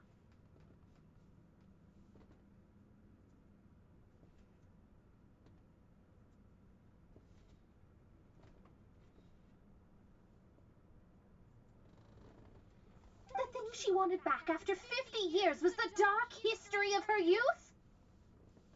I'm finished. No wonder that old woman said I should not look at it no matter what, or she'd rip me to shreds. You accidentally looked at it. It's not your fault. Am I in trouble? No, Mona's in trouble. It was you who said you wanted the box. You didn't say anything about the thing inside.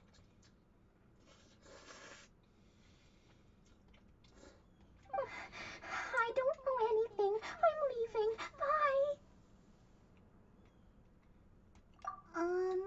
Well, if you don't say anything, your master won't find out, will she?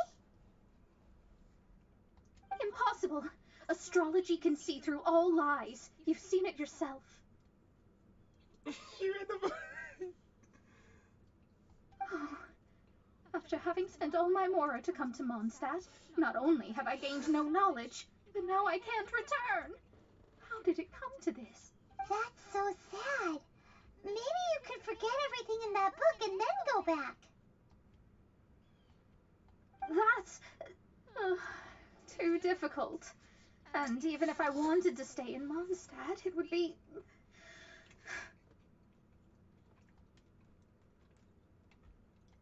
Yes, I mean no. You really have no way with words.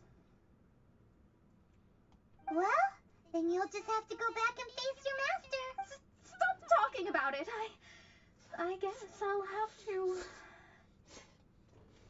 I'll just have to stay in Mondstadt temporarily.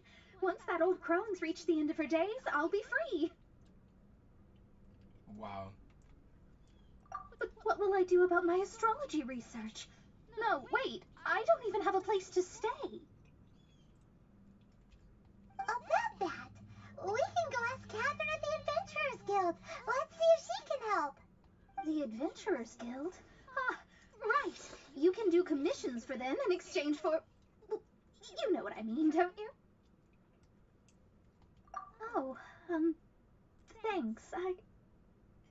Never mind, it's nothing. Wait, I didn't read the options.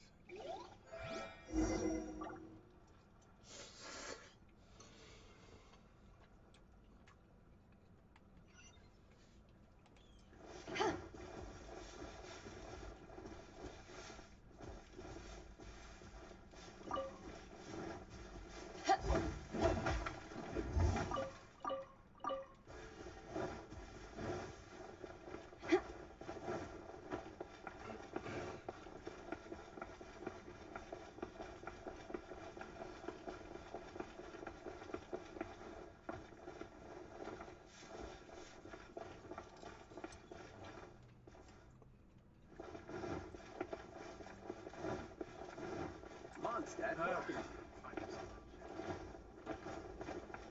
Add astro...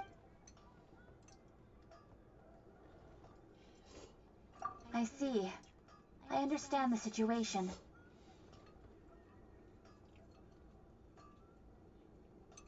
There is a magic laboratory in Mondstadt that has been sealed by some unknown person. Although we have a few specialists who could break the seal, they all have their own labs and aren't that interested in the matter. I believe that if the astrologist you mentioned can break the seal, the owner of that house wouldn't mind if she stayed there. All right. Then allow me to...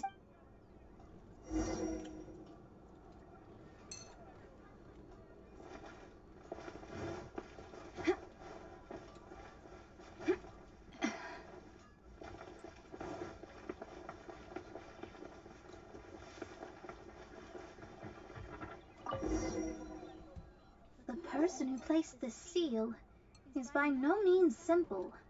Breaking this seal by force is nigh on impossible. Interesting. I suppose it's worth using my astrology on. Let me see. I see. So if you first, and then you...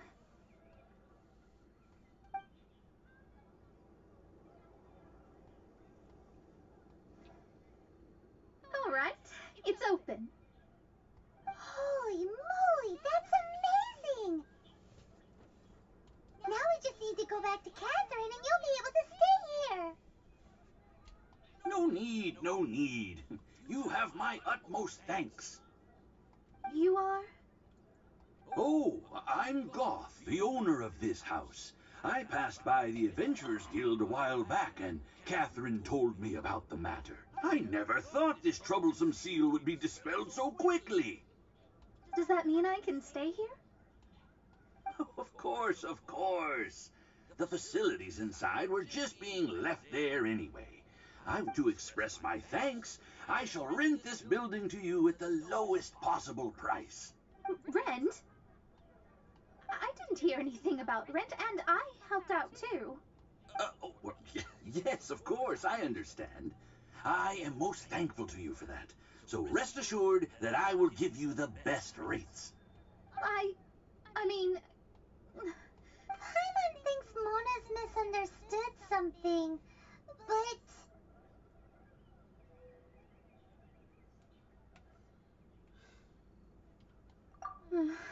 I guess I don't have any other choice. I'll rent this place. Great! Then we are agreed. I will go prepare the documentation. Please wait here. Thanks for your help. Also, well, I'm very sorry, but I won't be able to do what I agreed to help you with just yet. Without the necessary tools and without new knowledge, it will take me some time to see your destiny clearly. But I promise that I'll do a reading for you first thing once I'm ready.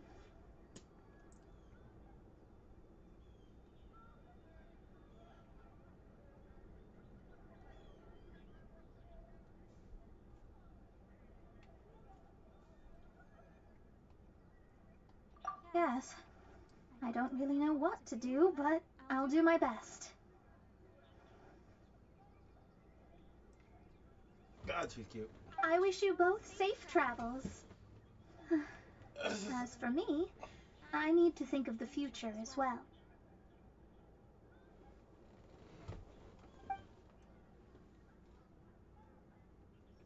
How is she gonna make a living if she doesn't use astrology to make money?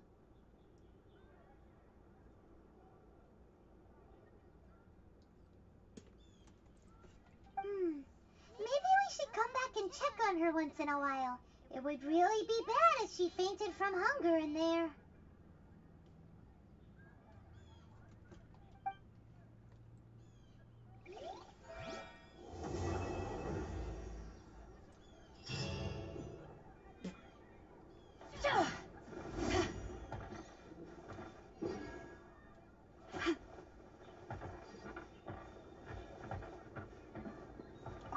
Racket out! I'm doing experiments here. Oh, it's you! I'm currently running some tests related to your situation. I should see some results soon, so please wait patiently.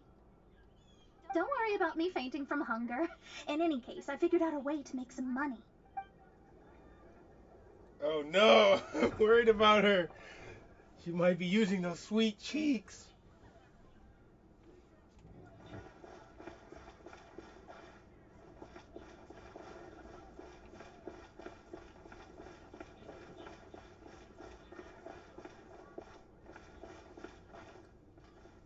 Da da da da da da da da da da.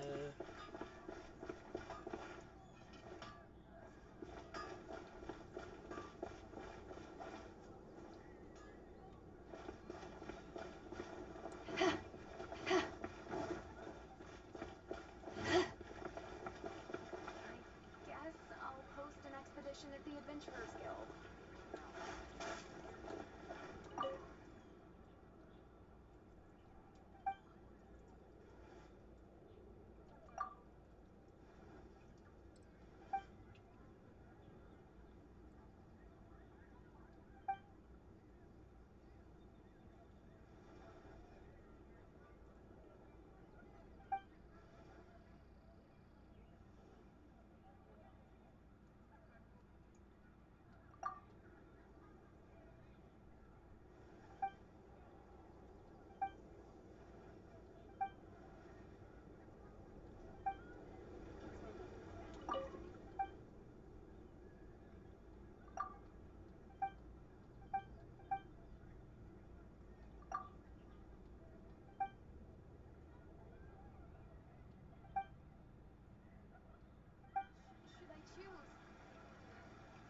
Fountain, hear my wishes. Starsnatch Cliff is known for its views. It's been getting quite busy recently.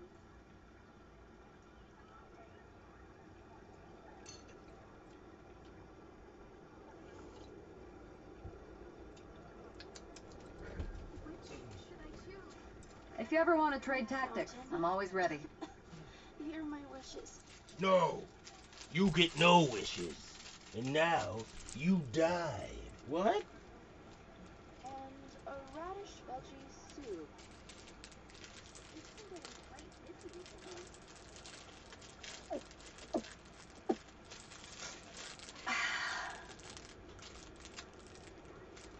Oh, Fountain. For my next trick, I'll walk across these hot coals. No, for your next trick, you die. What? It's hard to remain on dry land for so long.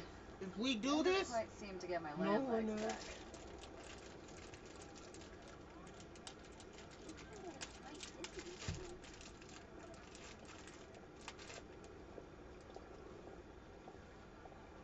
Starsnatch Cliff is known for its views. I don't want to add to Anthony's troubles. And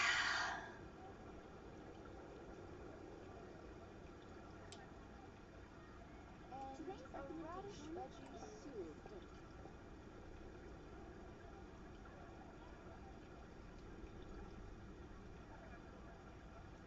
Starsnatch Cliff is known for its views. I guess I'll post an expedition at the Adventurers Guild.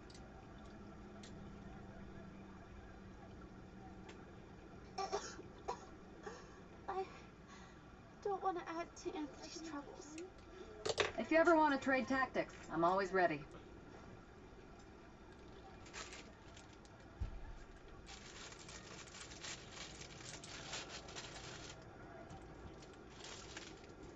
I guess I'll post an expedition at the Adventurers Guild. Oh no. These hoes are selling themselves to save themselves. Somebody save them. They need Captain Saberho. Radish veggie soup. Don't want to add to Anthony's troubles. Captain Saberho, help them. If you ever want to trade tactics, I'm always These ready. hoes need you. I'll post an expedition at the Adventurers Guild. Today's recommendation is the steak.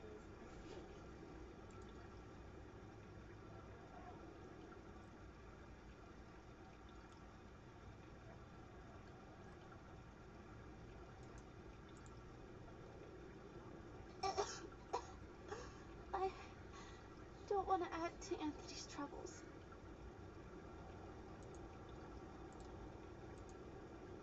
Today's recommendation.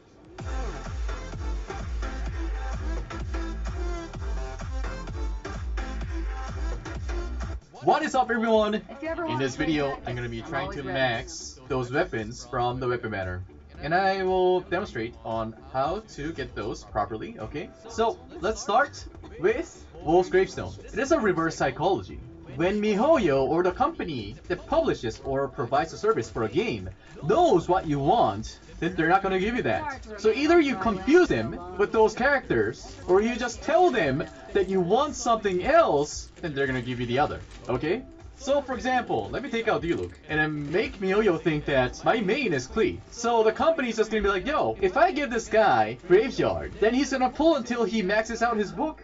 Okay, I'm gonna change the title so that it says Maxing Out Lost Prayer. So if MiHoYo by any chance is watching my stream, they're gonna think, oh, he's maxing out Lost Prayer, give him the Graveyard. Okay. Alright, so MiHoYo, I'm pulling for Lost Prayer. Let's go. We're gonna hit 2 pity. If you guys didn't know, the pity for weapon banner is 80 times, not 90. Here it says that if you do not get any 5-star weapon at least once per 80, you get one. Alright, let's go. Let's do this. Let me first convert Primogems to 2000. Okay, let's go. They say Lost Prayer is really good for Klee, so why don't I just go for one? Of course, it's gonna be 4-star, right? Alright, but it's totally fine. Can I get 5-star? Nope. That's 4-star. And that's Noel. Give me 5-star! Give me! No! Give me! Give me this lost prayer, let's go! That's not 5-star. Lost prayer, let's go! Nope. What the? 5-star! Oh! What is it gonna be? Lost prayer? Lost prayer, let's go! Give me the book! Yes! Yes! Lost prayer to the sacred winds! Yes!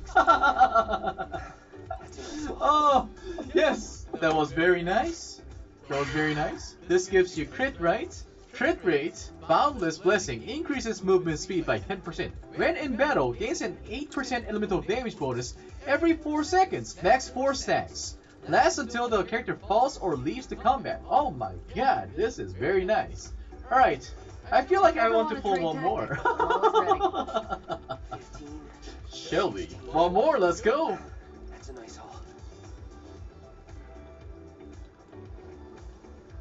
Would have been nice if that... Oh, that's 3 4-stars in 1 multi. I feel very lucky. Not lucky this time. That's 2 4-stars? Okay. Okay. Okay. Another one? Nope. No, no, no. Please don't let me hit the pity. Mihoyo, I love you. Mihoyo, give me gold. Denied. That's 2 4-star. That's nice. Give me gold. Nope. No. No. If you ever want to trade tactics, I'm always ready. Oh, yes! Oh, yes! Is that gonna be the tomb or Wolf's gravestone? 16. Oh my god! Another one! Yes! But I'm happy. I'm happy. Alright, let's go. Is that gonna be 5-star? Oh! Oh! That's 5-star! I swear to God, that was not the pity! Oh! Oh, Wolf's gravestone! Oh! That's nice! Okay, okay, let me see how many refine I can do for gravestone. I think it's gonna be refine 3 or 4. Let me check. Refine 4! It's almost max! It's almost max! It's almost max! If you ever want to trade tactics, I'm always ready. I just got 5-star hard. I just got 5-star weapon.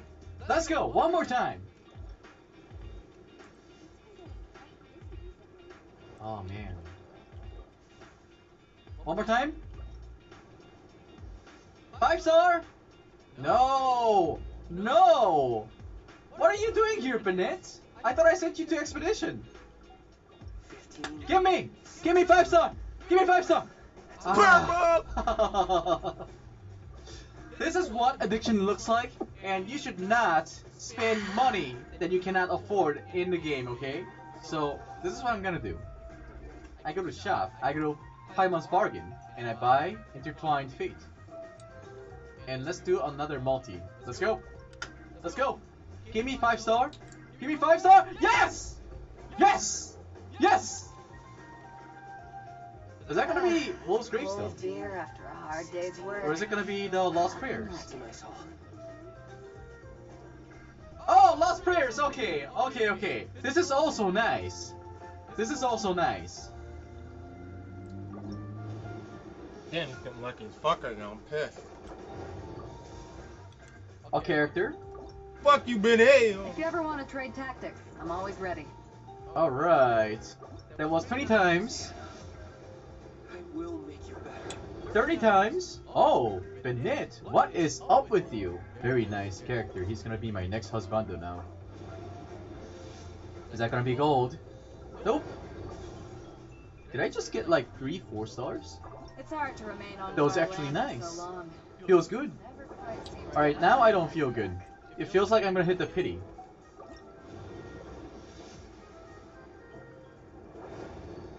Yeah, I'm definitely hitting the pity. And I hope it's gonna be Lost Prayer. Let's go. Okay. Lost Prayer, let's go! Lost Prayer! Alright. 4-star, bow. That's our sacrificial sword. And Lost Prayer. I tricked you guys. Do you know why? I had to let you know that I'm going for Lost Prayer. And also tell you that it's a reverse psychology. So that MiHoYo gets confused. Okay? Because my Lost Prayer is at Refine 3. So one more Lost Prayer was actually nice for me. Watch this. Lost Prayer, rank 3. And Wolf's Gravestone at rank 4. Yeah? Reverse psychology. This is how you get what you want. So after this, whatever you get is gonna be okay, right? Preferably Wolf's Gravestone. Lost Prayer is also fine. Let's go.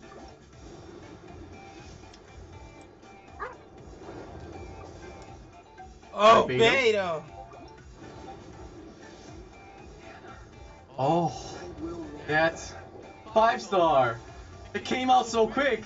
I actually think I have another chance of getting another pity. Did I just say another twice? That's right. It's totally fine. Okay.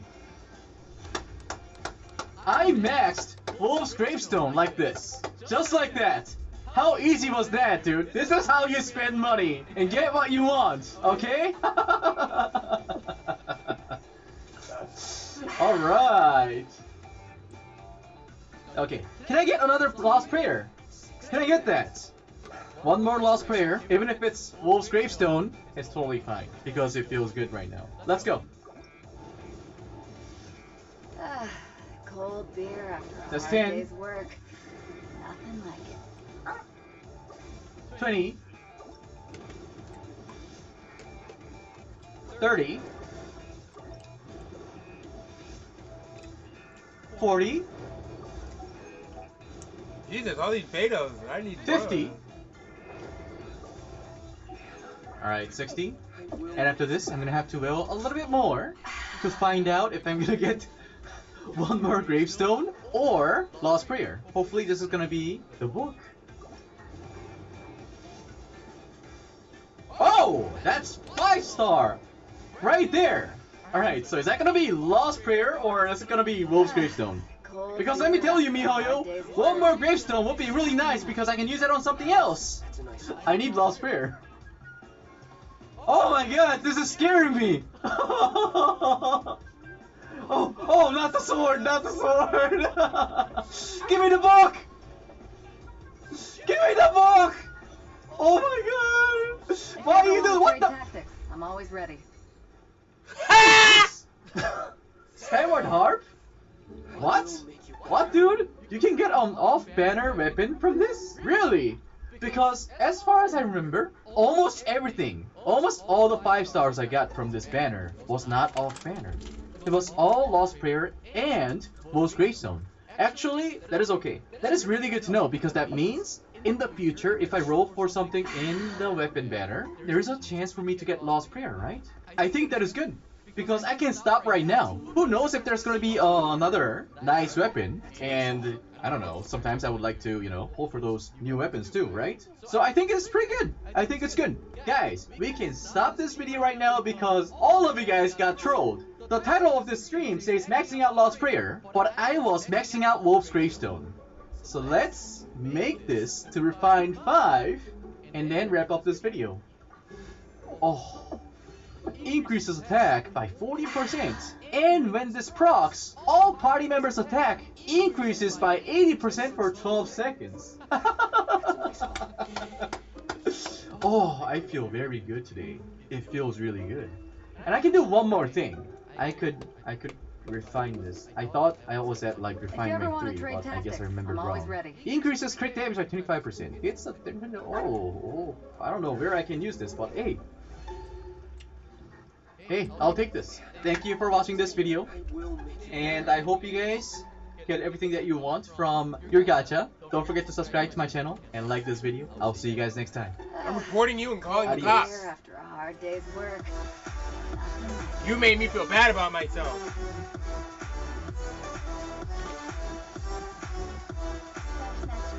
Goddamn Asians. If you ever want to trade tactics, I'm always ready. Alright, yo, as with all my videos, there's gonna be a lot of hot takes, so strap in, buckle up, you're about to hear my opinion! First one, dude, the game does not start till AR-40. I mean, holy shit. This should be everybody's Genshin Impact experience. You're gonna be barreling, if that's a word, I don't know, barreling? I'm looking for a word, I don't know what it is. But regardless, you're gonna be dumpstering content from like 1 to 30 in like 2 days if you're a sweat. Maybe 1 to 30 in like a week. And then you're gonna hit this massive wall, because all the story quests are gonna be over, and then you're only gonna get a new quest on 32, 34, and 36. Okay, once you do that last one for the character, of course, which I will not spoil, you'll be like, what the? There's no content, man. This game is shit. I'm gonna go on to Reddit, the official Discord right now, and start bitching. Right? Hey, I did the same thing. Okay? It's all part of the gameplay experience. If you ever want to trade tactics, you're gonna hit that wall, and then you're like, well, what do I do? Am I gonna go watch the limp dick streamers? Oh, I hate content creators. Fuck that. But eventually, you're gonna succumb to farming chests, and you're going to get to 40 after a while, and God forbid you might spend a couple bucks to do some Primo Gem refresh. Paying money on a free-to-play game is disgusting. You might do it, okay? You might succumb to the dark side, and hey, Mahoyo thanks you for paying their electric bill. But then, oh God, but then you're going to hit level 40, and brothers and sisters, let me tell you, it's a goddamn nightmare up here. Now, 40, and let me tell you, this is going to get much worse at 45. You are going to unlock the potential of getting legendaries to drop from your artifact domains. And now some people are going to say, oh, Tectone, you shouldn't farm that until level 45, because then the drop rates will increase. I totally agree, but let me tell you, my favorite thing out of any gacha game is grinding these RNG bullshit artifacts or some equivalent of that and hoping to God I get some good rolls. And if you're like me, you are probably straight up bone dry on Artifact EXP. You're probably rocking a couple +0 sets like I was, and to be honest, still am, because Artifact EXP is fucking impossible to get until you get rank 40 at least. And rank 40, I believe the average drop rate for a 5-star is about 35%. And at rank 45, I know it goes up. Is it 100%? I don't know, but if it is, that'd be ridiculous. But even still, 35% for a 5e, I'm in. I'm gonna say this right now, you can use 4-star artifacts. You really can. It's really, dude, it's really not that big of a deal. Okay, with how ridiculous the RNG is gonna be to hit the 5-star you want, and then get the perfect stat that you want, and then get perfect substats. Dude, you're gonna end up using a couple 4-stars, and at the end of the day, if you don't get anything good, you'll at least have a shit ton of Artifact EXP for when you get 45. Do you want to min-max and only grind things when you're at max efficiency? Okay, go ahead, enjoy, farm your talent EXP books, and do all this other boring shit, or you can get ahead of the curve, hope you get lucky, and, you know, get that dopamine rush to your head, and grind domains right now, which I am doing, but once again, hey, it's your game, you do whatever you want. Also, at this level, you're going to unlock level 80 for your characters and level 80 for your weapons. And let me tell you, it has been an absolute fucking nightmare to level these boys up.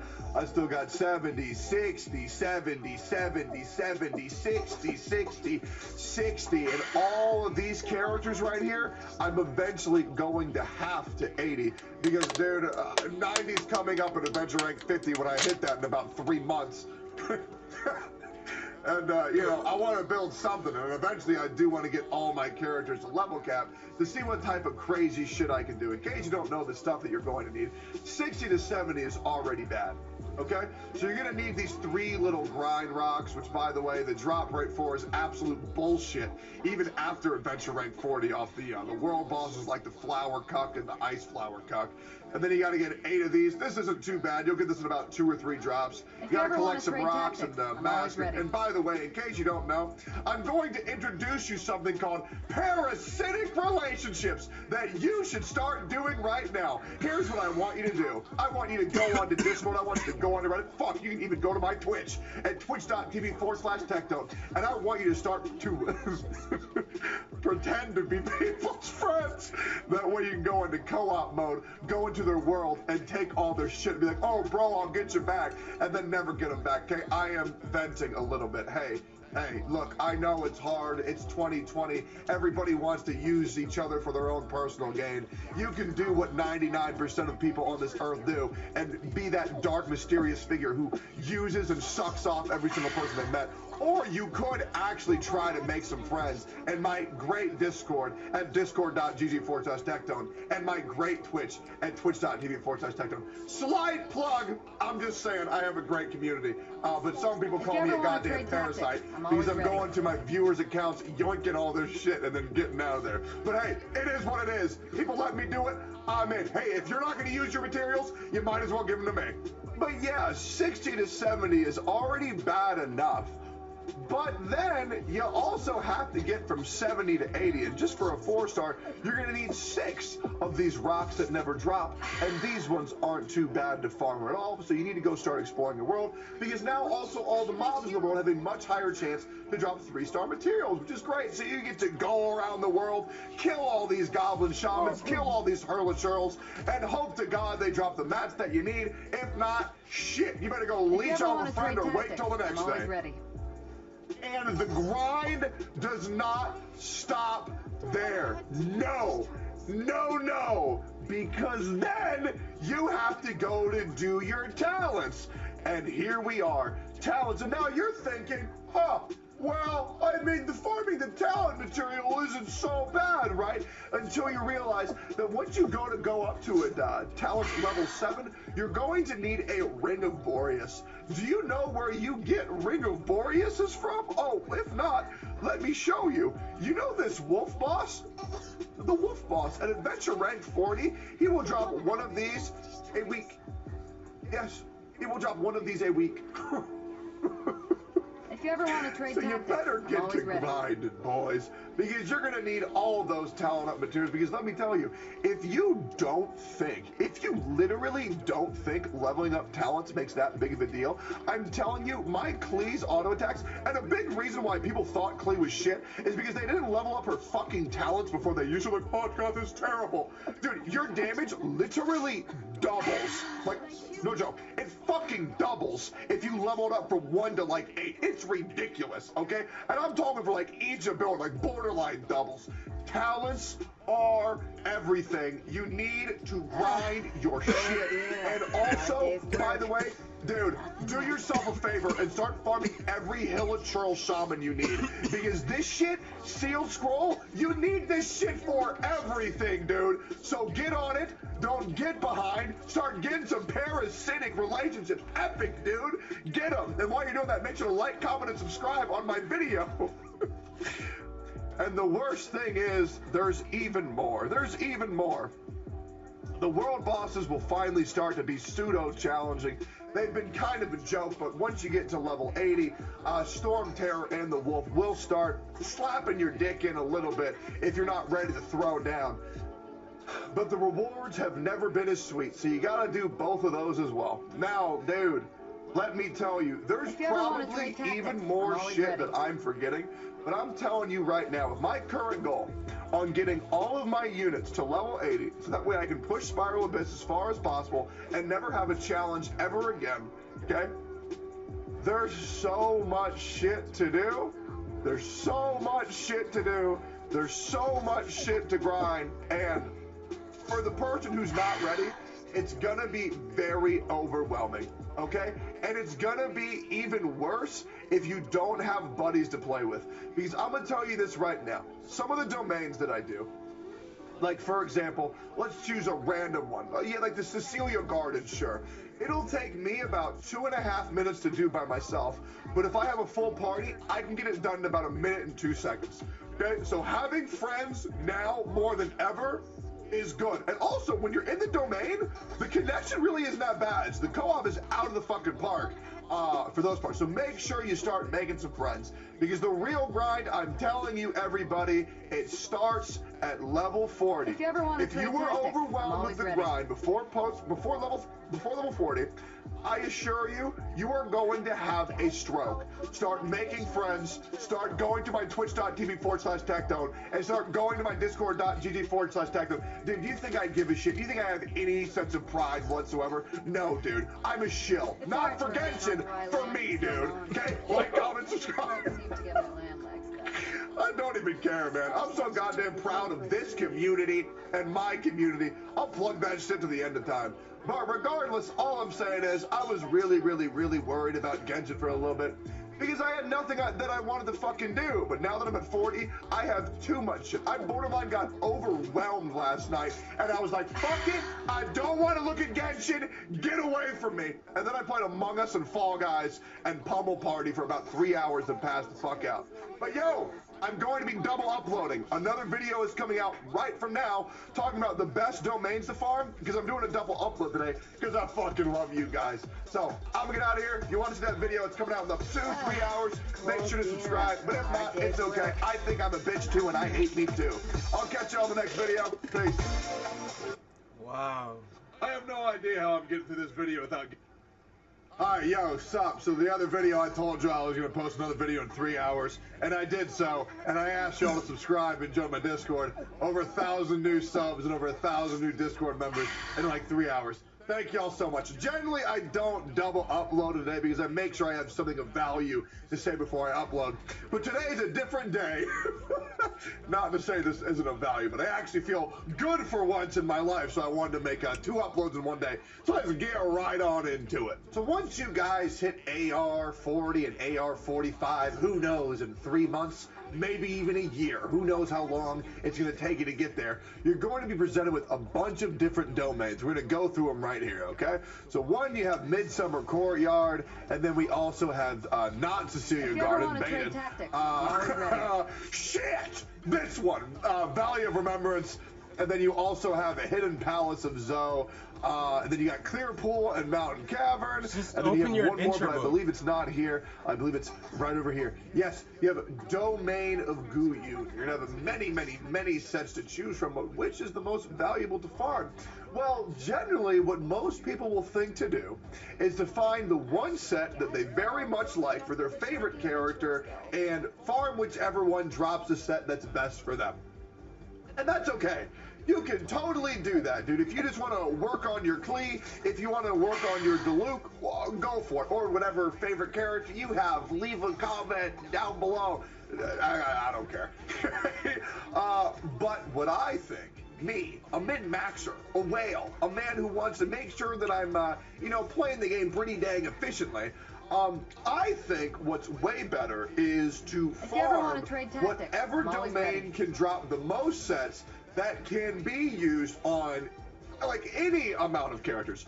So what I mean by that is that yes, Hidden Palace of Zoe absolutely fucks, because it drops one of my favorite sets in the game, which is the Crimson Witch of Flame set, because I believe this set slaps hard.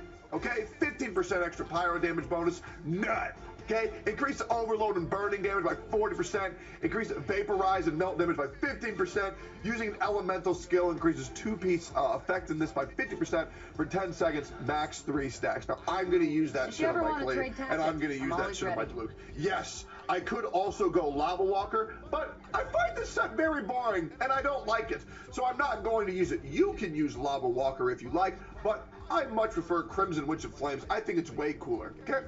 Defender's Will, I'll say this right now, this shit's ass cheeks, okay? Not interested, not even a little bit. I think this shit is dog shit, okay? And then we also have Martial Artist. All right, Martial Artist is, it's fine. It's not gonna be anybody's best in slot, but it will be a decent set that you can get. But keep in mind, you can only get it out of 4-star, okay? So for me, I will use Crimson Witch of Flames, and I will use Martial Artist, maybe, if I'm desperate, okay? So far, out of the 4 sets that drop here, I'm only going to use 2 of them. Now, that means that there's a 50% chance that each time I get an artifact, that I'm just going to delete it. Okay, I don't like that at all. So I'm going to wait on this one, even though my two main damage dealers are Diluc and Klee. And the sets for her, for the sets for them, would be amazing, okay? Now, here's this other one that I've been grinding quite a lot of, which is Valley of Remembrance. And I'm going to say this one right now. I think this place is amazing. Okay, this place is amazing because two of the, let me rephrase that. Both of the legendaries that drop here will be multiple characters best in slot. That means that there is no better set for them, at least in my opinion. So, Viridescent Venerare, okay? This is what I believe is going to be Venti and Sucrose's best in slot. Best in slot, which means there is no better gear set for them, bar none, no contest. You can disagree, just my opinion. You do what you want to do. This is the shit that I want to use on mine, okay? Animo, you tell me where this doesn't sound good for Sucrose and Venti. Animo damage bonus plus 15%. None, okay? None. I'm using them as assists, so all they will be doing is using their abilities. So Animo damage will increase their entire fixed damage. Increase swirl damage by 60%. Decreases opponent's elemental res to the element infused in the swirl by 40%. So, baby, not only is their damage going to go up, but this set will also hyperfuse with whatever your main DPS element is, and increase the damage dealt to them, increased by however much elemental res they shred. So not only is it great on Venti and Sucrose, but it'll also beef up whatever DPS you choose to invest that element into the swirl effect. So this shit fucking slaps, bro. Okay, next one, Maiden Beloved, aka your healer's best friend. Character healing effectiveness plus 15%. Any heal, 15% better. None. Next, using an elemental skill or burst. Skill or burst. That's ridiculous. If you ever want to increases healing received by all party members by 20% for 10 seconds. So this shit, you're gonna slap this on your Chi-Chi, you're gonna slap this shit on your Jean, you're gonna slap this shit on your Barbara, unless you're going full dick glass cannon Barbara. This is just gonna make your healers be better healers.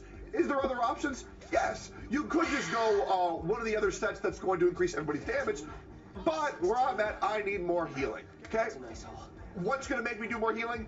Maiden's Beloved. It's a great set, especially if you need healing. And let me tell you, higher abyss floors, your ass gonna get slapped around, so you might as well have some extra healing. Now, unfortunately, we have the Tiny Miracle set, okay? And this one, in my opinion, big old diarrhea dicks. Elemental res increased by 20%, whatever. Incoming elemental damage increases corresponding elemental res by 30% for 10 seconds. Can only occur once every 10 seconds. Okay. I don't like this one at all. I don't like building mitigation, like just like hard mitigation. Not really a fan. Really not a fan. So this set, for me, I'm going to be using on nobody.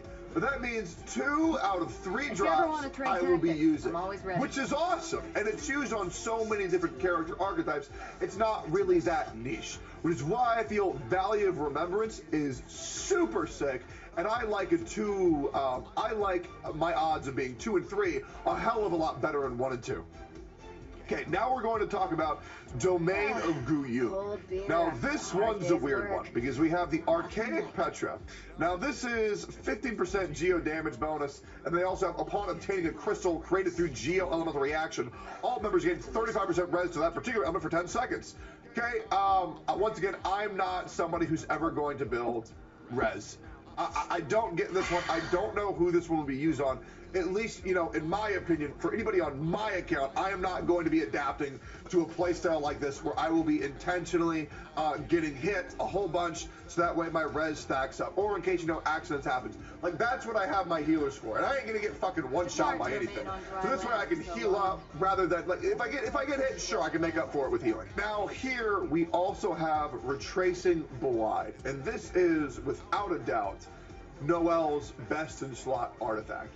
Okay, this shit is going to make Noel slap hard. We also have Heart of Bravery, which is attack plus 18%, increased damage by 30% against enemies with more than 50% HP. Now, this is very universal. It's very good, but I don't think it's going to be anybody's best. However, this set can be used on pretty much anybody, and it'll be, like, fine, right? It'll be fine. So those are the three main sets that drop here. But, in my opinion, the only time that anybody's ever going to be farming this, for right now, once again, check the fucking timestamp. Before 2 months, you come back to this fucking video and say, oh, actually, this is actually Googliash's best in slot, Techie-chan, so you're wrong and you're stupid. Check the fucking timestamp of when I'm making this. As more characters get released, I will remake this video. But in my opinion, this domain is for Noel. And that's pretty much it. So I'm not really going to be farming this one too much. Once again, you can build whatever set you want, but this is my perspective, right? But then we have one more, which is Midsummer Courtyard, and it drops 3 sets. So we have Thundering Fury, we have Thunder Soother, and then we have Resolution of Sojourner. Okay, so attack plus 80%, increased charge, attack crit rate by 30%. That's fine.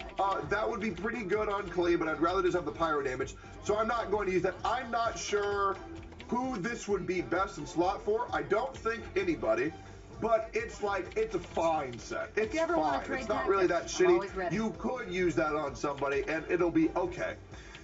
Now we have Thunder Soother versus Thundering Fury. Now these two sets have a massive point of contention of which one do you like more, Techie-chan? Personally, I'm a big fan of Thundering Fury. Okay, I much prefer Thundering Fury. I feel like the playset's a lot cooler and a lot flashier because of the elemental skill cooldown release. But this one is just, hey, increased damage against enemies affected by Electro by 35%. That's amazing. Okay, that's great because anybody who put electricity or Electro on, you can use your Electro ability to do 35% more damage, and also your auto attacks do more damage. That's very cool. But I find this set super fucking boring. And fuck that, because this set seems dope as shit. Extra Electro damage, and then increased damage by overload Electro charges. We go up by 40%, and then each time you trigger one of those effects, your skill cooldown goes down by 1 second, and it can happen pretty much every 1 second. So pretty much that's going to cut your cooldowns in half. That shit's awesome. So the only set that I would ever farm over there is the Thundering Fury. So that means 1 in 3 drops I'm actually going to use. So I don't really want to hard farm for that early because I want to be careful with my resin. But this place, oh damn, this place. Clear Pool and Mountain Cavern. Talk about a sleeper set, okay? This place has some gangster sleeper sets, all right? So far our best odds are 2 and 3 for the way that I want to build my characters. Once again, I want you to come along with me. You think about how you want to build your characters, and then you adapt this same knowledge and, you know, just the talkabouts to your own shit, because that's how you're going to get better, is listen to the shit that I'm saying and then applying that to yourself in your point of view, okay? That's the best way to learn, and also just the best way to talk. I don't want y'all to consider me like a teacher. We're just here shooting the shit, talking about what's going on through my head, and seeing how you feel about it. Make sure to press like, comment, and subscribe. On the topic of what's going on through my head. Alright, Bloodstained Chivalry, I feel like this set is absolute ass cheeks, but hey, you can disagree. Physical damage plus 25%, that's a decent 2-piece set, okay? That is decent. But after defeating an opponent, increase charge attack damage by 50% and reduce its stamina cost to 0 for 10 seconds. Okay. Now, I will tell you this right now. Every set, when I think about if a set is good, I think whether or not how it does in Spiral Abyss. Because in my opinion, you should only be building your characters for the hardest content in the game. The hardest content in the game is Spiral Abyss. So how will this set work in Spiral Abyss is very important to take into consideration. Keep in mind, this only works if you kill something, which means if you're on a boss stage or a stage with a low amount of units, this is going to be dog shit. Dog shit. Okay, now also keep in mind, charge attack damage by 50% increase. Okay, now a lot of characters with charge attack, let's talk about all bow users, they won't be getting the physical damage bonus anymore because their charged bonus damage will have the elemental affinity, as well as Klee, as there are other users who have an elemental affinity on the charge attack. I just don't feel like this set is very good, so I'm not going to use it on pretty much anything. But I might use the 2-piece set if I'm desperate, okay? Noblesse Oblige is crazy. This has to be Mona's best in slot. Has to be Mona's best in slot. Elemental Burst damage plus 20%. Using Elemental Burst increases all party members' attack by 20% for 12 seconds. That is incredibly solid for so many assists, okay? We also have Gambler, okay? Increase elemental skill damage by 20%. Defeating an enemy has a 100% chance to remove elemental cooldown, can only occur once every 15 seconds. This also has the same downside as Bloodstained Chivalry. However, this does have innate synergy with the Gambler, whereas Bloodstained Chivalry will not have the innate synergy for a lot of characters. So I like Gambler quite a bit. Then we also have Scholar, which is energy recharge plus 20%, and also gaining energy gives 3 energy to all party members who have a bow or a catalyst, can only occur once every 3 seconds, and that is great because a lot of our main assists for a lot of people are going to have bows or catalysts. So I feel like 3 out of the 4 sets here are great, and this one is still good for a 2-piece. So I really like Clear Pool and Mountain Cavern, and I also really like Valley of Remembrance. I apologize about all of the follow notifications on twitch.tv/Techdome that keep popping up, but what can I say? It's a pretty hot spot to be at. Alright, so yeah, I like Valley of Remembrance, and I like Clear Pool and Mountain Cavern.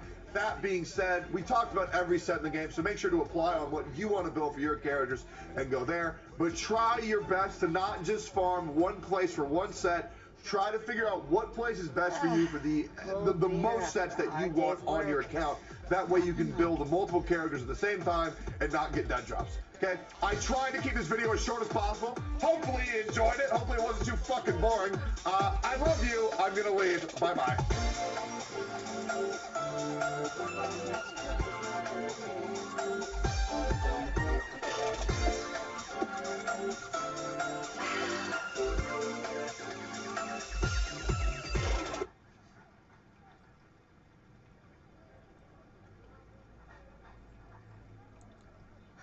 Which should I choose? I don't want to add to Anthony's. Cold beer after a hard day's work. Nothing like it. Before I explain and show you just exactly how dangerous it is trying to go for a... If you ever want to trade tactics, I'm always ready.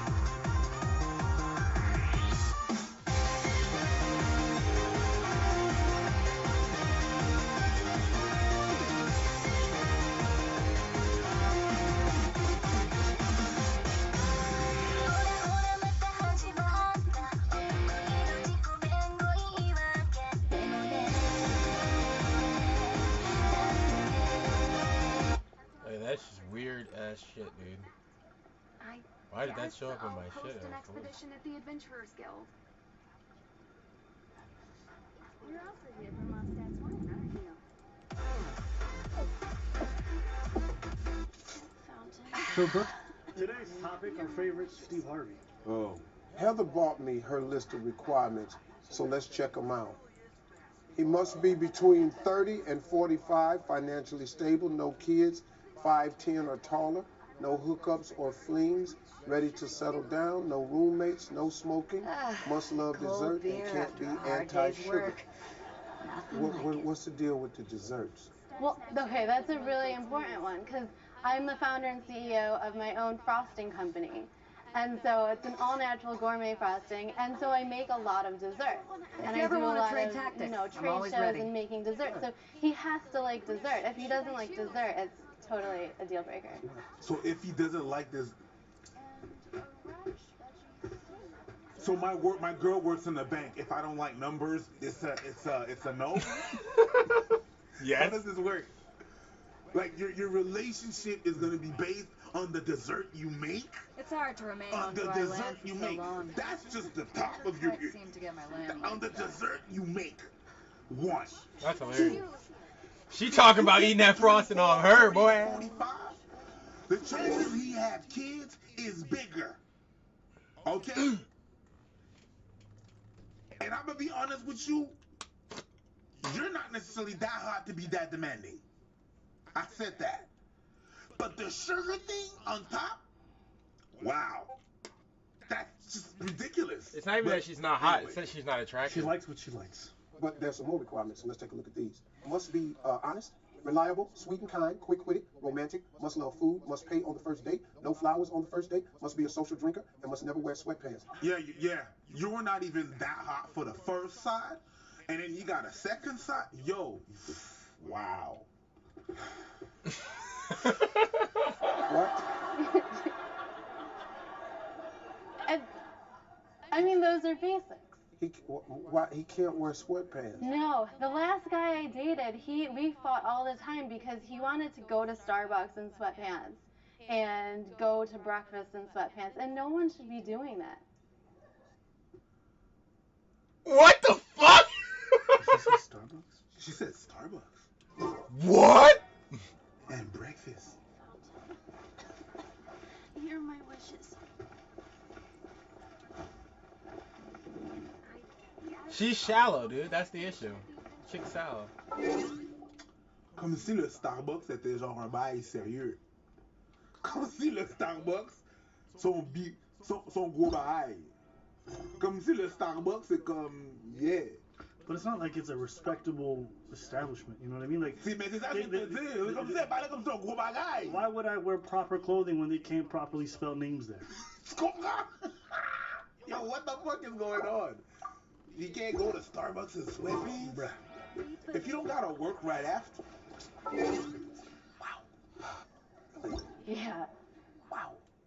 Okay, well, we got some more requirements, but we don't have no more room.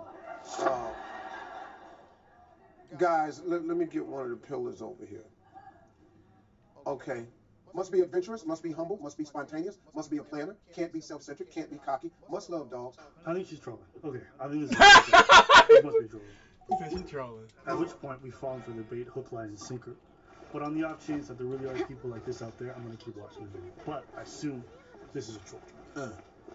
Can't own a dog from a breeder, can't be jealous of her dog, and can't own a cat. Okay, he can't be jealous of your dog? So the last guy I dated, he admitted after a few months that he was jealous of my dog, and he was kind of mean to my dog in the beginning. And he said that I gave my dog more attention than I gave to him. Did you? Well, I mean, my dog never fought with me. Then marry your fucking dog. Don't you mean? Marry your fucking dog, bitch.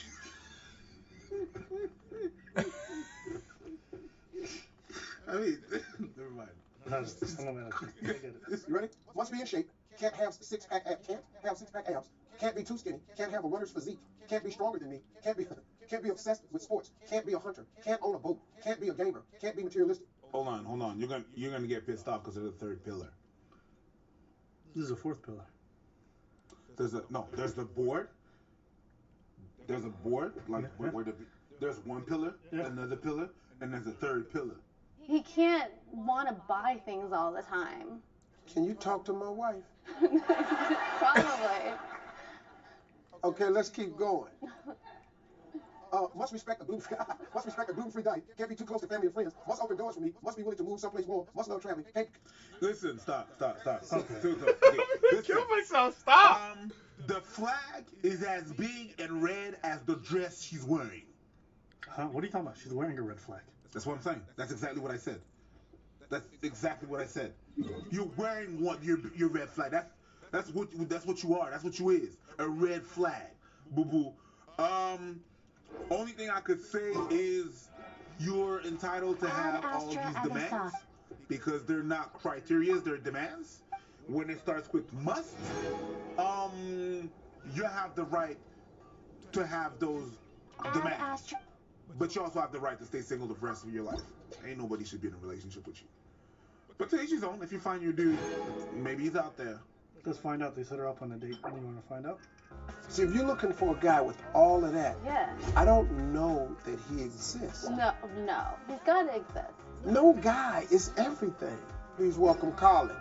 How about you go out and see if you can enjoy him, and if he can enjoy you. And promise me one thing, we're not discussing the list.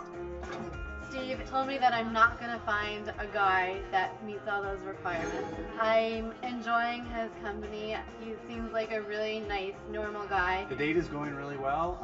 It was nice to kind of converse with her away from the lights. I would like there to be a second date, but again, he lives in DC, and I'm not going to ever live in DC. I have no desire to live in DC. So, what do they call it? Geographically undesirable? I think that might be the case. Alright, well, this is super uninsightful. Ad Astra Abyssosque. Welcome. What? I said it's uninsightful. Ad Astra Abyss. It said Steve Harvey when you curse in the video. True. Let's see if we can come out of this with something. No. How do you... Thanks for watching. I don't know. Let's say she's a caricature. Let's say she's just an extreme end. By tablet 1, we were already saying that's too much. So forget her other 5 extra set to the list. Like, just her first one was just... I don't even know if I have more than 5. You should have. You should have 3. I'd be lucky to get to 5. I'd be lucky to get to 5 too. You should have 3. Oh. Any more than that, there's something wrong with you. I don't know. Never even thought of making this. And checking it twice. And then going back-to-back pages. Recto verso. Check who's naughty or nice. Even having to write in between each line. God, that red flag is coming to town. I've seen that on dating profiles too. Girls talking about what they need, and they got like 7 or 8 things. I'm like, boo. No, that girl is not a caricature. Yeah. There's a lot of people out there like that are very. I don't know. It was too this. It was too that. I don't know. I'm just. I don't know. I don't know. I don't even. If you ever want to trade tactics, I'm always ready. The thing that happened is like when they have lists like that, and they go on dates and like, oh, the guy was nice. Everything was perfect, but it is something that's stupid. To me, it screams fear of commitment. You're afraid.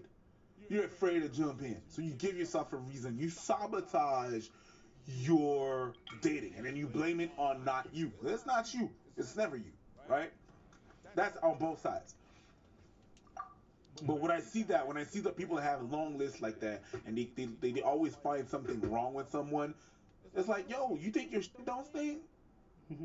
There's plenty of things that are wrong with you. Look, you're nagging over some stuff like that. Yeah. When you're bringing up stuff like that, yeah, you have a fear of commitment. It's easy to point. Yeah, go ahead. No, go ahead. It's easy to point. It's easy to point men and say, men have a fear of commitment. They don't want to commit. If you always find something wrong with men,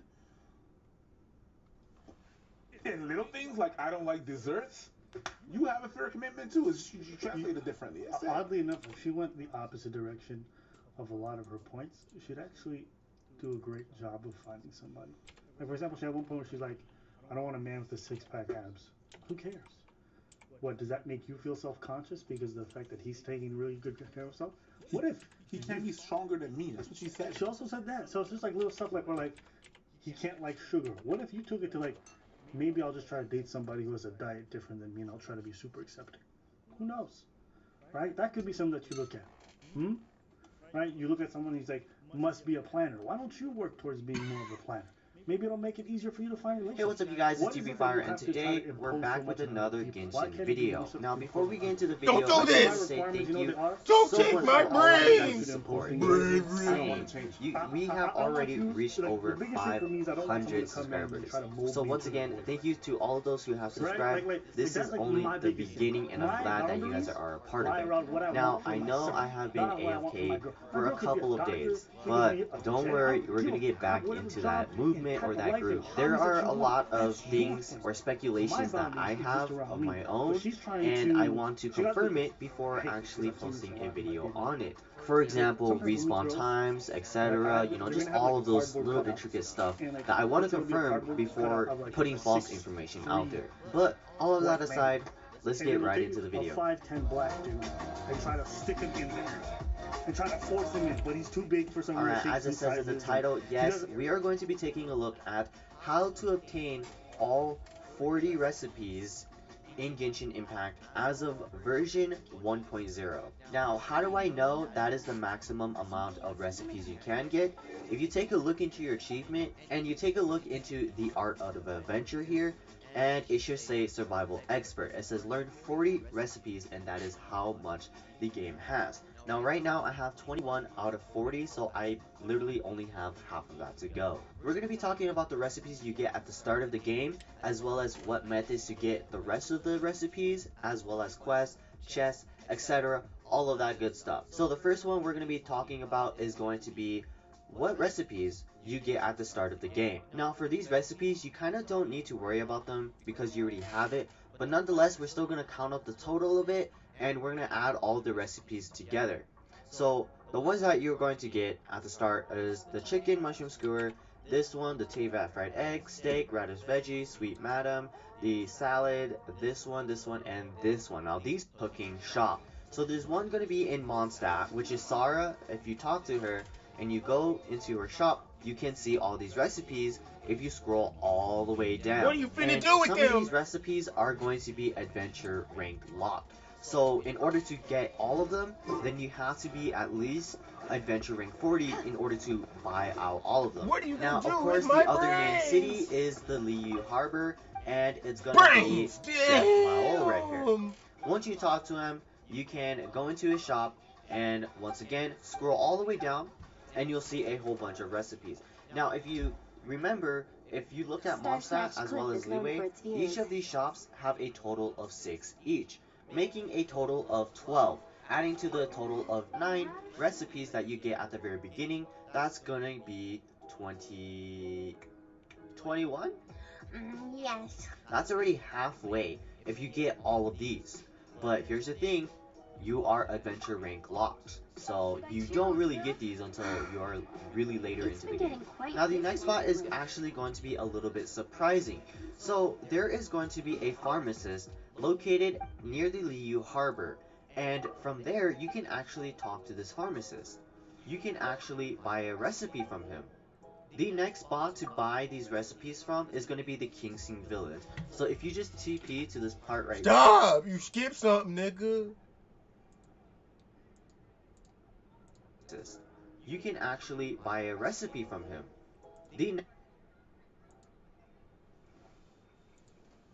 Where is this one?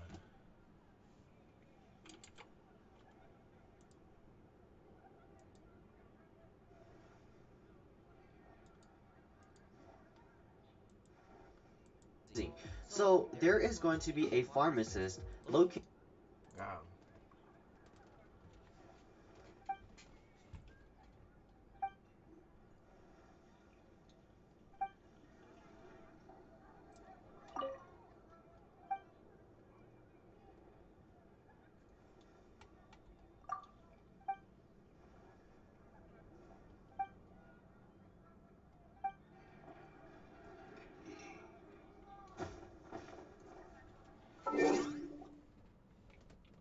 You need to get yourself a man. Oh God. She let me be her man that night, and then she didn't force me to pull out, so I dumped into it. He's my life. Wow.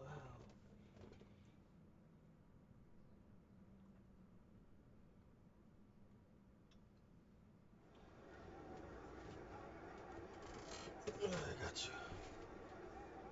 Located near the Liu Harbor, and from there you can actually talk to this pharmacist. You can actually buy a recipe from him. The next spot to buy these recipes from is going to be the Kingsing Village. So if you just TP to this part right here, follow down. No, stop! You got me! Stop! Ruining everything for us Americans!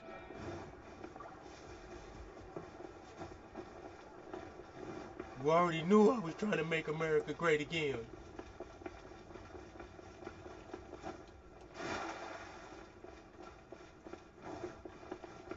Honey, you won't get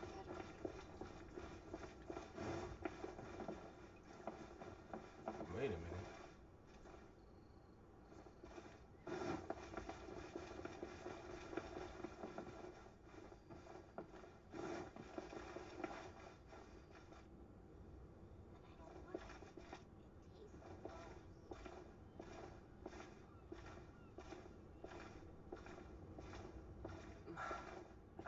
Read what this says. Oh, wow. I can see the whole square around the character. That is, what in the hell is this? But I don't want to. Wow, that's crazy.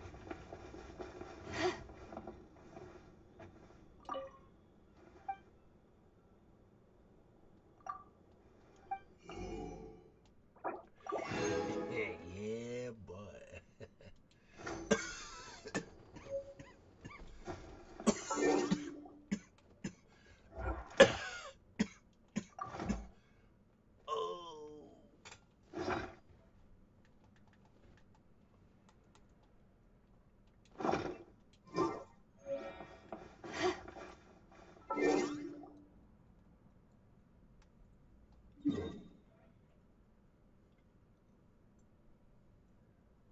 What are you doing? Don't do this!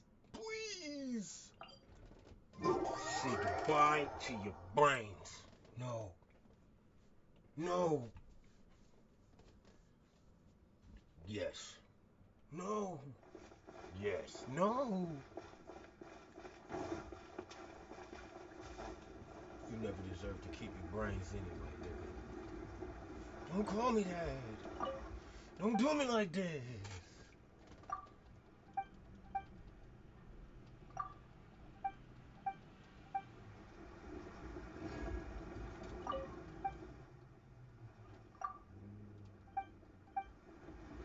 Ooh, you thick baby girl. You are so thick. I know you got a swooty I on love there. how fresh the air is here. Woody under there, don't you? Let me see those clap.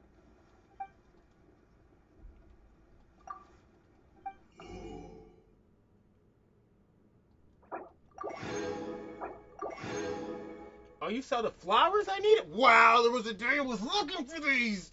I was looking for these. Traitor, I need these.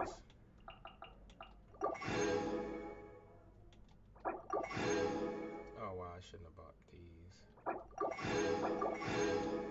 Whatever, I shouldn't have, but I did.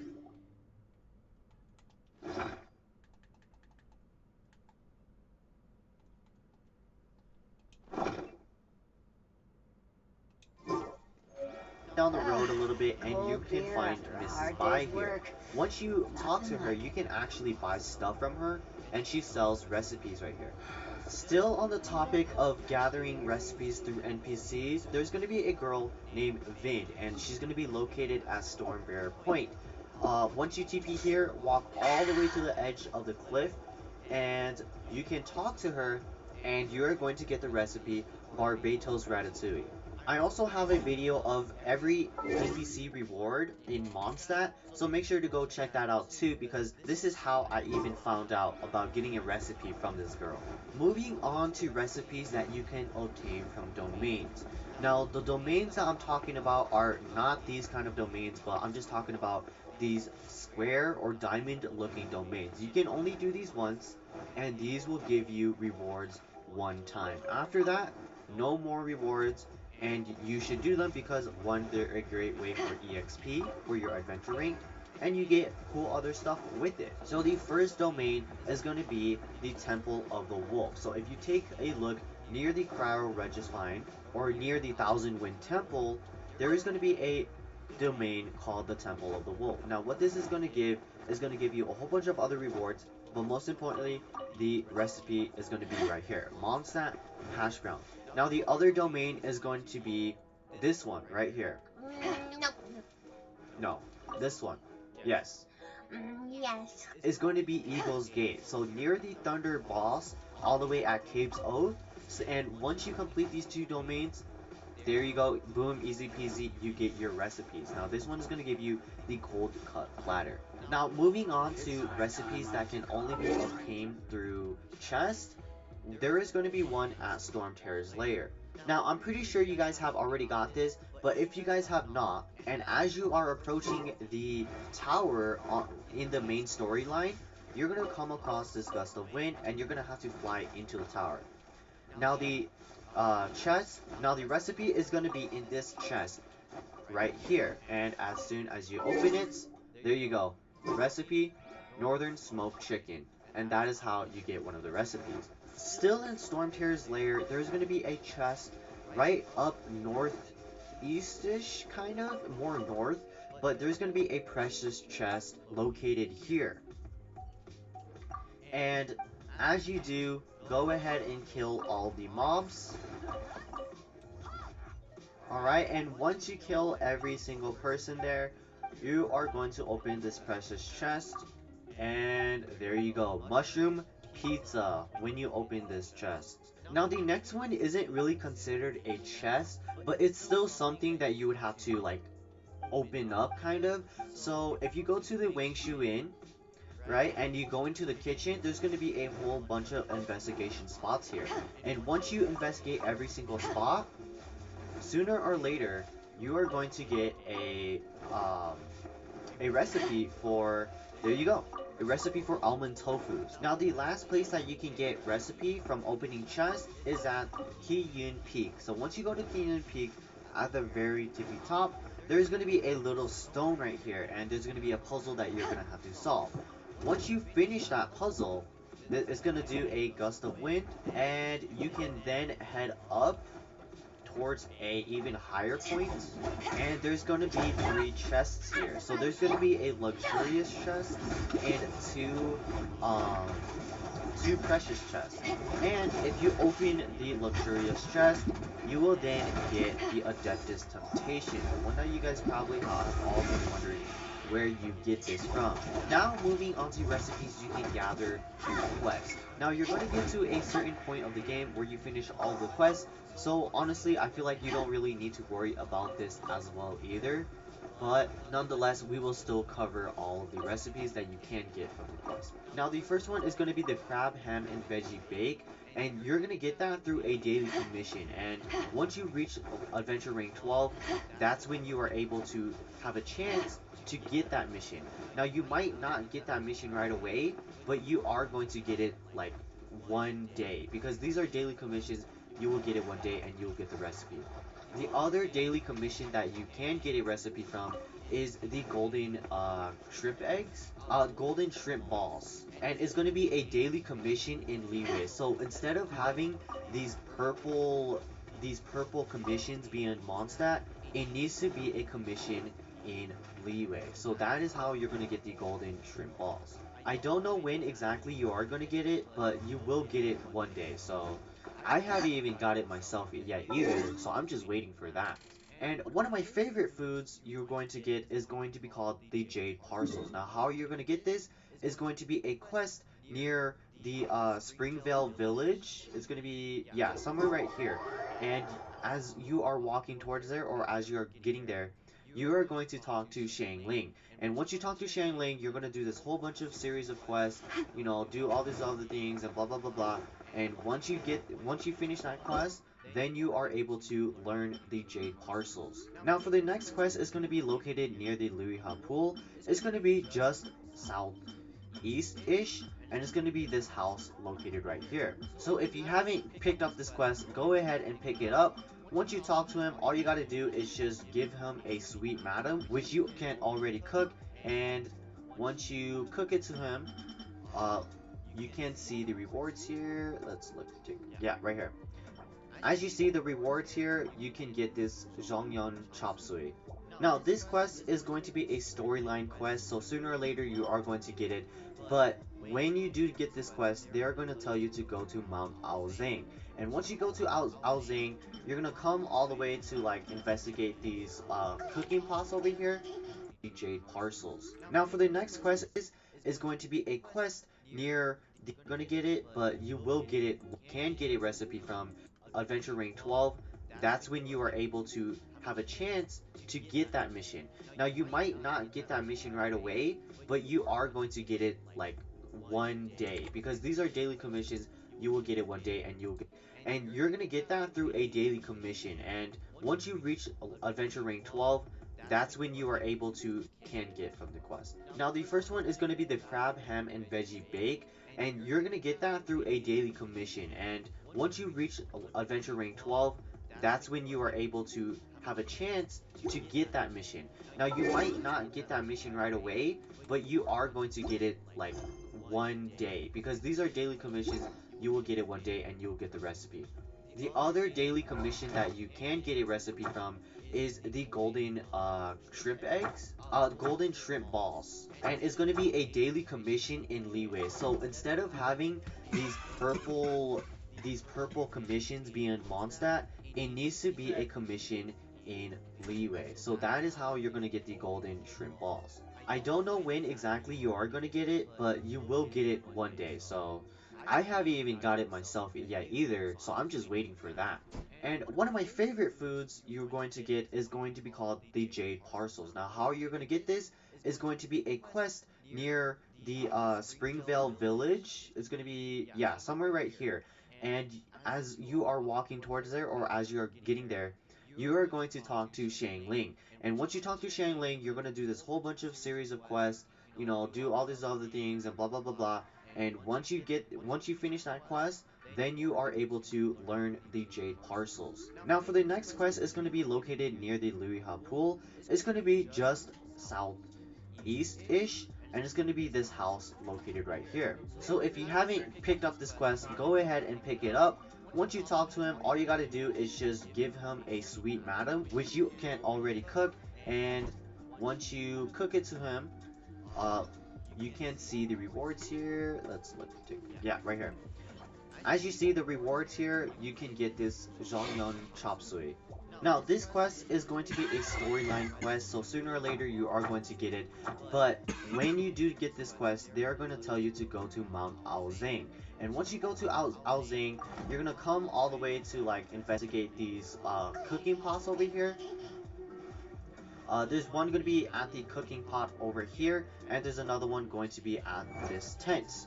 And you're going to get some recipes. And for the last one is going to be the Mora meat, so there's going to be one all the way over on that campsite. So once you get this quest, you're going to get 3 recipes for free. Now for the next one is going to be the stir-fried fillet. Now this is an interesting one because you can actually get it at this chest right here, at this stone part. So if you go to Liu Harbor, follow down this road, and it's going to be this statue on the left here.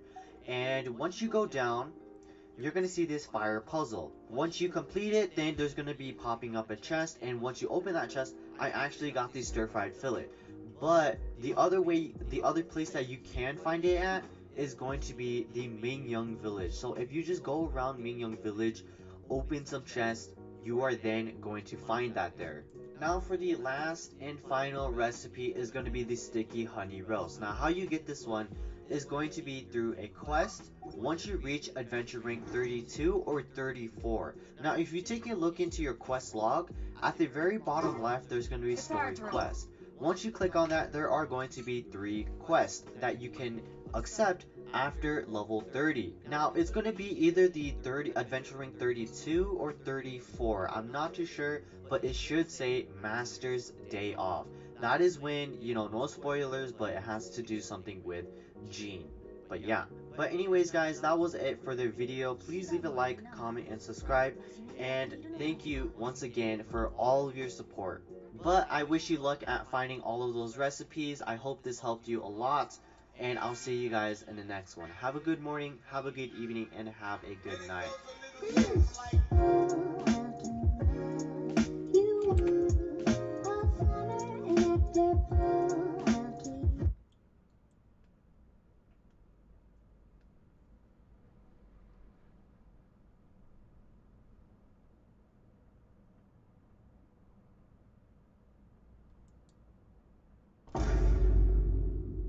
Hello my tantalizing turbo toglets. Today in Genshin Impact I'm telling you about 63 things you wish you knew but never knew, and things I wish I knew before I knew them. Before that, please subscribe and like and share and call me pretty and follow me on Twitter.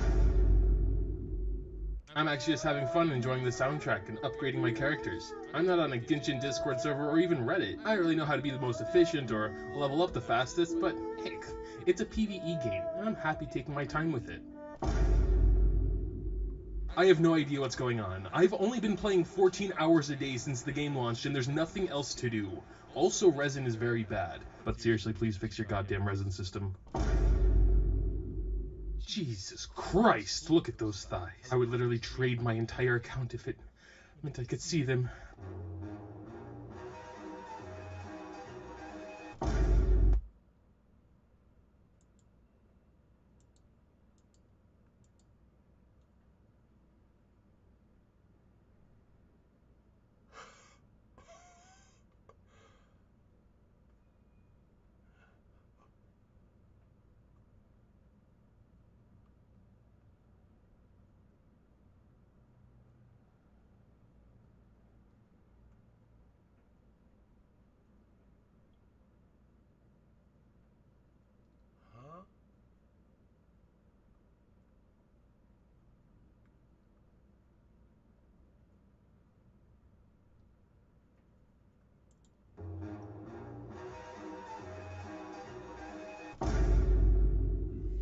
So I have 152 Primordial Gems right now.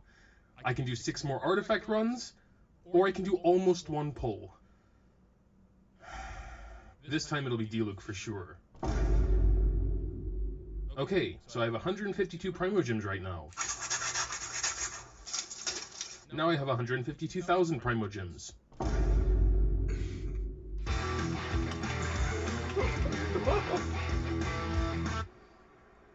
I knew it!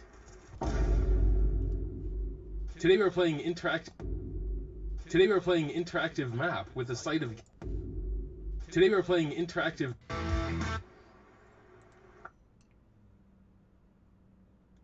I knew it! Today we're playing interactive map with a site of Genshin Impact. I heard that chests respawn pretty randomly, so I hit up every chest location every few hours in case there was a... In case there was... Come to me, my sweet tin adventure XP. Let's see here. I pulled Kakwing on my 67th reroll. Oh, she's only 8 here, which means she's trash. Maybe lucky number 68.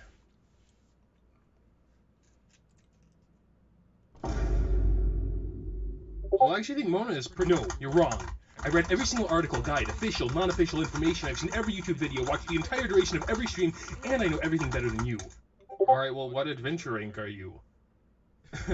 Well, I haven't actually started playing yet, you know, don't want to start off on the wrong foot.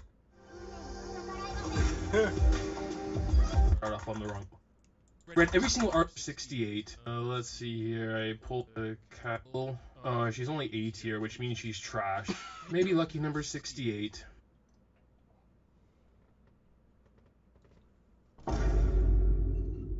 Well, I actually think Mona is No, you're wrong. I read every single article, guide, official, non-official information. I've seen every YouTube video, watched the entire duration of every stream, and I know everything better than you. Alright, well, what adventure rank are you? Well, I haven't actually started playing yet, you know, don't want to start off on the wrong foot.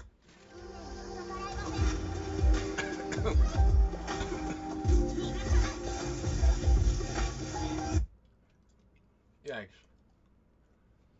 Doesn't have the same length. It doesn't work. A lot of people treat their partners and their dating experiences like that. They have a cardboard cutout, and they're like, who can fit in? Who can get as close as possible? When really, you should just have a giant square, right? When it came to left-wing content versus right-wing content. And everything outside that square is your boundaries, right? Hey guys, on today's episode, bought it and drove it home from Philadelphia, and he got home, he realized there was a small dent in the front fender. And the dealership wanted to putty it and repaint, but he wanted the fender replaced with a new one. They agreed, and he took the fender off, and they sent him a new fender. And while he was waiting on that, he decided, well, I'm going to fix some other things up.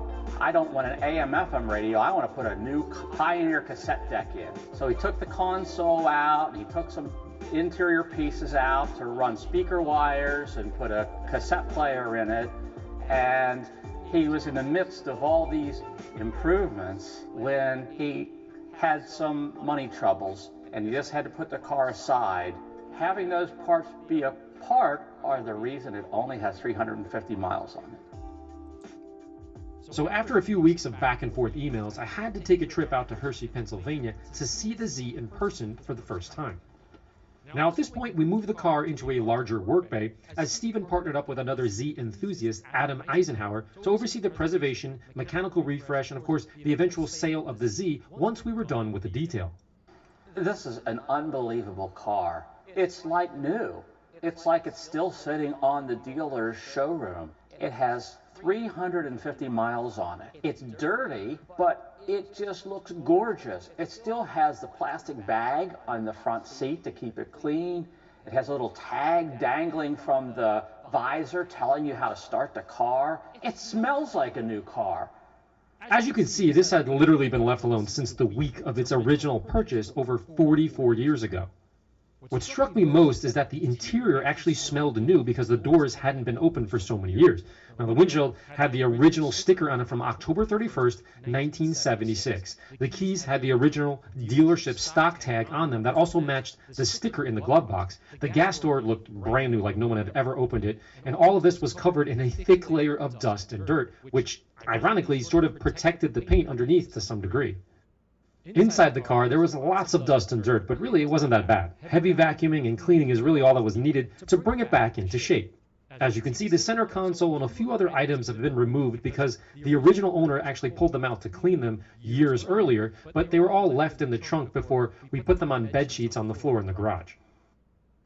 Now, one of my favorite parts of a barn find detail is opening up the rear hatch. By the way, the gas struts worked perfectly, which is completely insane, but that was cool. But inside, I found a Harrisburg Patriot newspaper from July 18th, 1977, an original Nissan parts bag that seemed to contain a spacer at some point, wipers, and various other trim parts that were protected from the outside for 44 years because they were locked in the trunk. So they were dusty, but they were virtually like new.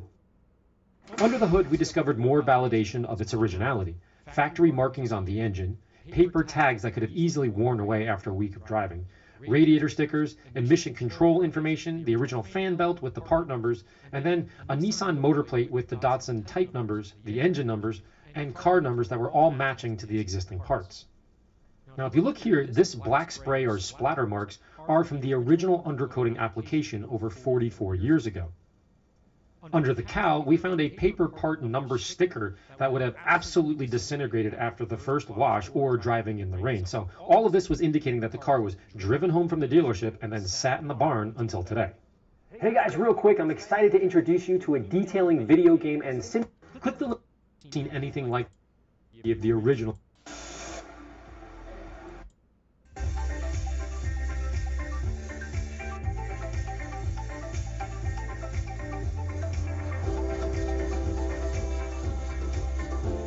Now at this point, with the Z looking 1,000 times better, the team began the process of reinstalling all the removed pieces back onto the car.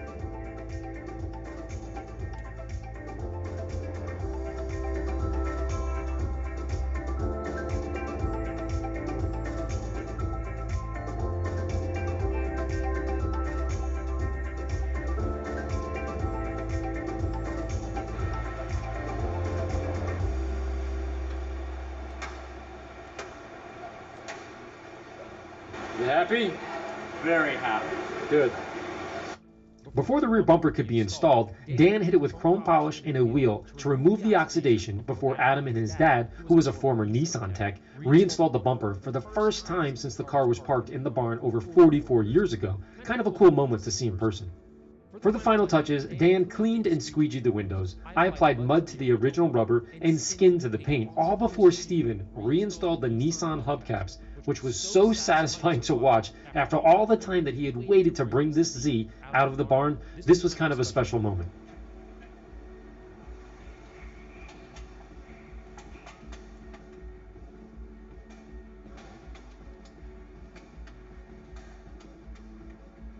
Once we were all done, Dan, myself, and the team pushed the car out into the field across the street to get the first glimpse of the paint in natural light.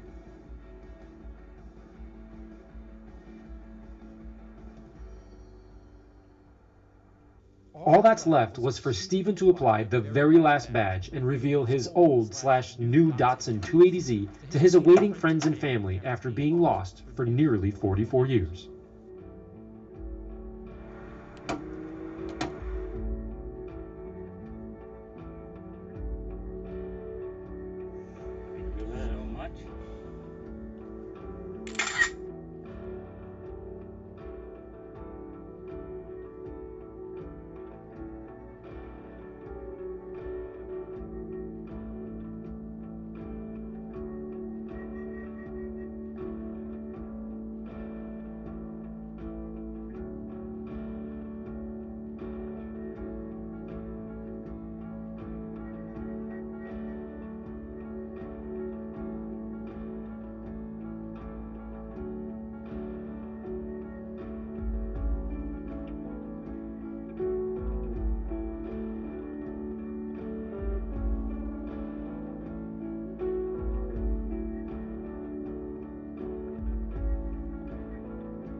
How do I do this? Should I farm at 40? Should I farm at 45?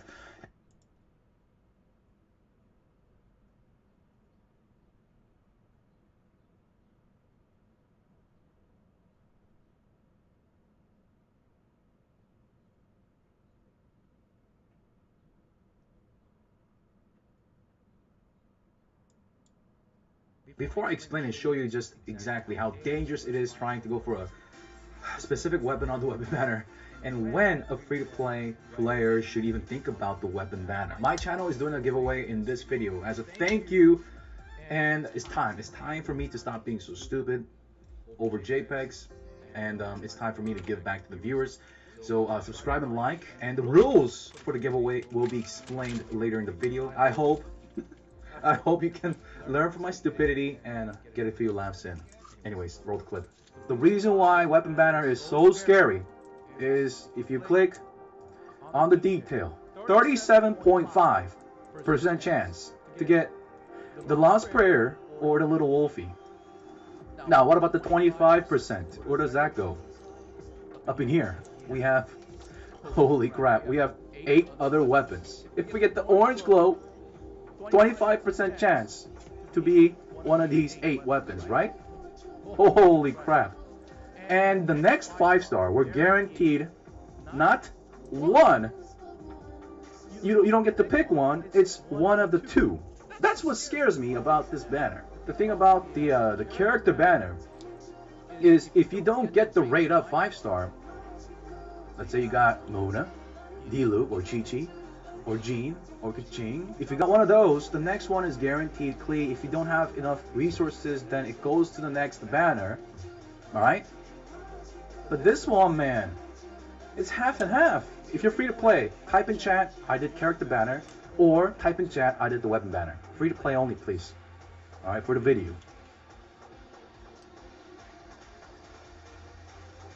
I love Twitch, man, the no delay. Here we go, weapon banner, okay, guys.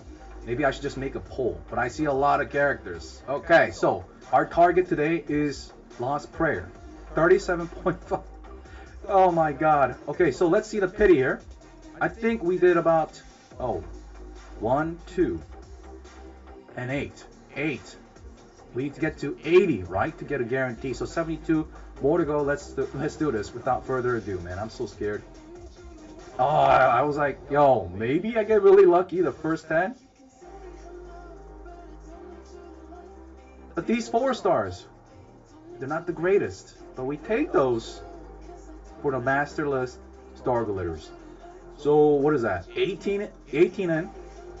Come on, man. Just end the misery here. Orange glow. Okay, it's not coming easy. Wow, my beginner's luck all gone, guys. Oh crap! I forgot to skip. Okay. It looks like we're getting all the rate ups. This is 38, I believe, unless I already lost count. Dude, please. I know. It's the pity that saves us. But I just want to showcase pretty much the worst case scenario, guys. For the viewers, man. For the YouTube video. Alright, man. Like, if I was free to play, it must be not only the 5 stars that I want up there, but I want also the 4-star weapons. Like, I gotta want the 4-star weapons as well. In case I don't get the 5-star that I want. You know what I mean? Is this 58? Dude, we're gonna go all the way to pity. Oh my god. I'm so triggered. I keep forgetting to skip, guys. We're gonna go all the way to pity. Alright? We finally got a character. It's the first time we got a character, and I want Razor. He's my favorite 4-star right now. Am I cheating on anybody? Did I say I like somebody else? Yo, we got a Razor. Yo, that's big. That's big. But it's not worth all those summons. Just wait for the rate up in the character banner. Oh my god. Still no 5-star. Okay. Yo, how many was that, chat? How many did we do? 68. Ooh. Ouch. Alright, man. 12 more to go. Say goodbye to your soul.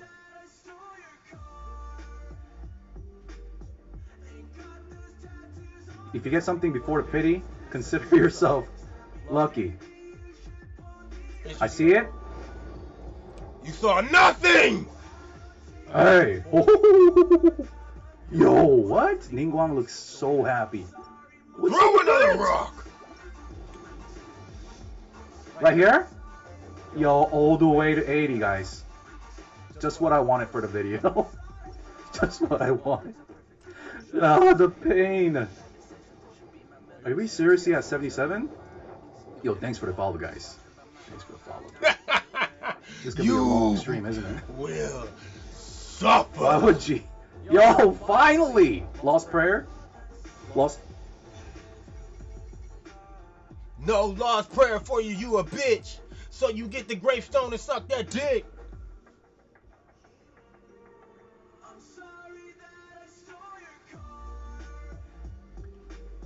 Yo, I get it, man.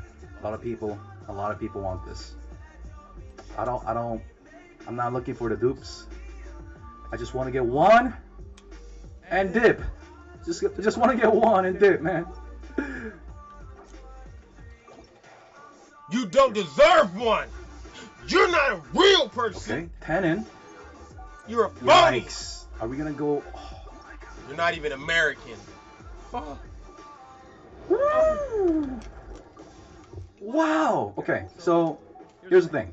We haven't gotten like these early pulls in a while, like 10, 20 in, 30 in. Come on. Yo. I keep rolling. This is the thing, right? The same thing happened with Klee. I keep rolling the 50-50. What are the odds of getting Klee back-to-back 3 times? 12.5%.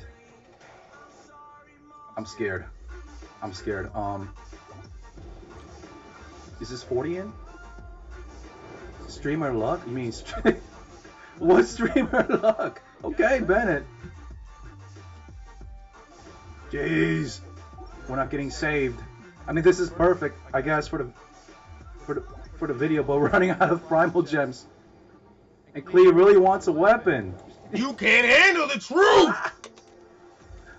Yo, dude. Next one. Next one. It has to be the next one. It has to be the next one. Okay. Take another sword! Just freaking out. All the dust. When I said okay, all the dust came out. Please, please, please, please, please, please. Give him the sword! I'm so scared. No book for bitches.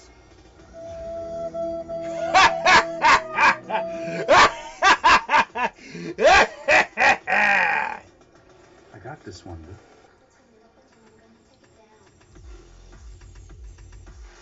Like, I just want a weapon for Clee. You get nothing, and you'll like it.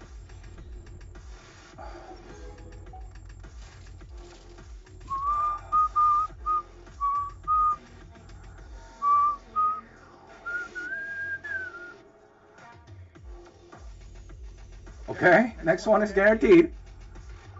Yo, that's it. Next 5-star, we're done. Absolutely done. Okay? If I get another wolf, I'm done. Clee, I'm sorry. But that's it. I'm literally sweating, dude. My Gene fund went into the weapon fund. The donation for Gene went into the weapon fund. Gotta let people know, man. The pain. I'm not going until I pull a book. I'm just gonna go for the next guarantee. Guaranteed for the... Hey? Okay. Once we get to the 5-star, we're done. If I don't get the Lost Prayer, I'm just gonna go with the Battle Pass weapon.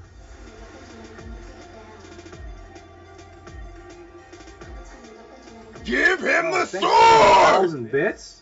Thank you. Okay, we gotta do the 1x1s, man. Before we recharge? Yo, I was not expecting to recharge, man. I was not expecting that spear. Yo! I see you guys like telling me you get these 5-stars in like 4 pulls, 10 pulls, one pull. What are you talking about? Alright. Did we just get another... Hey! Zoldyck, thanks so much, man, for the 1,000 bits. Helps a lot. Alright. Give him the sword. We're gonna get it. We're gonna get a 5-star. We're 50-50 now. The next one is 50-50. You don't deserve Clee. That's it, guys. That's it. We have to pause real quick. Guys. Oh! Okay, sorry. I'm having a mental breakdown. Yo. It's a lot of money, man. Literally throwing it away. Okay. Here we go. This is it, I believe. Right here. Orange glow. Yes, dude! Yes, dude! It's a sword! Oh my god. Because you don't deserve a weapon. Because you're not a real person. This isn't your hard blood, sweat, and tears. It's somebody else's. Weapon that she deserves. No! Yes! Are you serious? Yes! How is this possible? Yes! Yes! Yes! I mean... Yo! Why is this so hard? It makes me really sick, guys.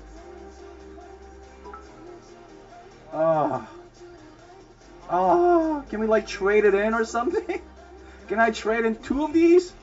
Like, give me a shop where I can trade it in. Oh my god. It's just pure luck, guys. This banner is the fucking scariest thing in the world. Okay? Free to play. Players, take note. Take note, man.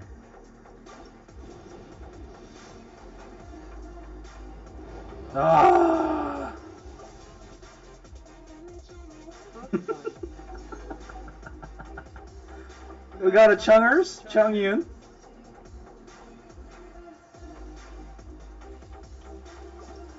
A mighty sword! Oh, I'm not spending any more, dude. That's it. That's it, dude. That's it. 3 in a row? Really? I mean, come on, like, have mercy, game. Have some mercy.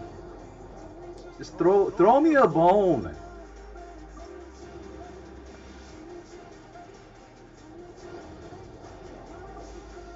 Yo, guys. Now Yes! Please! Oh my god! Oh my god! Oh my god! Give him the sword! Give him the sword! This is possible. Yes! Yes! You suffer! How come I can't, like, it doesn't... Does this... does this thing even exist? Give him... Dude, this is the dangerous part. Whether you're free to play or you're spending, this is the dangerous part. Give him the sword. Game doesn't give you what you want, and then you just keep wanting to spend. You want to go further. Holy shit, what am I gonna do? I have almost a maxed out wolf.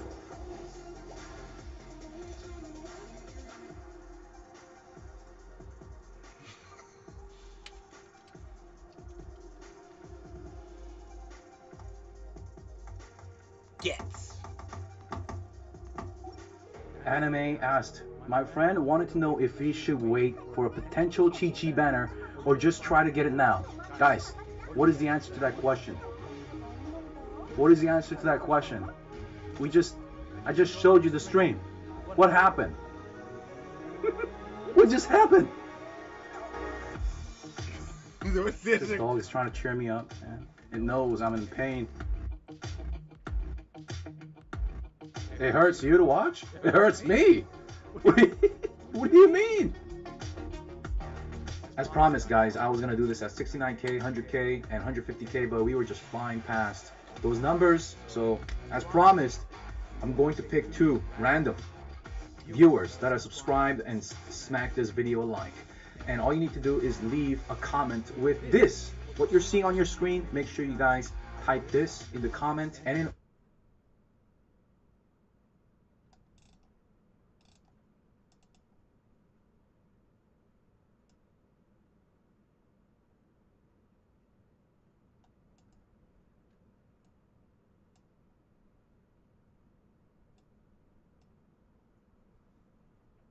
Wait, isn't this illegal?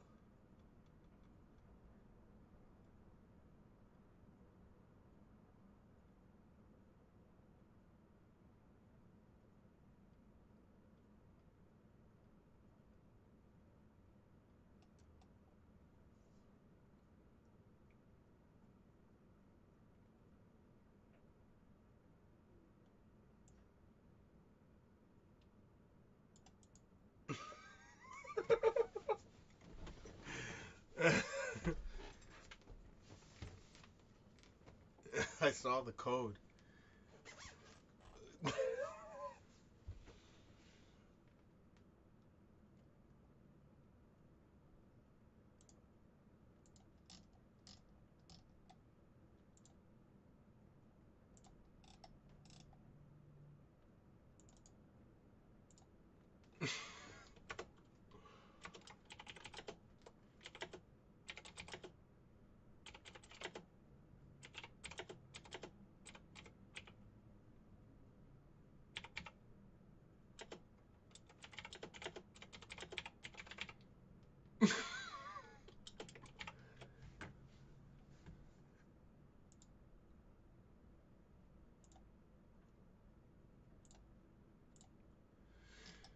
I don't even care, dude.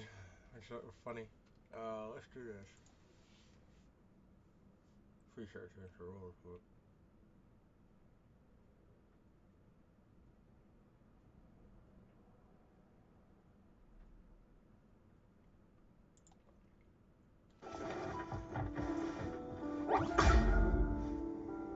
Answer the door. Another YouTuber, I'll probably drop like a little clip. He normally covers anime on his channel. He does reactions and things like that, but we brought him over to the dark side of the gacha. All your fault. Actually, he's brought me back. It took me out of early retirement because I didn't plan on rolling or spending much more on this game until my boy Shao comes out, which I don't know if that's going to be next month or if that's going to be in February, which if it is in Feb, that's going to break my heart. I think it is next month, right? I fucking hope so, but people are saying it might be next year because they've detailed the roadmap, and early next year we're going to get this Lantern Festival, and that's when I think his story comes into the game. So some people are speculating we won't see him until then, which I hope isn't true. You'll have some people that are like, no, he's the next banner. You don't know what to believe because anyone can make a rumor about this game, and it's just true. The source? Bro, trust me. So Herm had an idea that we both spend $50 in this game to try and get Klee. Normally you would think, oh, $50, that's a lot. You guys have a lot of chances to get Klee, but you know in this game the fucking rates are disgusting and the pricing is disgusting. So with 50 or with $50 we only get 2 10 rolls. So what we're gonna do is we're gonna roll 10 characters once, like 1 10 roll, and then we're gonna do 10 single rolls just to, I don't know, spice it up. You get that individuals are better, right? Some people say it, some people are because you. Before we do this, I have to go to my favorite spot. RNG. Your geo attack from the main character to go underneath a section that's not available to anyone yet. Oh my god, what? Oh, they gave us 240 Primo Gems for the maintenance. Okay, in my main D. Did you actually go through his story? Yeah, that shit is fucked up. Please. 10 roll. We're doing 1 10 roll, right? First one's 10. Yeah. Okay, here we go. Shit is purple. It's purple for me too. Mine is Noel. GG. I got the bell, dude. It's that great sword. I already got 6 of these. Dude, it's just nothing but pain. I always get excited when I get a gold one, but then it ends up being like a weapon, and I'm like, fuck. That's the fucking worst.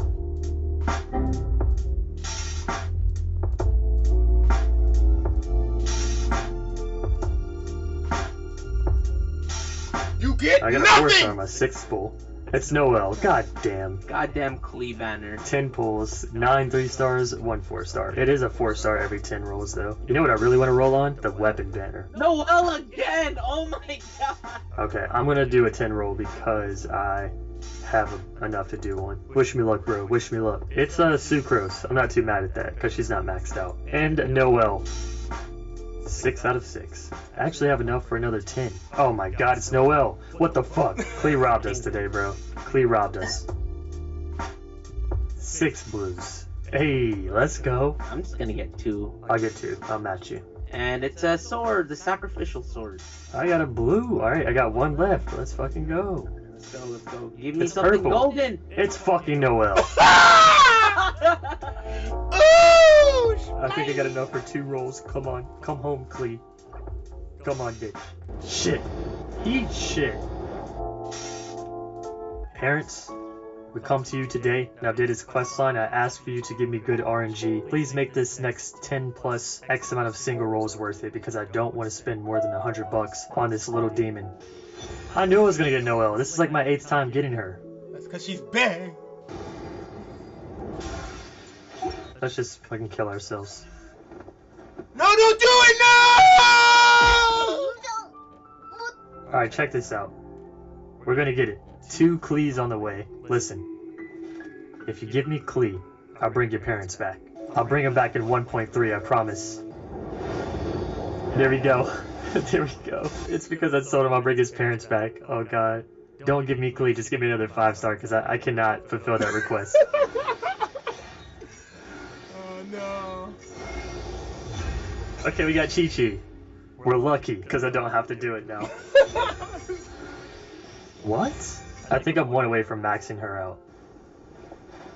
Today's stream. Let's sort of Noel. This is like my 8th time getting parents back. I'll bring...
That's rough, bruh.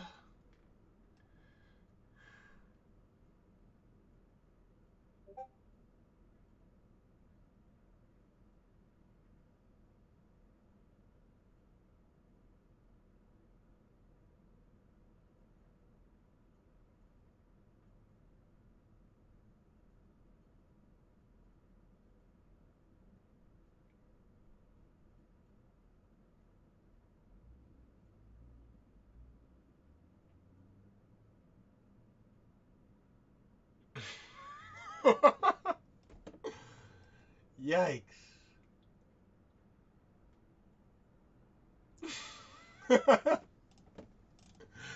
Yikes, what the fuck's going on in Miami, bro?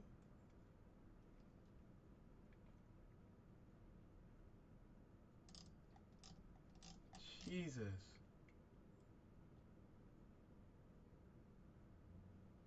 Fuck.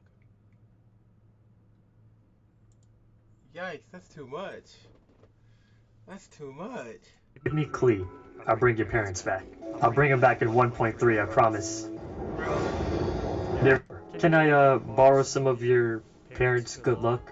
I come here as a humble servant. Good luck, they Let's do died, this. bro. Let me max out Beidou. Well, that was horrible. Fuck. You don't even know Beidou, bro. Back that shit up, man. You a This bitch. is my 11th time. Okay. Think you need a new spot? I'm starting to think I need a new spot too. Parents, I'm moving away from this spot if you don't give me Klee. Okay, not bad, not bad. The soil here is cursed. She's maxed out. Let's fucking go. I think I know a spot, guys. I think I know a spot. Yes, there it is. You're right, stream. New spot. 'Tis time for you to come home. What a waste. I hate this banner so much.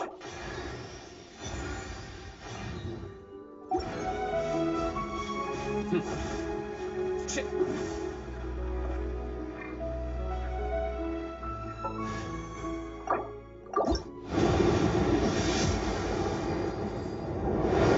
Hey! That's pretty good. She's guaranteed. Come on home, you stupid loli.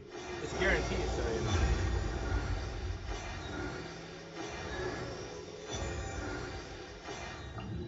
Okay, thank you. I have one more 10 roll. Here we go, guys. First time. Let's get the great sword.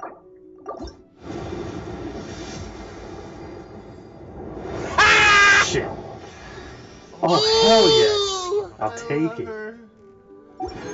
Now we're gonna level this loli up and see what she's about.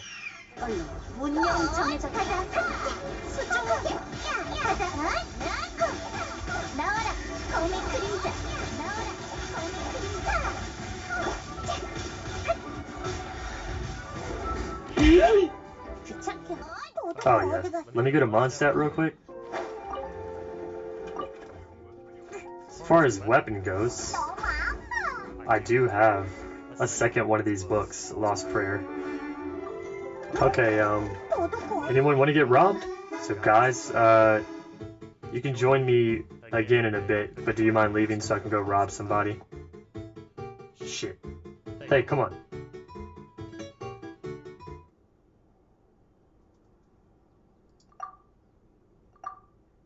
Target acquired. You can go into other people's world, and you can steal their materials. Okay, you can take their materials. Stealing if they don't really know about it, but I'm leeching. I'm borrowing your flowers, okay? They'll be back in 2 days. Don't you worry. So Klee good in combat? I think so, yeah. I mean, not my Klee, but pretty sure she's a badass. I think I've taken all your resources. Most of them. Actually, no.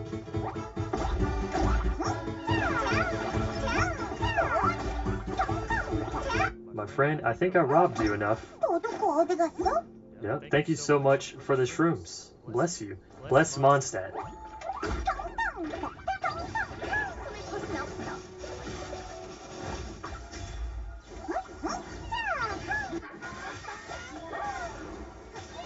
Ascend, my child. What do you think about Klee? Is she worth it? I find her really fun. I just am not like a super big fan of her as a character. That's all. Never really into the lollies of the game, you know? I underestimated how long this is going to take to get her 60. I'm going to spend all my resin. Well, not just the resin that I have, but all the stuff to, fragile resin? Fragile resin? I'm saying fragile because I played too much Death Stranding. So I'm going to have to be more patient with building Klee. But overall, I do like her gameplay. Like, it's just fun. And this feels really good.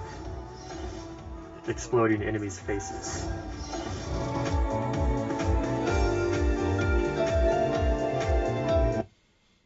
We got the last character here, bro. This one's gonna be hard for you to guess. Dude, this is not a freaking character. Shut up, this is not a character. This can't be a real character, dude. There's no way. You're freaking trolling me. This has to be a troll character. Wait, why do you like this character, though? So for today's video, there's elements, since I'm True, look at that one VTuber, the one kind of has like a similar thing with the pink. AI-chan. She was like the VTuber of VTubers before they got popular. Yeah, she was like a really popular one. Yeah, what's her element? She got red, so she looks like she's a fire type. Yeah. Yeah, you're right. Personality. Let's get this done. Type characters. Look at this, dude. You're fucking guessing it. Weapon. I might have heard something about her, so I think she uses a bow. She's probably 4-star. I heard she's pretty. Yo, hold on, bro.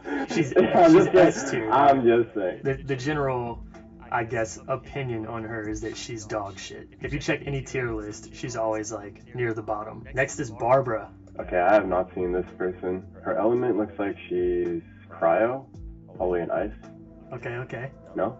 Hydro. She's water. Hydro. Okay, she's water. Okay. Yeah. Personality looks like the type where it's like she's like very supportive and kind of like passive. She's like a passive supportive person. It's like, you can do it. You can, like, come on, keep going. And like she doesn't really like take charge, and she kind of just sits back. She's like, don't worry, you can do it again. Like, she's not that strong. Yeah, so I'm guessing she's like a 4-star. And I mean, I can see a book on her, so it looks like she uses a catalyst. She's like the idol of not caring. He's a cool ass character for sure. He's got like a cool personality. He is cryo. He's actually 4-star. I think he should be 5-star. He's the one character I think that should be 5-star. He's really fucking good. He uses a claymore. Oh really? Yeah. Okay. Fucking mechanic that they bring on to the anime show, and they bring him on specifically so you could build a connection to him so they can kill his ass off. Like, you know, I can see him writhing in pain and blood like that. Yeah, he looks like a Geo. Probably like a bow user, 4-star, and then I'm gonna say his personality is pretty bland. He's probably just like, yeah, I'm here to help. You're right on the 4-star. You're definitely right that he looks like a character that can be killed off. I think he just looks so basic. He's pyro, and he uses a great sword, right? Oh, I would not have expected that at all. Next is Chong Yun. This guy is looking like a 5-star. Got like the blue hair. She's lightning, and she uses a claymore, a great sword. Or like she looks like a rogue type of raider. She's got like the eye patch thing, kind of like Kakashi. I'm guessing they stick pretty close with the colors, so she's probably a pyro. And it looks like she's a fast attacking kind of thief type. So I'm gonna guess that she uses a one-handed weapon. Okay. A one-handed sword. She's looking like a 4-star. It looks like they kind of held back because she already looks good, you know. Any more than like she would be a 5-star, but I think they toned it down to make her a 4-star. Pyro, 4-star, one-hand sword user. Her personality is probably mischievous and kind of straightforward. Probably like, hey, like I'm about to slay some monsters. I don't care what you think. Personality-wise, you're like spot on. She's a dominant personality. She's actually Electro. Electro? What the hell? Why? She's lightning, and she uses a claymore, a greatsword. I had to find like a toned-down picture, because in every other picture she has a greatsword. I was like, ah, shit. This one she looks more like feminine, I'd say, but in the other one she looks like super, I'm about to fuck some shit up. Next we have Bennett. This dude, this little kid. Oh, God. He looks like a Geo. Every other picture, dominant personality. Straightforward, the colors, so she's probably a 4-star sword user. Her personality is probably actually Electro. Greatsword. I had to find like a toned down picture, because in every other picture she has a greatsword. I was like, ah, shit. This one she looks more like feminine, I'd say. God damn it. Why does she look like such a bag of money?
That's clearly Lisa.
Oh no!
Hmm.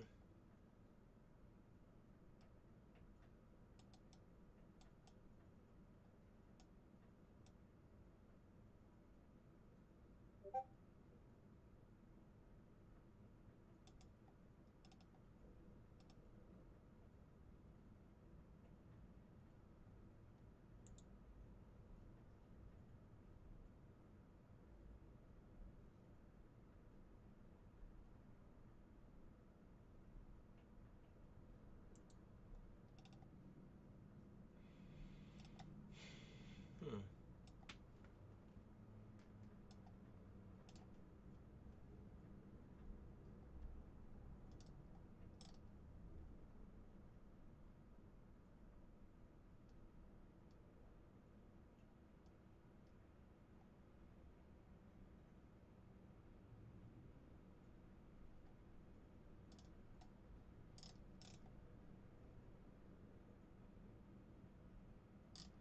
Those are so bad. I don't even know what to say to them.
Oh no!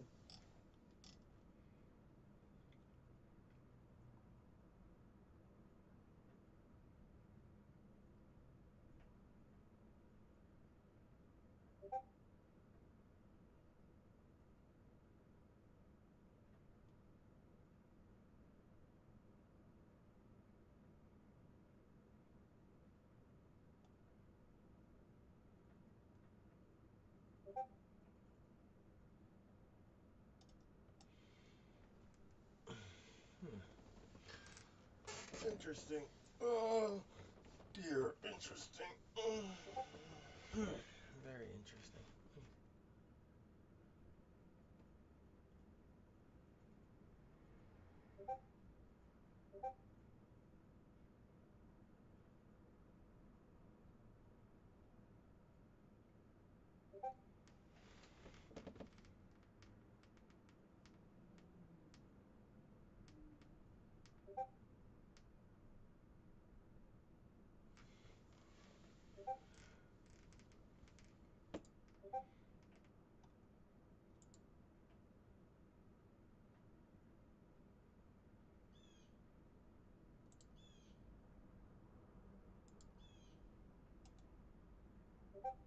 You ain't got time for all this.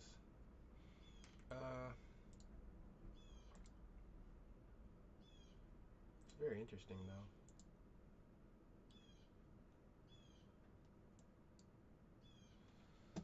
though.